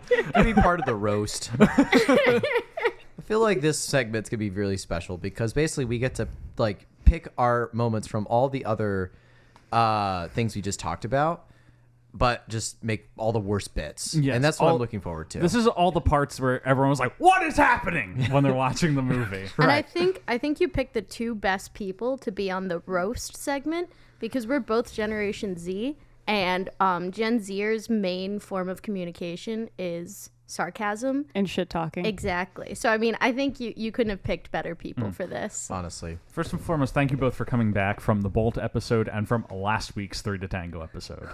Such What a pleasure. rush. Yeah, What a rush to be back. Back to backs. Couldn't be happier to be here. The dog should have died. Whoa. Dog should have died. Speaking of dead things in movies, I would love to just start with my first what the hell is happening when John Gotti's 13-year-old son dies in that car crash. Frank. The music choice was so The song's like, look around, Okay. and nothing terrible will happen, and then he gets... I'm just gonna say straight off the bat, just so that my comments can be further, I don't know, justified.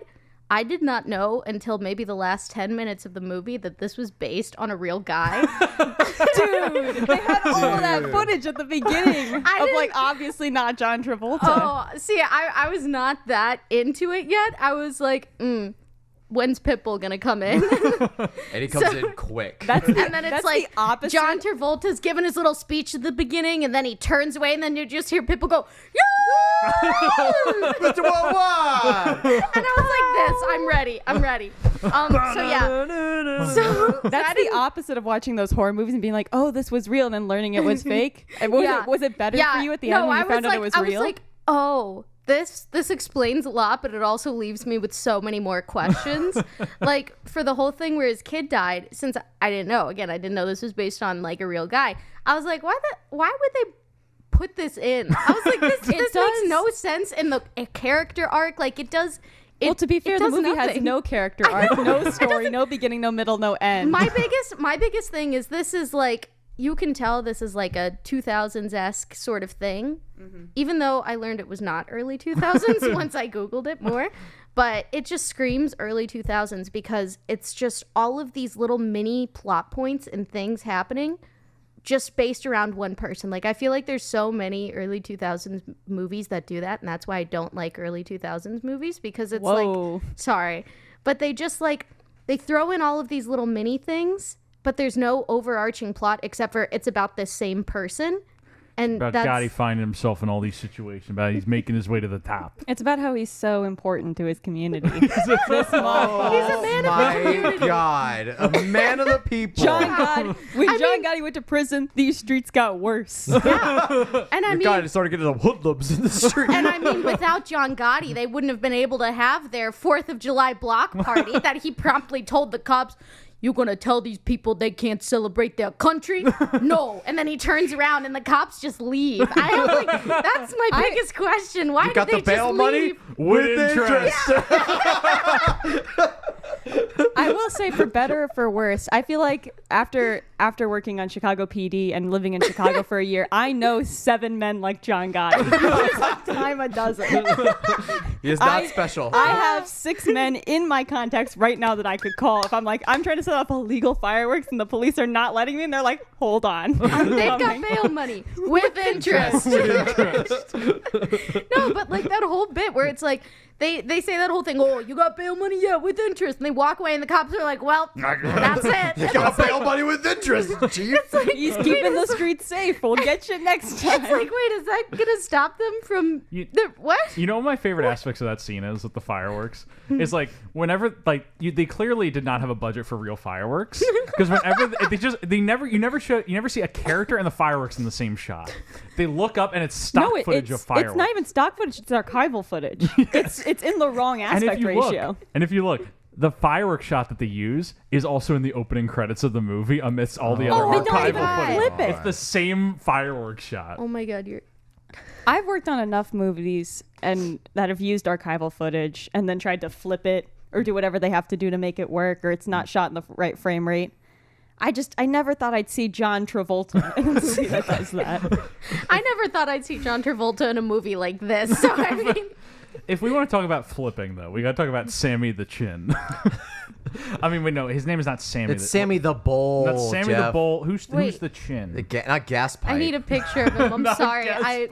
I don't even think a picture is going to help. They all look the same. That's my critique of this movie. Is everybody looks the same. They all have the same kind of name, and they were like, "You'll figure it out. We're not too worried." They write it on the screen for you, No, Ange. half they did, but then they stopped. They read it on the screen. I know. I was like, "What's this guy's name?" And I was like, waiting for the little credit, and then there was no name, so I was like, okay, I guess he's just like they also ND mob man number 4. They didn't start doing dates until maybe 30 minutes in, but at that point we've already switched back and forth, and I'm like, I would have loved some dates starting at the beginning. And my other big critique of this is it's like another classic 2000s-y thing where it's like they don't tell you the time frame in which the movie is taking place. I thought that's until on you purpose. Figure it out. Well, because it's but it's like third but then person. You're like, what year is it? How old are they? Like, what? It's just so many questions, and then at the end they're like, "Oh, it all ties up," and you're like, "No, it doesn't." Well, I think the perfect litmus test for the aging factor of this movie is none other than the actor playing John Gotti Jr., who clearly can pull off 16 to 40 in this movie. He's 25 when he films this movie. Nah, they just added glasses to him, and it was like, oh, guess he's old middle now. aged. He's middle aged. I'll be honest. I mean, this is not a roast. He was attractive enough. I didn't care. I'm gonna be honest. I'm gonna throw that out there. That's fair. Right? He comes on screen. I'm like, eh.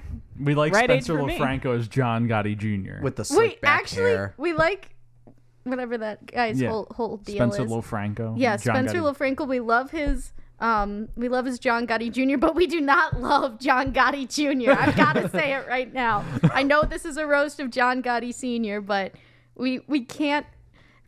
just segueing back to that fireworks scene. Yeah. Where he's walking and he sees a beautiful girl, does a double take, and he's like, can I take you out for a drink or something? She goes, John, I'm 16. And instead of like being like, oh, my bad, backing off, can I get you a soda or something? I was like, I audibly sat there alone in my apartment and went, oh. I will say, in his defense, I don't think, because back then it wasn't 21 was the drinking age, it was 18, and I think he's in the military academy at that point. I wouldn't know. He was out. He was out of the military He's out? academy. Oh, never mind. Fuck because that guy. There was a singular scene of him in the military academy. And then they mention on the TV, like they're talking about his dad, John Gotti Sr., and they all turn their heads.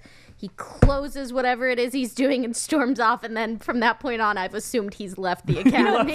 For a movie with no plot, I thought it would have been a really cool story to talk about if your dad is a mob boss and you have grown up wanting to be a cop for Halloween and in the military academy and then eventually joining the mob. I mean, that's what Godfather's about. But that's a really cool story. That deserves to be told again. Directly the plot of the first Godfather. Or even like the way Gotti talks to his wife Victoria. I would have loved another hour of just them talking to each other. I felt like they had good chemistry. I felt like that story was there. But instead it's him walking in, talking shit, killing a guy, walking out. And we just rinse and repeat. I would have been really concerned if John Travolta didn't have good chemistry with his wife, Kelly Preston. That's his real wife. This is real life. I would have been really concerned. No wonder he was so handsy at that Christmas party. I was like, Mr. Travolta, camera's rolling. Jesus Christ. Okay. Yep. That's his real wife? That's his real She wife. did great. I mean, obviously she probably... That's good, because it was her last movie before she died. Whoa. Wait. Yeah, no, that's actually real. Stuart just really brought the mood down there. Well, I was going to say something not cool, which was she probably didn't audition and she probably was not the best actress for the role, but she did a really great job. All of the best moments in the movie that I liked, at least, came from her. Yeah. Bummer there were she's pictures dead. of him in the paper. You railroaded him like you did my husband. Half of this movie is just mobsters in bars having meetings about things they're going to do that we then don't show on screen. Yeah. And the other half of the movie is people yelling about how they're being railroaded by the government. And they're like, they're railroading him. And it's like, no, you killed 20 people. I will say, not I know this is a roast. I know this is a roast. I'm not being roasty enough. But for the budget, I think special effects was probably given, and for the stuff that we got to see, I thought it was really well done. There was one door break that I was like, that door was never locked. But all the blood I saw, all of the gunshots I saw, I was like, this looks pretty good. If only they had had enough money to do it the whole time. Because we talked about this in our art segment that may or may not have played already. We don't know what order these segments are going in, which we've said in every segment. So you folks now know what order they're in. But like clearly like they didn't have like there's the bar that they keep going to, which is like just some guy's basement with like a white wall and like there's just an Italian flag on the back and they're like, yeah, this is where mobsters hang out. What do mobsters do? They put a fucking Italian flag in the back. They're good. And then they walk from one room to another. There's just another Italian flag but turned sideways. It does make sense that this movie is so popular, probably with like people like you, Jeff, who are not Italian, because it's very obviously written by someone who was not Italian, but like had been to Little Italy in modern day, and maybe had gone to Epcot and was like, I think I know what I'm talking about. Maybe has been to Epcot. Saw Goodfellas, saw Godfather, and was like, I get it. They're like, I how get hard it. can it be? How hard can it be? Like, you just throw in a little bit of mob jargon, like, oh, let me tell you they're something. not playing by my rules. Everybody's got to play by my rules. I'm not putting him on a shelf for gas pipe. What is the shelf? What is the shelf? So the shelf. Let me explain. Put Angelo on the Let me shelf. explain the shelf. You don't need to explain it. The shelf you don't is- get to do mob Listen, shit. the shelf is akin to the toy Squeaky at the movie Toy Story, where he gets put on the shelf because the Squeaky toy doesn't work. And that's what happens to Angelo. He gets put on the shelf. And then he dies. And then they say it was the cancer that got him, but I think he it was died of a broken heart. Wait, Obvious also, reasons I felt a kinship to him. I'm sorry, what were we going to say? biggest Francis? rose, not of John Gotti Sr. specifically, but just the movie in general.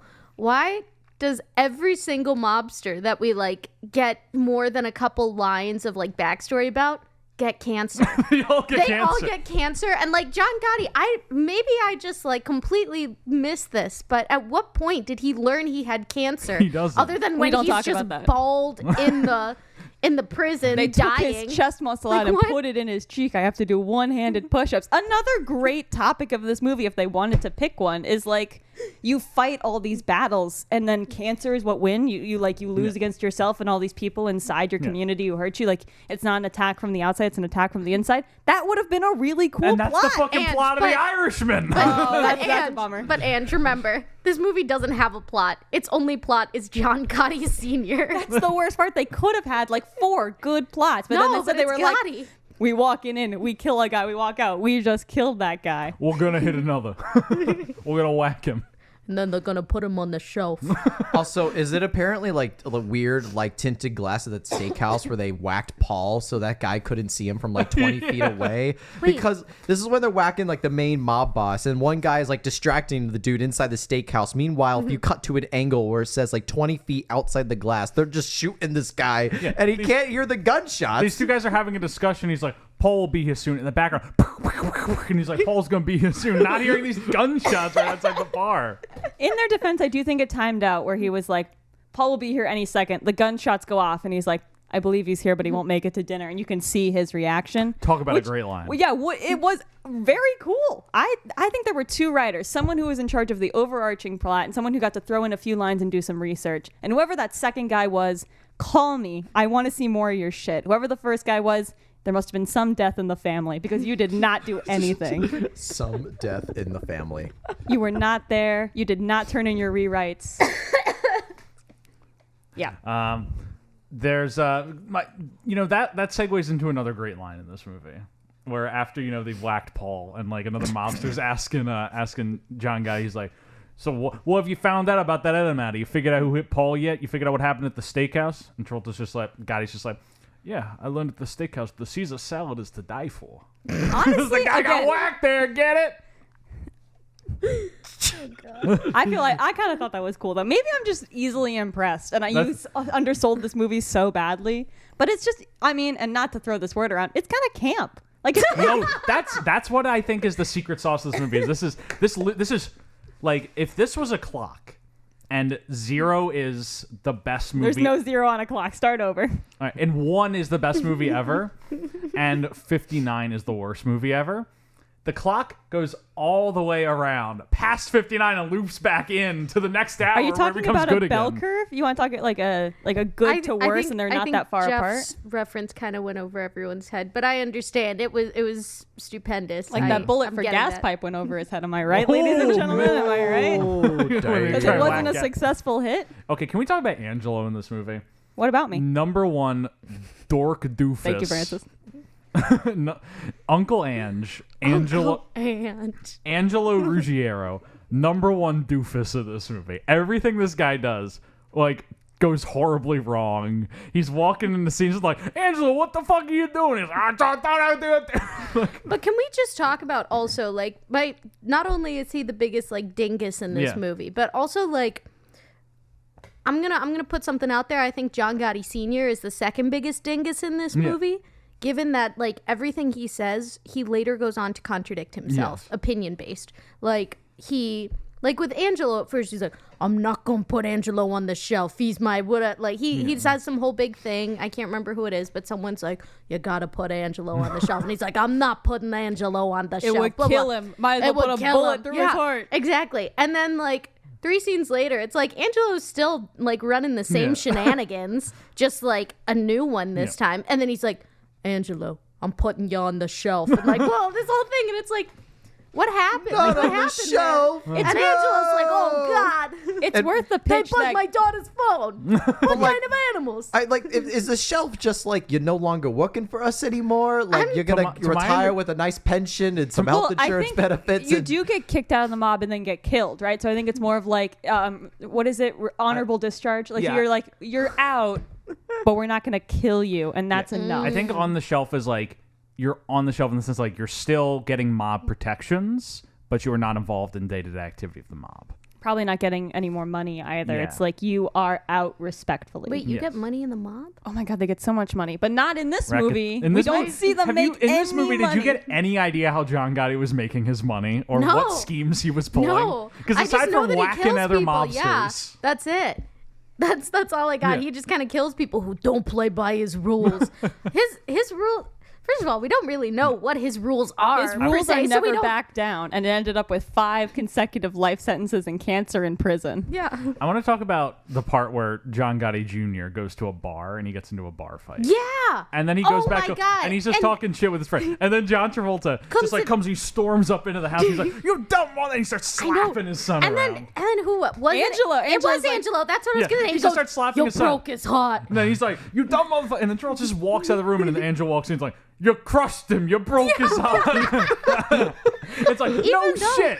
He runs the exact same shenanigans. Yeah, that John doesn't make Gotti any sense to Jr. me. Where he's like, "You're gonna get out of this. You're not gonna go to the Exactly. military academy," Yes. and he And then- goes and he gets in a fight and he kills somebody, and it's like, your dad is in the mob. You're gonna be fine, and then No. he's in the mob. Wait, yes, that's my biggest beef with this. And this was the one thing that I wanted to talk about today. Everything else I was going to wing it, but this is my big thing.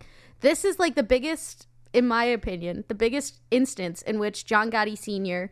goes against directly what he said before. So he gets all pissed off at John Gotti Jr., JGJ, if you will. JGJ. But he's like all pissed off that he killed that guy in the bar fight, blah, blah, blah. He's like, and then John Gotti Jr. starts saying some stuff about like, oh, like, maybe I want to be like you, Dad. Maybe I want to be in the mob. And he's like, what? You want to be like me? And he's like all pissed off, right? 20 minutes later, John Gotti Sr. is like indicting him into the mob or whatever. And then he gives him a big hug and he goes, I've never been prouder of you. And I'm like, what? Really quick pause on that. I do want to talk about that more, but the joining in the mob scene, truly the coolest thing about that movie was like, you will burn like the saint if you leave us, and they talk about their rules, which by the way are great rules. No drugs, don't cheat with another man's wife, we don't hurt civilians, we don't fuck with bombs, and also don't be an ass. Yeah. Sign me the fuck up. Personally, I do all of those things, and I would like to continue I'd be doing happy them. to join the mob. Hey, but continue doing it, but with some money this time, That right? wouldn't be too bad. It would not be. That's Anyway, not a raw yeah, deal. John Gotti, full of contradictions. Again, I just think they Exactly. cobbled together the script and then handed it off to someone who's like, I'm going to put some of the best lines I've ever written in this thing. No, you know what I think? I think it's a bit of that, but I think maybe it was like this big masterpiece, right? They were like, this is going to be a beautiful film. And then someone started writing it. Some dingus started writing it. How we Leo got Rossi. that opening scene. And then... And Lem Dobbs. So we get that, yeah. So we get that opening scene, yeah?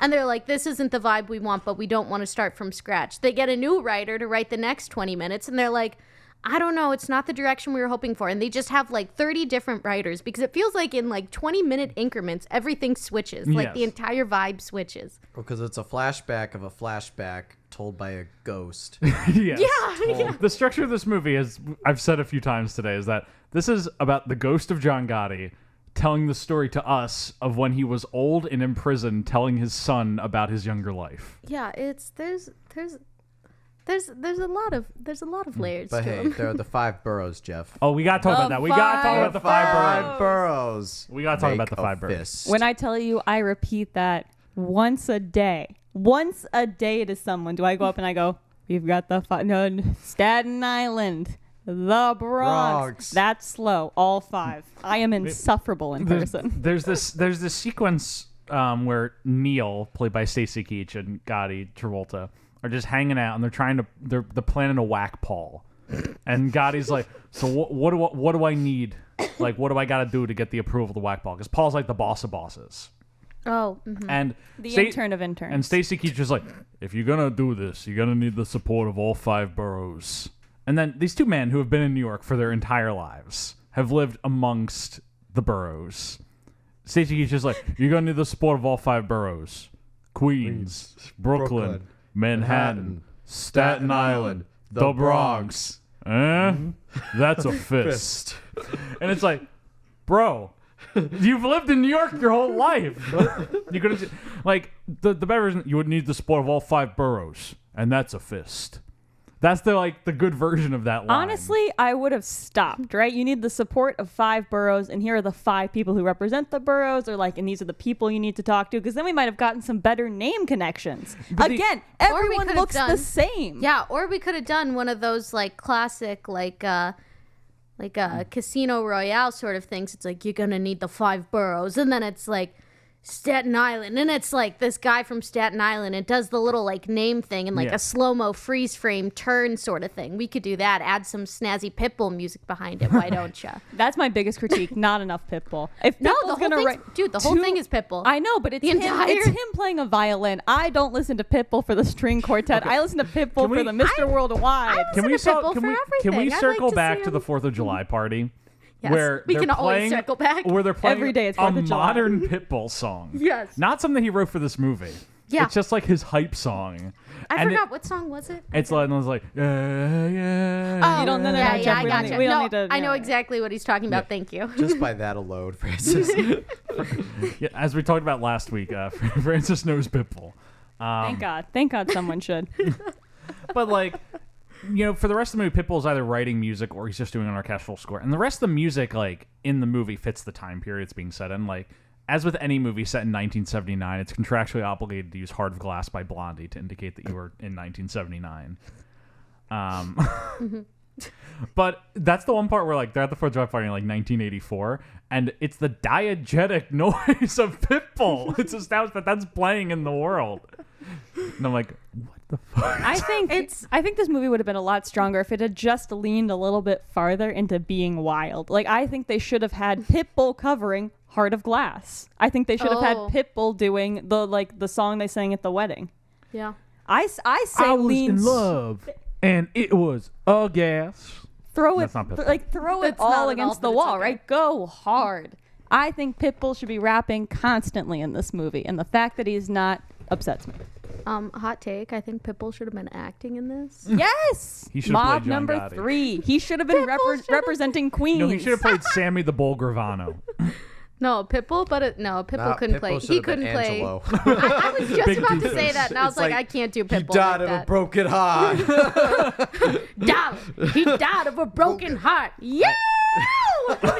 I love that after that scene where Angelo comes in and is like, you crushed him, you broke his heart. Angelo like turns around and then Gotti takes it in the narration. She's like, little did Angelo know, he was the one who had crushed us. Because, like, another scene, it's like Angelo leaked thousands of hours of tapes of him talking shit about mobsters. Oh my god. That's another reason I think I would be a great mobster. Is there's a lot of shit talking in this movie where he just sits down and he's like, I don't think Paul does anything. And everybody's like, you can't fucking say that. And he's like, just did. Too late. I'm going to say it again. Paul doesn't do shit. We're gonna hit Paul. We're gonna whack Paul. The thing that makes this, one of the many things that makes this movie so special to me, is how every scene you can tell everyone involved in it is convinced, like, yeah, we're making the next Goodfellas right here. Am I right, boys? Like, all these guys, all these Italian jamokesters walking into scenes with absolute, like, they're just, like, jaunting in, like, real, like, doing the big Italian struts and That, whatnot. you know that's not real, right? I need to know that you know that that's I know not it's not real. Okay, because you were saying it's real. But they're all doing, like, their struts. Like, they're all really, like, playing it up in this movie. That is true. That is And you can tell true. they all think, this is it, guys. We gonna do it. There are going to be 4 Gotti movies. It's going to be a full series. Well, we will be having a segment soon in this episode. No, I think they thought they were going to make a bunch of movies like this. Like the next one was going to be Al Capone. John Travolta's Al Capone. There is a movie called Capone with Tom Hardy that is in very similar energy to Gotti. Oh, dear. Amazing. Everyone should watch it if you haven't already. Half the movie is Tom Hardy sitting in a chair on his porch, grumbling with a cigar in his mouth, staring at a piece of statuary that looks like a penis. And he's like, that's my favorite statue. And then he shits himself. That's roughly the whole movie. I mean, rightfully Perfect. so. Rightfully so. Ideal. I think one of my favorite things about this movie is John Travolta's mob acting. Because I don't know, I've always kind of thought of John Travolta as a good actor. And then I watched Gotti and I realized, oh boy, He's going. this is situational, okay? He's going 150% in this movie. Yeah, but like Every scene he just in the walks out. wrong He's like, direction. No, like Let me with tell just you like something. all of these little moves he does, like he would keep doing this little like sharp head turn thing, and I was like, what is the point of this? Like that would be like to emphasize he's like both angry, scared, matter and with you? like ready to whack someone. It was like that was like his like emote for everything, and I was like, what? It was just I don't know. There were a lot of questionable moments in that in terms of his acting, and I My favorite moment was when he's in the hospital and he finds out his son's died. And, like, there are multiple ways actors can, like, you know, physically expel, like, stress and mourning and all that stuff. John Travolta goes for the fist bite. He like bites his fist. You know what I like about that scene? What do you like about that Is scene? that, like, they're all in the hospital and they're clearly waiting for news about their son, about Frankie.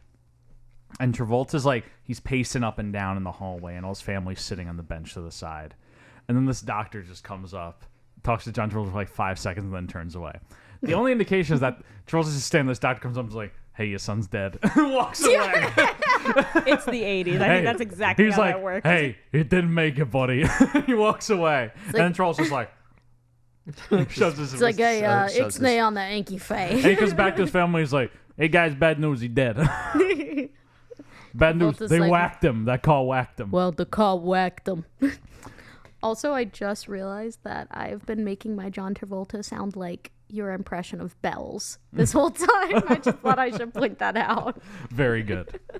I also like that, you know, there's parts of this movie where in a second I'll ask everyone to recount their favorite part and their final roast. Oh, God. But I do want to talk about how much of this movie, like, because we mentioned, like, there's a lot of scenes where, like, they clearly didn't have the budget, so it's just guys talking about a thing that they're going to do, and the next scene is, like, after the thing has happened, and they're like, yeah, now that we got so much scrutiny on us. But I like the part where after his son gets whacked by the car, he like, of course you do. Of course you like that part. He like meets up with his boys. My favorite mobster in this movie is Bobby Borriello, played by Leo Rossi. The guy who's always walking next to John Travolta like this. A writer as well, right? One of the writers of the movie. Probably the good one. Yeah. Bobby Borriello. The one who's laughing in the car where he's like, what the fuck do you think is so fucking funny? And he's just dying at the drivers. That was the writer. He wrote the that screenwriter of scene. this. He's like, let me read for you Leo Rossi's first few credits as an actor. Okay. Big Cherry, Italian Kidnapper, Vegas Muscle Chief. Bud Scarlotti, Jack Muldowney, Detective Restelli, Detective Ricci, Chef. Cliff Scorpion Albrecht, Frank DeSalvo, Mr. Burtis, Bobby Buttafuoco. That's a real thing he played, real character. Well, I can assume the very diverse career. He played Detective Sam Dietz in all 4 Relentless films. Jeff, what I'm not hearing is Detective Stromboli. Yes, because in this movie he's going full Stromboli. He's going full Alfredo in this full Tony Meatballs. Full Tony Meatballs. But no, there's he's like, we found this fucking prick. What he wants to do, and Travolta's just like, my family's gonna go to Florida for a little bit. You guys take care of him. And then it cuts to just a news broadcast. And this guy's putting the work in. Like instead of this news anchor, like this is archival footage, I believe. Instead of this guy's being like, this guy got killed. This guy got killed. It's like this news anchor's like does a full investigation. He's just like, so what happened was this guy hit the Gotti's kid and killed him, and now he's been found dead out. And when the owner of this diner where he got killed started talking to the police, some wise guys showed up and roughed him up, and now he don't talk no more. This news anchor lays out the whole scheme. Oh, it's great. I have a lot of questions. How could like the whole world know about John Gotti Sr. being the big killer that he is and whatnot? But like, I don't know. It feels like for the most part, people are just like, damn, he kills some people. He's a mobster. Well, what are you going to do? Guys are going to be guys. Like, what? That's what we do. That's the thing that's crazy about, like, the actual mob at the time, especially during its heyday of, like, the 50s to the 90s, is, like, they would, like, it would be openly known, like, yeah, this guy is, like, responsible for hundreds of murders, and we can't do anything about it because we don't have the direct evidence. I think in some ways that's still true. It's just they've taken themselves out of the media because it wasn't working. That's why they almost exclusively get mobsters on, like, tax evasion and racketeering charges. That's why we invented tax evasion and racketeering charges to get mobsters. There was a guy in Philadelphia who got busted a few years ago named Tony Meatballs, and we got to pay our respect. Let me tell you something. Free Tony. So what is our final roast, Jeff? Yeah. What is our favorite? My favorite scene in this movie is obviously just the opening. When it's just Travolta staring at the Queensboro Bridge as a ghost and turning around, he's like, let me tell you something. New York's the greatest fucking city in the world. And the majority of this movie is not filmed in New York. It's great. It's perfect. Cincinnati, Cinema. right? Cincinnati and Kentucky. Filmed in Cincinnati and a little bit in Kentucky. Cinema is alive and well, folks. Gotti 2018. Stuart, what's your favorite scene? What's your final roast? My favorite scene, final roast. Christ. It'd probably have to be one of the earlier scenes where we see John Travolta in bed betting about all the sports stuff, and he's like, but then the Chiefs are gonna blow it from a 6-0 lead, and then I'm betting on the New England Patriots, and they're fucking taking us over, and then I'm going in here, and then it's like John Travolta's so leaning in so hard onto it. I'm like, bro, like easy on the Italian man. He's like 1 degree away from just like holding his hands like this, and going ba ba beeping a booping a beeping a booping a beeping a booping a ba. We watched this with subtitles last night, and there's a part in this movie where Travolta's just talking, and the bottom of the screen just says, speaks Italian. The guy who's writing the subtitles could not be bothered. He was like, yeah, he's saying something, you know? What's yours, Francis? Well, I am completely impartial toward the scene that Jeff chose solely because of the Pitbull ending, the Pitbull leadway into the rest of the film. That was pretty fantastic. But I really do like the scene at the very end where John Travolta is dying. He is now bald. That's also, are you going to do a hair piece, a hair ranking about all of the like 30,000 things? I just realized he's got like a whole bunch of different hairdos going. It's going to be its own segment. It's going to be its own segment. Good. I was like, wait. Yeah. Anywho, he's like dying in bed and the doctor's talking to John Gotti Jr. And he's like saying something about, oh, well, like you could give him this, like, because like it's like some medication thing.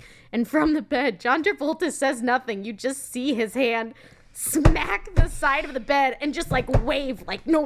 He no painkillers. I'm dying on my own terms, believe you me. It's like we could give him Ativan and put him in an induced coma. It was like the weirdest moment because like why is he doing that? But like if he can move so like ecstatically, like he can move with so much energy, but he says nothing, and if I'm remembering correctly, I don't think he has any sort of ventilator or anything prohibiting him from talking. Yeah. He just decided to make the most drama. Throat and jaw cancer. I think that's the deal. Because after a while, you can't talk. Like, I got the trifecta. Got jaw, throat, and chin cancers, whatever the fuck that is. No, cheek, jaw, throat. Yeah. He's like, it fucking sucks, brother. He's like, they took my tit, they put it on my face. Doing one-armed push-ups.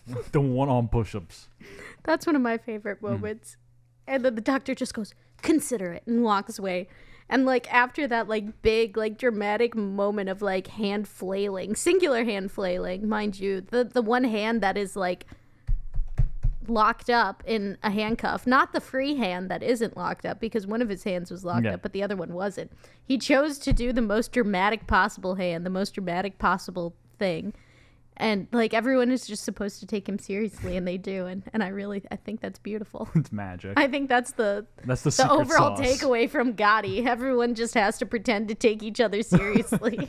And do they take it seriously? Is that your final roast? That is, yeah. And your favorite scene, final roast? My unironic favorite scene is when he comes in after his son's death and his wife is depressed in her bed, and he opens the window and he said, yeah.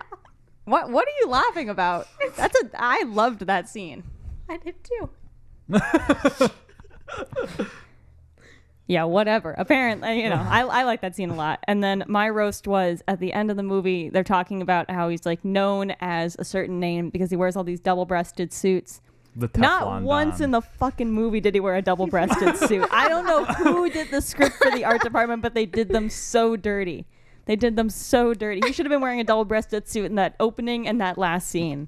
I will die on that hill. I also like that, in movies like The Godfather and Goodfellas, kind of the structure of it is like they become like a real mobster like a third or halfway through the movie, and the second half is like there's a little bit of them at the top and then they fall. This movie, he gets to the top at the very end and then immediately collapses. He's like, I made it to the top after I whacked Paul. Then they got me on our RICO case. I spent the next 20 years in prison. It's like, whoa. Yeah, I would have liked, I know the movie didn't have the money for it, but I would have loved to see some like opulence. Also, that was my thing. He says he's born with 4 fucking cents to his name. If you're born with any sense to your name, you're born with nothing. Your parents have the money. Mm. Like what? Was he born and they gave him almost a nickel? They threw 4 pennies at him. Inflation's a bitch. Yeah, I would have liked to see him like rolling around in some wealth with his wife and being like, "We finally made it," and then being like, "We are finally not making it anymore." Then he got whacked. Then he got whacked. Cancer whacked me. By the government. I got whacked by cancer. Railroaded like my husband. The railroading him like the papers. Right. Any final thoughts before we This movie was deeply undersold to me. I was highly entertained. I had a great time. Yeah. It is one of the most entertaining movies I've ever seen. Yeah, I had a lot of character arcs personally within watching this movie. Yeah. I'm watching it and I'm like, oh, good God, what is this? And then by the end of Travolta's opening speech, I go, I don't care what anyone says. This is my new favorite movie. And then about halfway through, I was like, oh, God, why did I say this is my favorite movie? And then by the end, I was like, yeah, this is a good one. This is going to stay deep in my memory. It will never leave. I've been Yeah. thinking about it for 3 to 4 years at this point. Rightfully so. Rightfully so. All right. That's Well, all I with that, have. anything you guys want to plug before we... No, I think if you like this movie, you should go watch Rango 2011. It's the animated version of this movie, but with a much better plot. You should listen to our... If you haven't yet, listen to our episodes on Bolt and 3 to Tango. Yeah, and I think that all the viewers should know that Jeff doesn't know who Waka Flocka Flame is. Yeah, I don't think we can take any of his opinions seriously And who because Pitbull is. not enough. Not Not enough. Well, it's close. It's close to enough. That's true. That's close. Yeah. All right. And so with that, let me tell you something.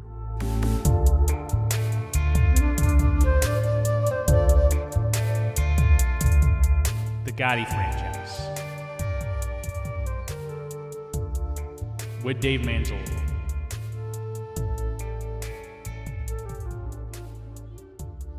So, we're gathered here today. We've been talking about Gotti for a little bit.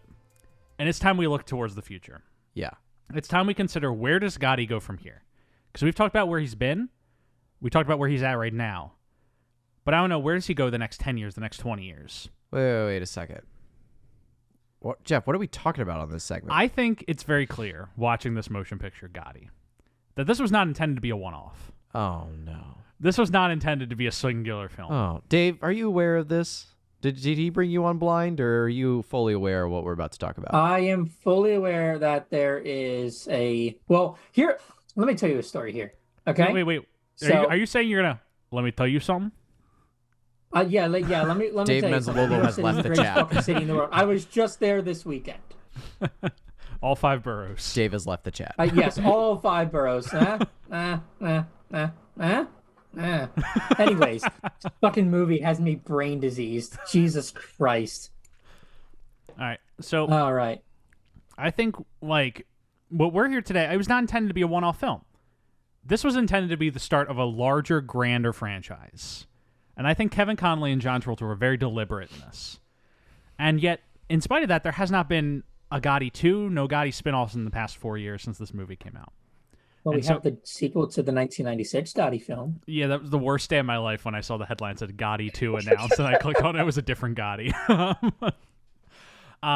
But no, we're here today. I think we can workshop some ideas, come up with some pitches that we can send to Kevin Connolly, send a Movie Pass, and see if we can get this franchise Jeff, you know kickstarted. Movie Pass is gone, It's right? coming back. It's coming back, baby. I don't think it's coming back. It's coming back. All right. Okay. So, Dave, thank you for joining us today for this pitch meeting. I was brought here at gunpoint. Dave, what is your history with Gotti? What's your history with this franchise? Well, you see, I was aware the movie existed, and then for some reason you decided to turn it into a cult, right? Okay, let me tell you a story. I was in class one time, all right, back in the college days, all right, and Jeff had just seen Gotti, and he was weirdly obsessed with this film, and I'm in the middle of something very important, and I notice I get a text message from him, so I look over, and it is this absolutely, utterly gargantuan wall of text, right? And I think to myself, oh, for fuck's sake, he sent me more Gotti shit. And what he sent me was this multi-paragraph, 3,400 character pitch. 3,400 character, Jeff? Yes. 3,400 character pitch for Gotti 2. In which they go to the underworld to fight What the hell was it, Jeff? So it's changed a bit since my initial pitch. What was the initial pitch? So the initial pitch had Gotti going Did I read to war. it? I have it. It had Gotti going to war with the demon Lemuria from the underworld. Demon what? One of the ancient Roman demons. Wait a minute. Where the fuck? We got Gotti. Wait, Lord. are you telling me when Adam came here and talked about the philosophy of the mafia and talked about the parallels between the Roman Empire, that was preconceived? No, that was not preconceived. Adam just was pitching it, touching into the right wavelength that I'm on. I have, however, altered the pitch since then. We've cut the demons out and we made it a bit more of a personal story for John Gotti Sr. Oh my god! In Gotti 2. But he died at the end of first Gotti. Right? See, this is the input. This is the powder keg that starts the plot. Okay. We're in an alt universe. do you guys want to hear my pitch for Gotti 2? Oh my god! He asked me to find it like an hour ago, and I dug it up and I found it, and now he has it. Stuart, I'm so sorry for this. Okay, Dave, it's you and me, man. It's you and me. Okay, so we start off with a familiar shot of the Queensboro Bridge. A familiar tune starts playing.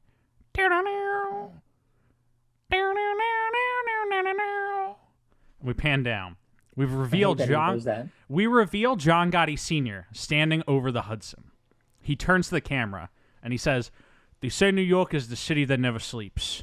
This doesn't just mean the lights or the people. This means the spirits of mobsters past don't get to the eternal sleep.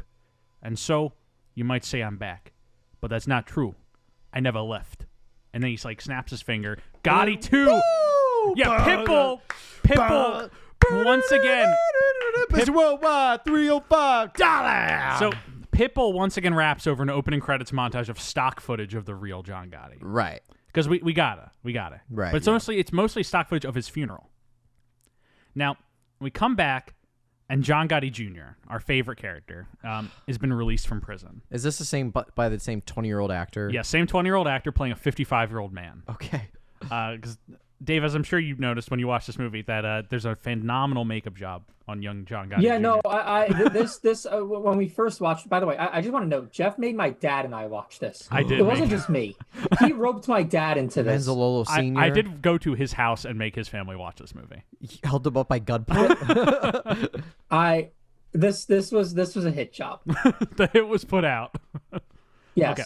Anyways, yeah, no, I noticed that it's so hard to like following Travolta through this is super easy because they change his makeup so much. You can tell which time period we're in super easy. That kid, let me fucking tell you, what year we're currently looking at is an anomaly.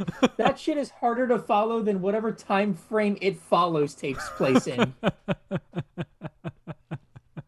So he's in this movie. Yes, he's in this movie. He's back. He's being released from prison.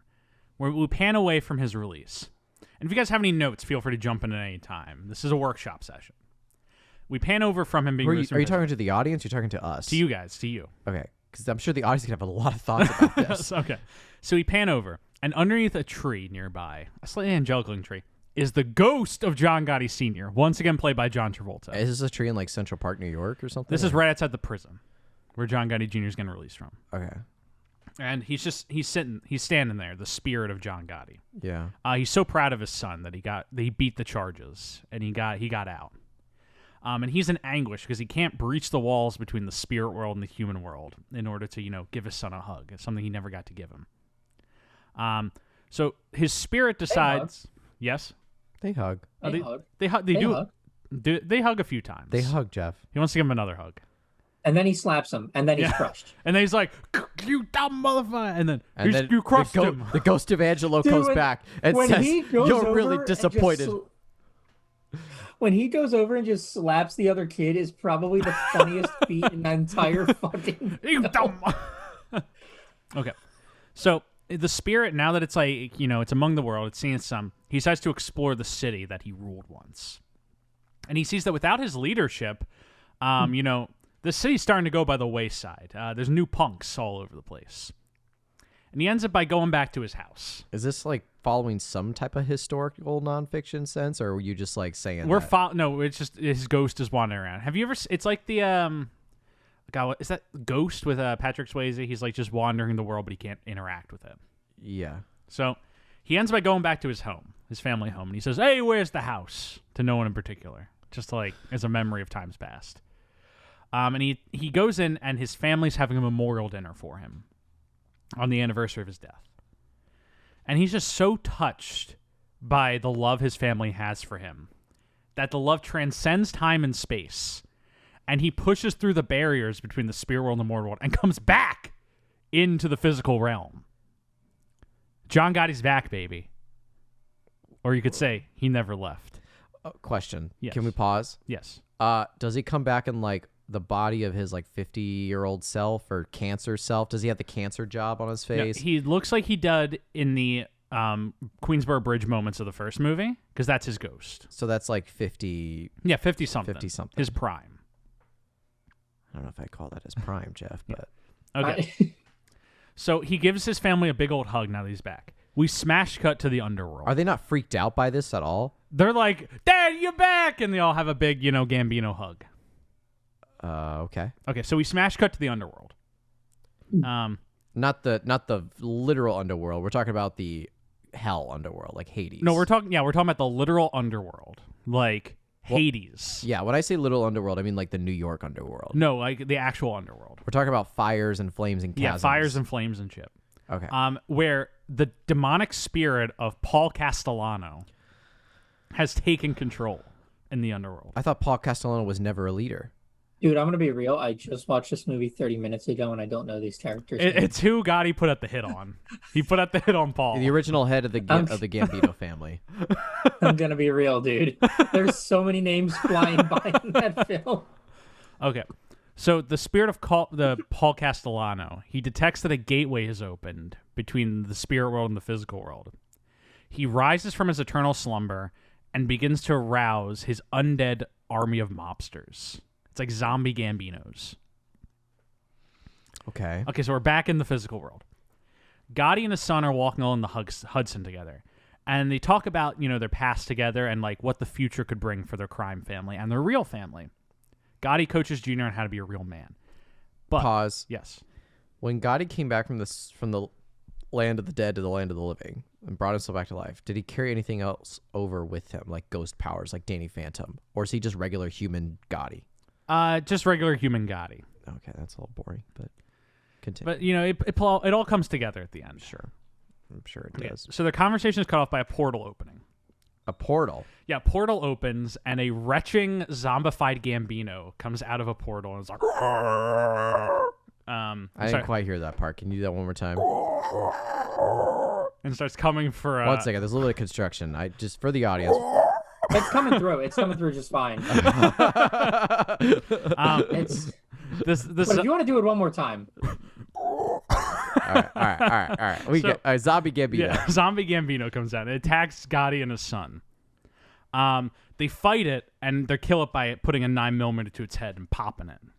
Is that how you kill all zombie Gambinos? That's how you have to kill zombie Gambinos, is a quick pop 9mm to the head. It has to be a 9mm. I mean, either what if it's a Luger? It has to be like a Gambino-style gun. What if it's something the mob would What if it's use. a Glock, a 10mm? I don't know if they would use Glocks. What about an old, like Revolutionary War style muzzle loader? We'd have to test it. We'd have to test it. Okay. Just making sure I understand the schematics of this. In its final moments, like the zombie's mouth opens like this.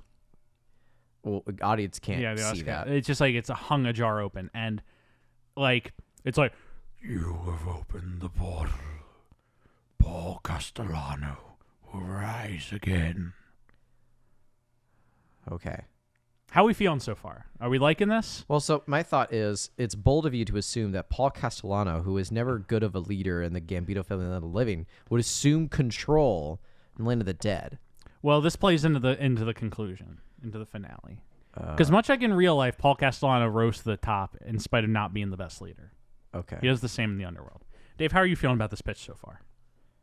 I've heard this before. Okay. So, Gotti and his son are shocked by this encounter, and they know they must stop the forces of evil from overtaking the world.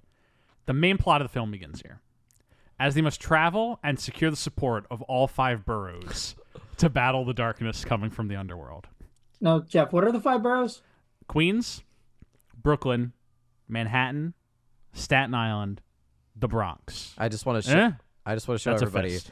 what Jeff did is he listed them all out one by one on his finger, and then at the end, when he did the, he closed into a fist. Yes. I would also like to point out he did list them in the exact order the film lists them. Oh, I know. Believe you me, I know. I've seen this movie 5 to 6 times. Jesus Christ. How much have you workshopped this script? By the way, are we like halfway done with this pitch? We're about 1/4. we're halfway done. Okay. We're actually getting to the ending.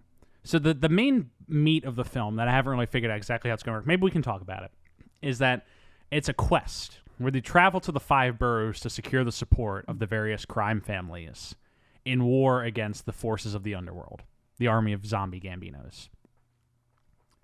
And so at the end, there's a big fight in Central Park.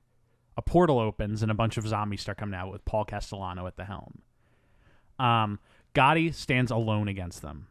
And he thinks he's like that no one's come. He didn't secure the support of all 5 boroughs. He fights Paul one-on-one, and Paul has him beat. And Paul says, "I've never seen another man like you before." And then Gotti turns to him and says, "Not if you live to be 5,000.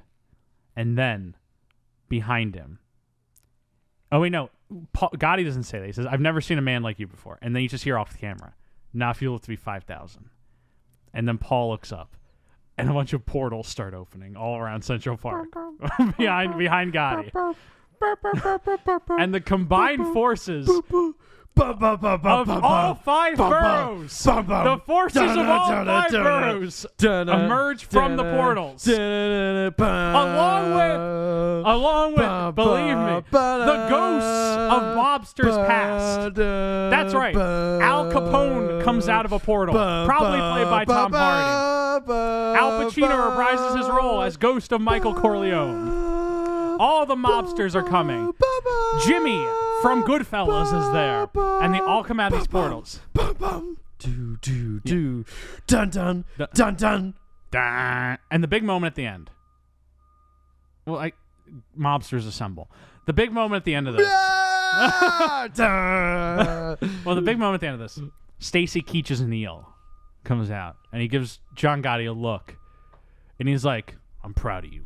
Which is that validation John was always looking for from Neil. And a massive battle ensues. The mobsters of present past all charge at Paul's army of zombie mobsters. And they defeat the armies. And then it just ends with Gotti and Paul once again on a one-on-one fight. And Paul seems to have the upper edge. And then Gotti says to Paul, "I got something you never had. A family." And out of nowhere, Gotti's family, both real and mobster, jump on Paul, beat him up. In the end, the ghost of Bobby Borriello shoves one of Gotti's famed fireworks down Paul's throat. Paul explodes in a massive firework display. Fireworks are shooting all over the place. The sky is lit up with them. And the zombie army falls to the ground now that the command ship has been destroyed. All right. So the forces of the underworld are defeated. And Gotti realizes, his time has passed. He's made sure that the world is safe and that his family is safe. His family is safe. And so he says goodbye to his son. He embraces his family and tells Junior he'll be twice the man his father was. He then, much like Luke Skywalker at the end of The Last Jedi, just evaporates and disappears and passes on to the next life. And the end of the movie is Gotti's coat, his Teflon, coat, lying on the ground. Junior picks it up. And he puts it on. And then when he puts it on, we pull out. And it's now Junior standing in front of the Queensboro Bridge in the same position as his father was before. And Junior turns to the camera and says, "They said my father was a bad man, but today he saved the world. Your father ever do that?" Cut to black. Pitbull starts playing. End credits roll. Gotti 2.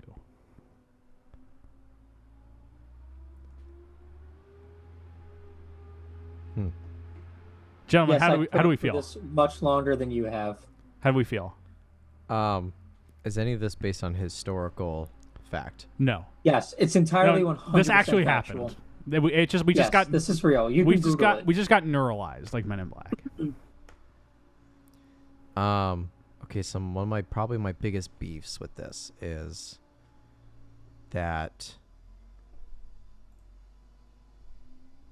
there is no line when they're putting the firework down Paul Castellano, whereas Bobby's shoving the fireworks down Paul's throat. He looks down at a wounded Gotti and it says, "You got bail money with interest." And then Paul Castellano blows up.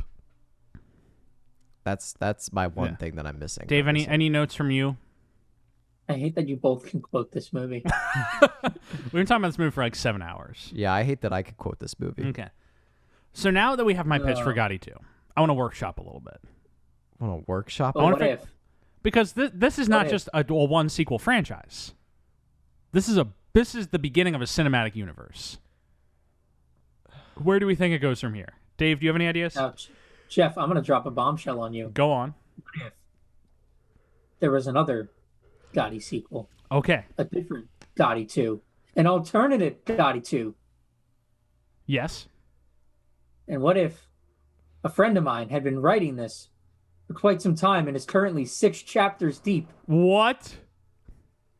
Go on. I am not kidding here. Wait, what is happening? What is happening? I am not kidding here. I have my friend here. She decided out of nowhere one day to start writing a sequel to Gotti, in which I somehow am in this. You're in it. In an alt we're in an alt universe, by the way.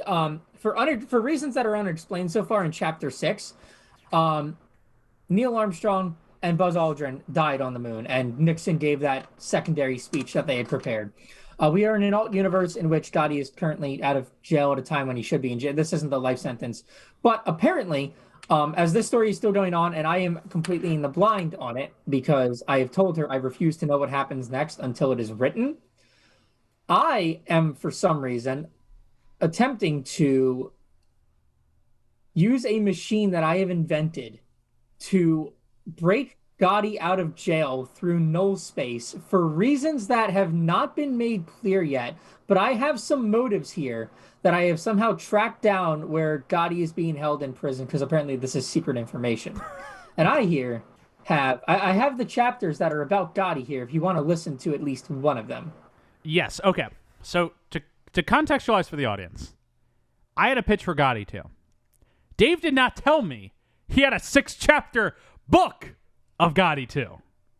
It's still being worked on. It's still being written. How did this come about? I don't know. She decided to do it one day. She's also working on, she takes up weird projects all the time. She's working on a cut of Sonic the Hedgehog 1 that is reframed as a silent film. 1-to-1 aspect ratio, black and white intertitles, cutting down to maybe, 100 minutes. So your friend is my new favorite person. This is big information. This is big information, Stuart. There are competing Gotti 2 projects out there. Which script's going to be the one that's going to be accepted? The Dave Manzalovo jailbreak one? The chapter is cut back between me and my plan and Gotti in prison. Yes. So I'm going to read you the first Gotti-oriented chapter. This is probably about as long as his pitch, but I will streamline this. Black, everywhere. Up, down, left, right, forward, behind. All black. John stopped walking. What was the point? It was all the same. All around him was a sea of darkness stretching on towards eternity. A prison with no design. A place beyond reason and logic. He didn't know how he had gotten here, and he certainly didn't know how to get out. One day he was lying in bed, wasting away in a prison cell, and sometime later his prison got a lot bigger and a lot more lonely. But how? Was it something he had done? Was it something he had failed to do? He had no idea. He had been walking for hours. Days? No, can't be that. He had only been walking for a few minutes, right? John had no idea what one it was. Time stretched and splotched at will, a tangled mess that a simple man like John Gotti was unable to decipher. He sat down. He was tired. Less tired than he expected, mind you.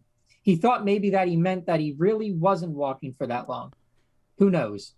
Looking down at his blown palms, Gotti thought about the person he was. His hands were remarkably clean, the cleanest they had been since his wedding.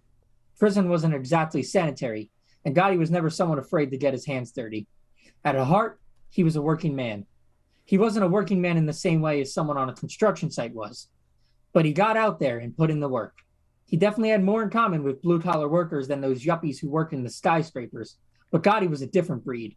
Unlike all of them, he wasn't afraid to grab life by the throat. He showed the world who's boss. He became the man in charge, and it wasn't handed to him by some politician or a rich family. He worked for it. He was the most powerful man in the city, and he got there himself, or at least that's how he saw it. And now where was he? A prisoner.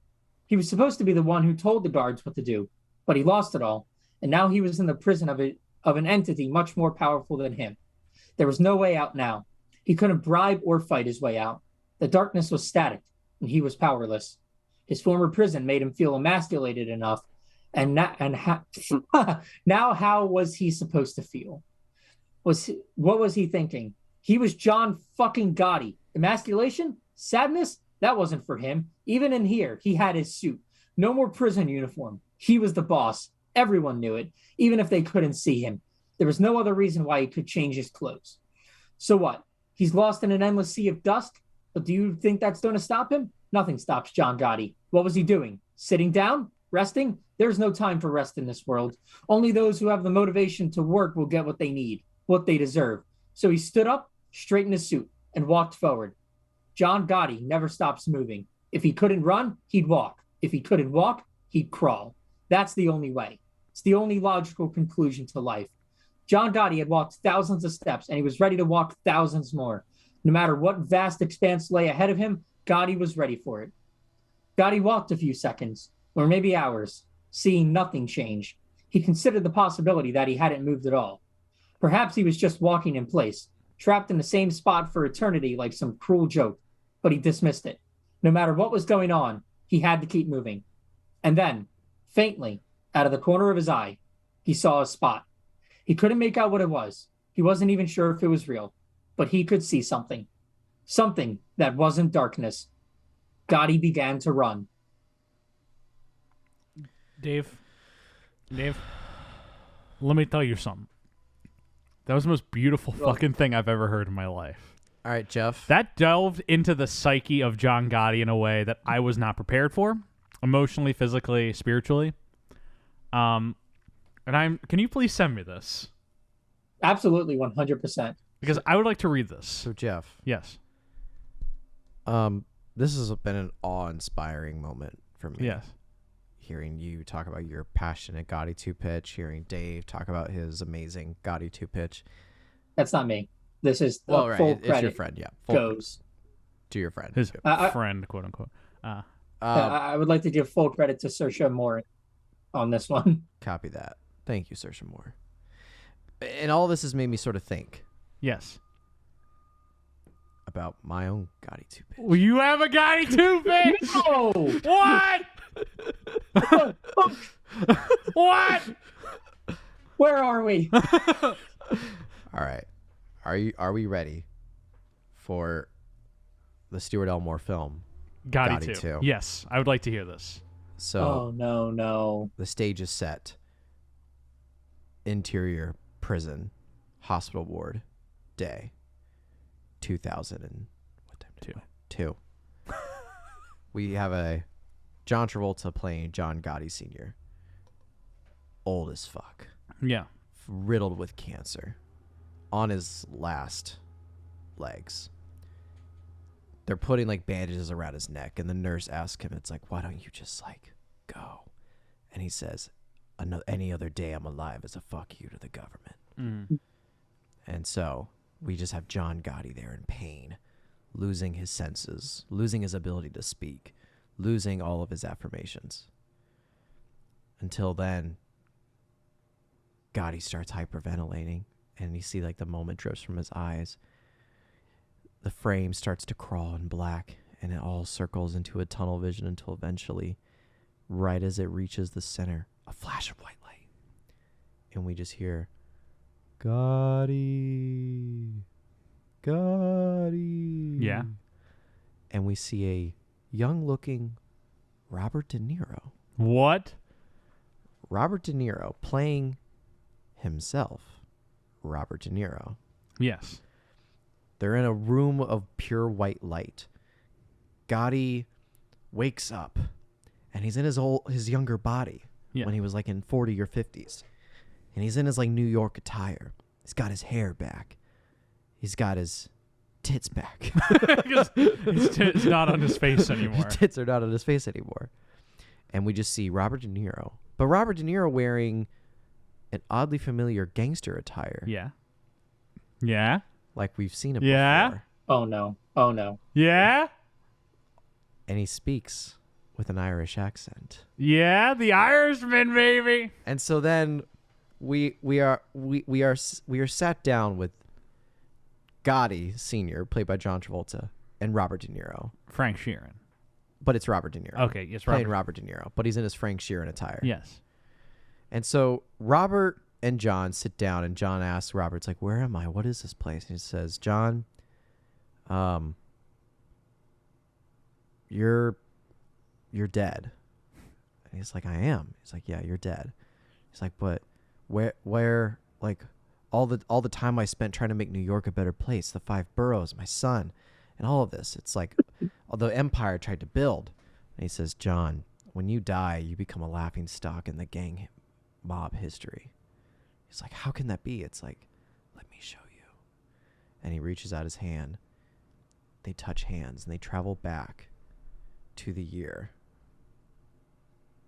It's like, I'm going to show you the evolution of gangsters in New York City. So this is a time travel story. So they travel back to the year 1862 to the 5 Point areas of New York City with famous bosses known as Bill the Butcher Cutting. Okay, so we're traveling back to gangs in New York. To gangs of New York. Wait, is this movie him time traveling through gangsters, or is he visiting other gangster movies? He's visiting other gangster movies. Oh, fuck yeah, he is. And he's learning what being a real gangster and mob boss is about. He starts with 1862, Gangs of New York. Yes. He travels forward to, I have like a selection of movies picked out. Once Upon a Time in America. Yes. Then he travels in Noodles. Yes, where he's in Noodles. Then he travels to The Godfather. And then from The Godfather to Goodfellas. And then from Goodfellas to The Departed. And then from The Departed to Road to Perdition. Road to Perdition. So and then he travels from that. He goes through all of these gangster movies and gangster universes till he reaches The Irishman. Yes. And he's sitting down and he's watching. He's watching Robert De Niro himself be Frank Sheeran. He's watching this all happen. And when the story of The Irishman ends, John learns it's like, but Robert, all of these tales and stories you were trying to teach me, they were very all uniquely their own. And I think that's something that you can't take away from the John Gotti story. Yeah. Because I've met all these men, but you'll never meet me if you lived the year 5000. That's so, Gotti too. Are we calling this Guy too, or is this Gotti into the mobster verse? I think it's got to be Gotti into the mobster verse. I'll take that. I'll take that. I like how all 3 pitches have been drastically different, but equally as ridiculous. All of them involve time travel and or the afterlife. Yeah. Yours involves going to the underworld. Yours involves traveling through time. And the one that I presented is Gotti is in like out of time, out of space prison. He's in the space between spaces. There's going to be a point in time when he travels into both the film Lonely Hearts and sees himself, and Pulp Fiction. Whoa. And he sees himself in multiple timelines. Gotti into the mobster verse. Sign me up. Sign me up. Boys, you both really, you brought the heat today, both of you. I'm proud of this group we got here. We got some good Gotti 2 pitches. Now, well, Hollywood, I want to take this a step further. Okay. What else, because the Gotti franchise could be bigger than just Gotti 2. 3 different Gotti 2s. There's room for all 3 of these pitches in the world. Because I think there's room for, Gotti Origins, a Bobby Borriello story. Maybe even a Gotti 3. every mobster and Gotti could have their own movie. And I think that that's something that, we can really delve into. Maybe we'll have another pitch meeting to discuss this. Yeah. Because for now, I think we have 3 really strong pitches coming out of this. And Dave, thank you so much for coming in with a Gotti 2 pitch. Didn't expect that, did you? I did not see that coming. For the record, I completely did get her permission to premiere it on this podcast. Hell yeah, you did. And I'm going to need to get a copy of that because I need to read it. It is, there you go. It is in the chat on the Zoom call now. Very good. Jeff, I just want you to know my Gotti pitch. First fucking draft. First draft. First draft. And it's already so cooking. And I was working on the fly, man. Mm-hmm. I mean, for a first draft, you could get some real juice in that by draft 3, I think. I think it's just as good as the Gotti first draft, which is what they ended up filming. Well, Dave, do you have any final thoughts on the Gotti franchise? Is this done? Is this over? Are you gonna never bring up Gotti to me again? I wouldn't say that. This is not an exorcism. I thought he would be done finally. Maybe it would be free. No, because there have to be more Gotti sequels. We're gonna have another pitch meeting. We're gonna work on Gotti origins. I'm just waiting for Becker to walk through that door and go, now it's my turn for my Gotti 2 pitch. What if she did? Jesus. But no, oh boy, Dave, terrifying. Thank you so much for joining us to talk about Gotti 2. I would say it's a pleasure with a question mark. Stuart, any final thoughts on the Gotti franchise? Gotti into the mobsterverse. Gotti into the mobsterverse. All right. And now, with that, I'm just going to say thank you, Dave, again for joining us. And, as always, let me tell you something. And that, folks, is our Gotti episode. Thank you so much for tuning in, sticking with us through this, for sticking with Travolting for the past year and a half almost at this point. It's been a real pleasure for Stuart and I. We've never missed a week. We've been enjoying it. It's been a big part of our lives, big part of growing our friendship. And we're glad that everyone was able to come along with us if you've been listening that long. If this is your first episode, I don't know why you would pick the 6-hour one to do that. But, yeah, that's basically it. Thank you so much for tuning in to Gotti, and we hope you learned some fun, interesting things about Gotti today. And walk out inspired. It's been quite the experience, Jeff. Yes, it has. And don't worry, because it's not over yet. Yeah. That's right. Tune in next week for our episode on the motion picture Speed Kills. It's going to kill me. Yeah, Speed Kills coming to you next Tuesday. Enjoy it. Will do. And, Stuart, any final thoughts on Gotti? No. I'm even more excited and captured by this movie than I have ever been before. So thank you for being a tremendous part of it. Of course, man. Yeah. So, as always, please remember to rate, review, subscribe on whatever platform you're listening on. As always, you can find us at TravoltingPod on Twitter or Instagram. Pop into our Reddit, r/Travolting. TravoltingPodcast@gmail.com if you want to email us any comments or questions. Find me on Twitter at Jeff W. Sweeney. Nar. Nar. And as always, special thanks to Michael Van Bodegum Smith for our theme music and Rebecca Johnson for our graphic design. See you folks next week. Enjoy the week.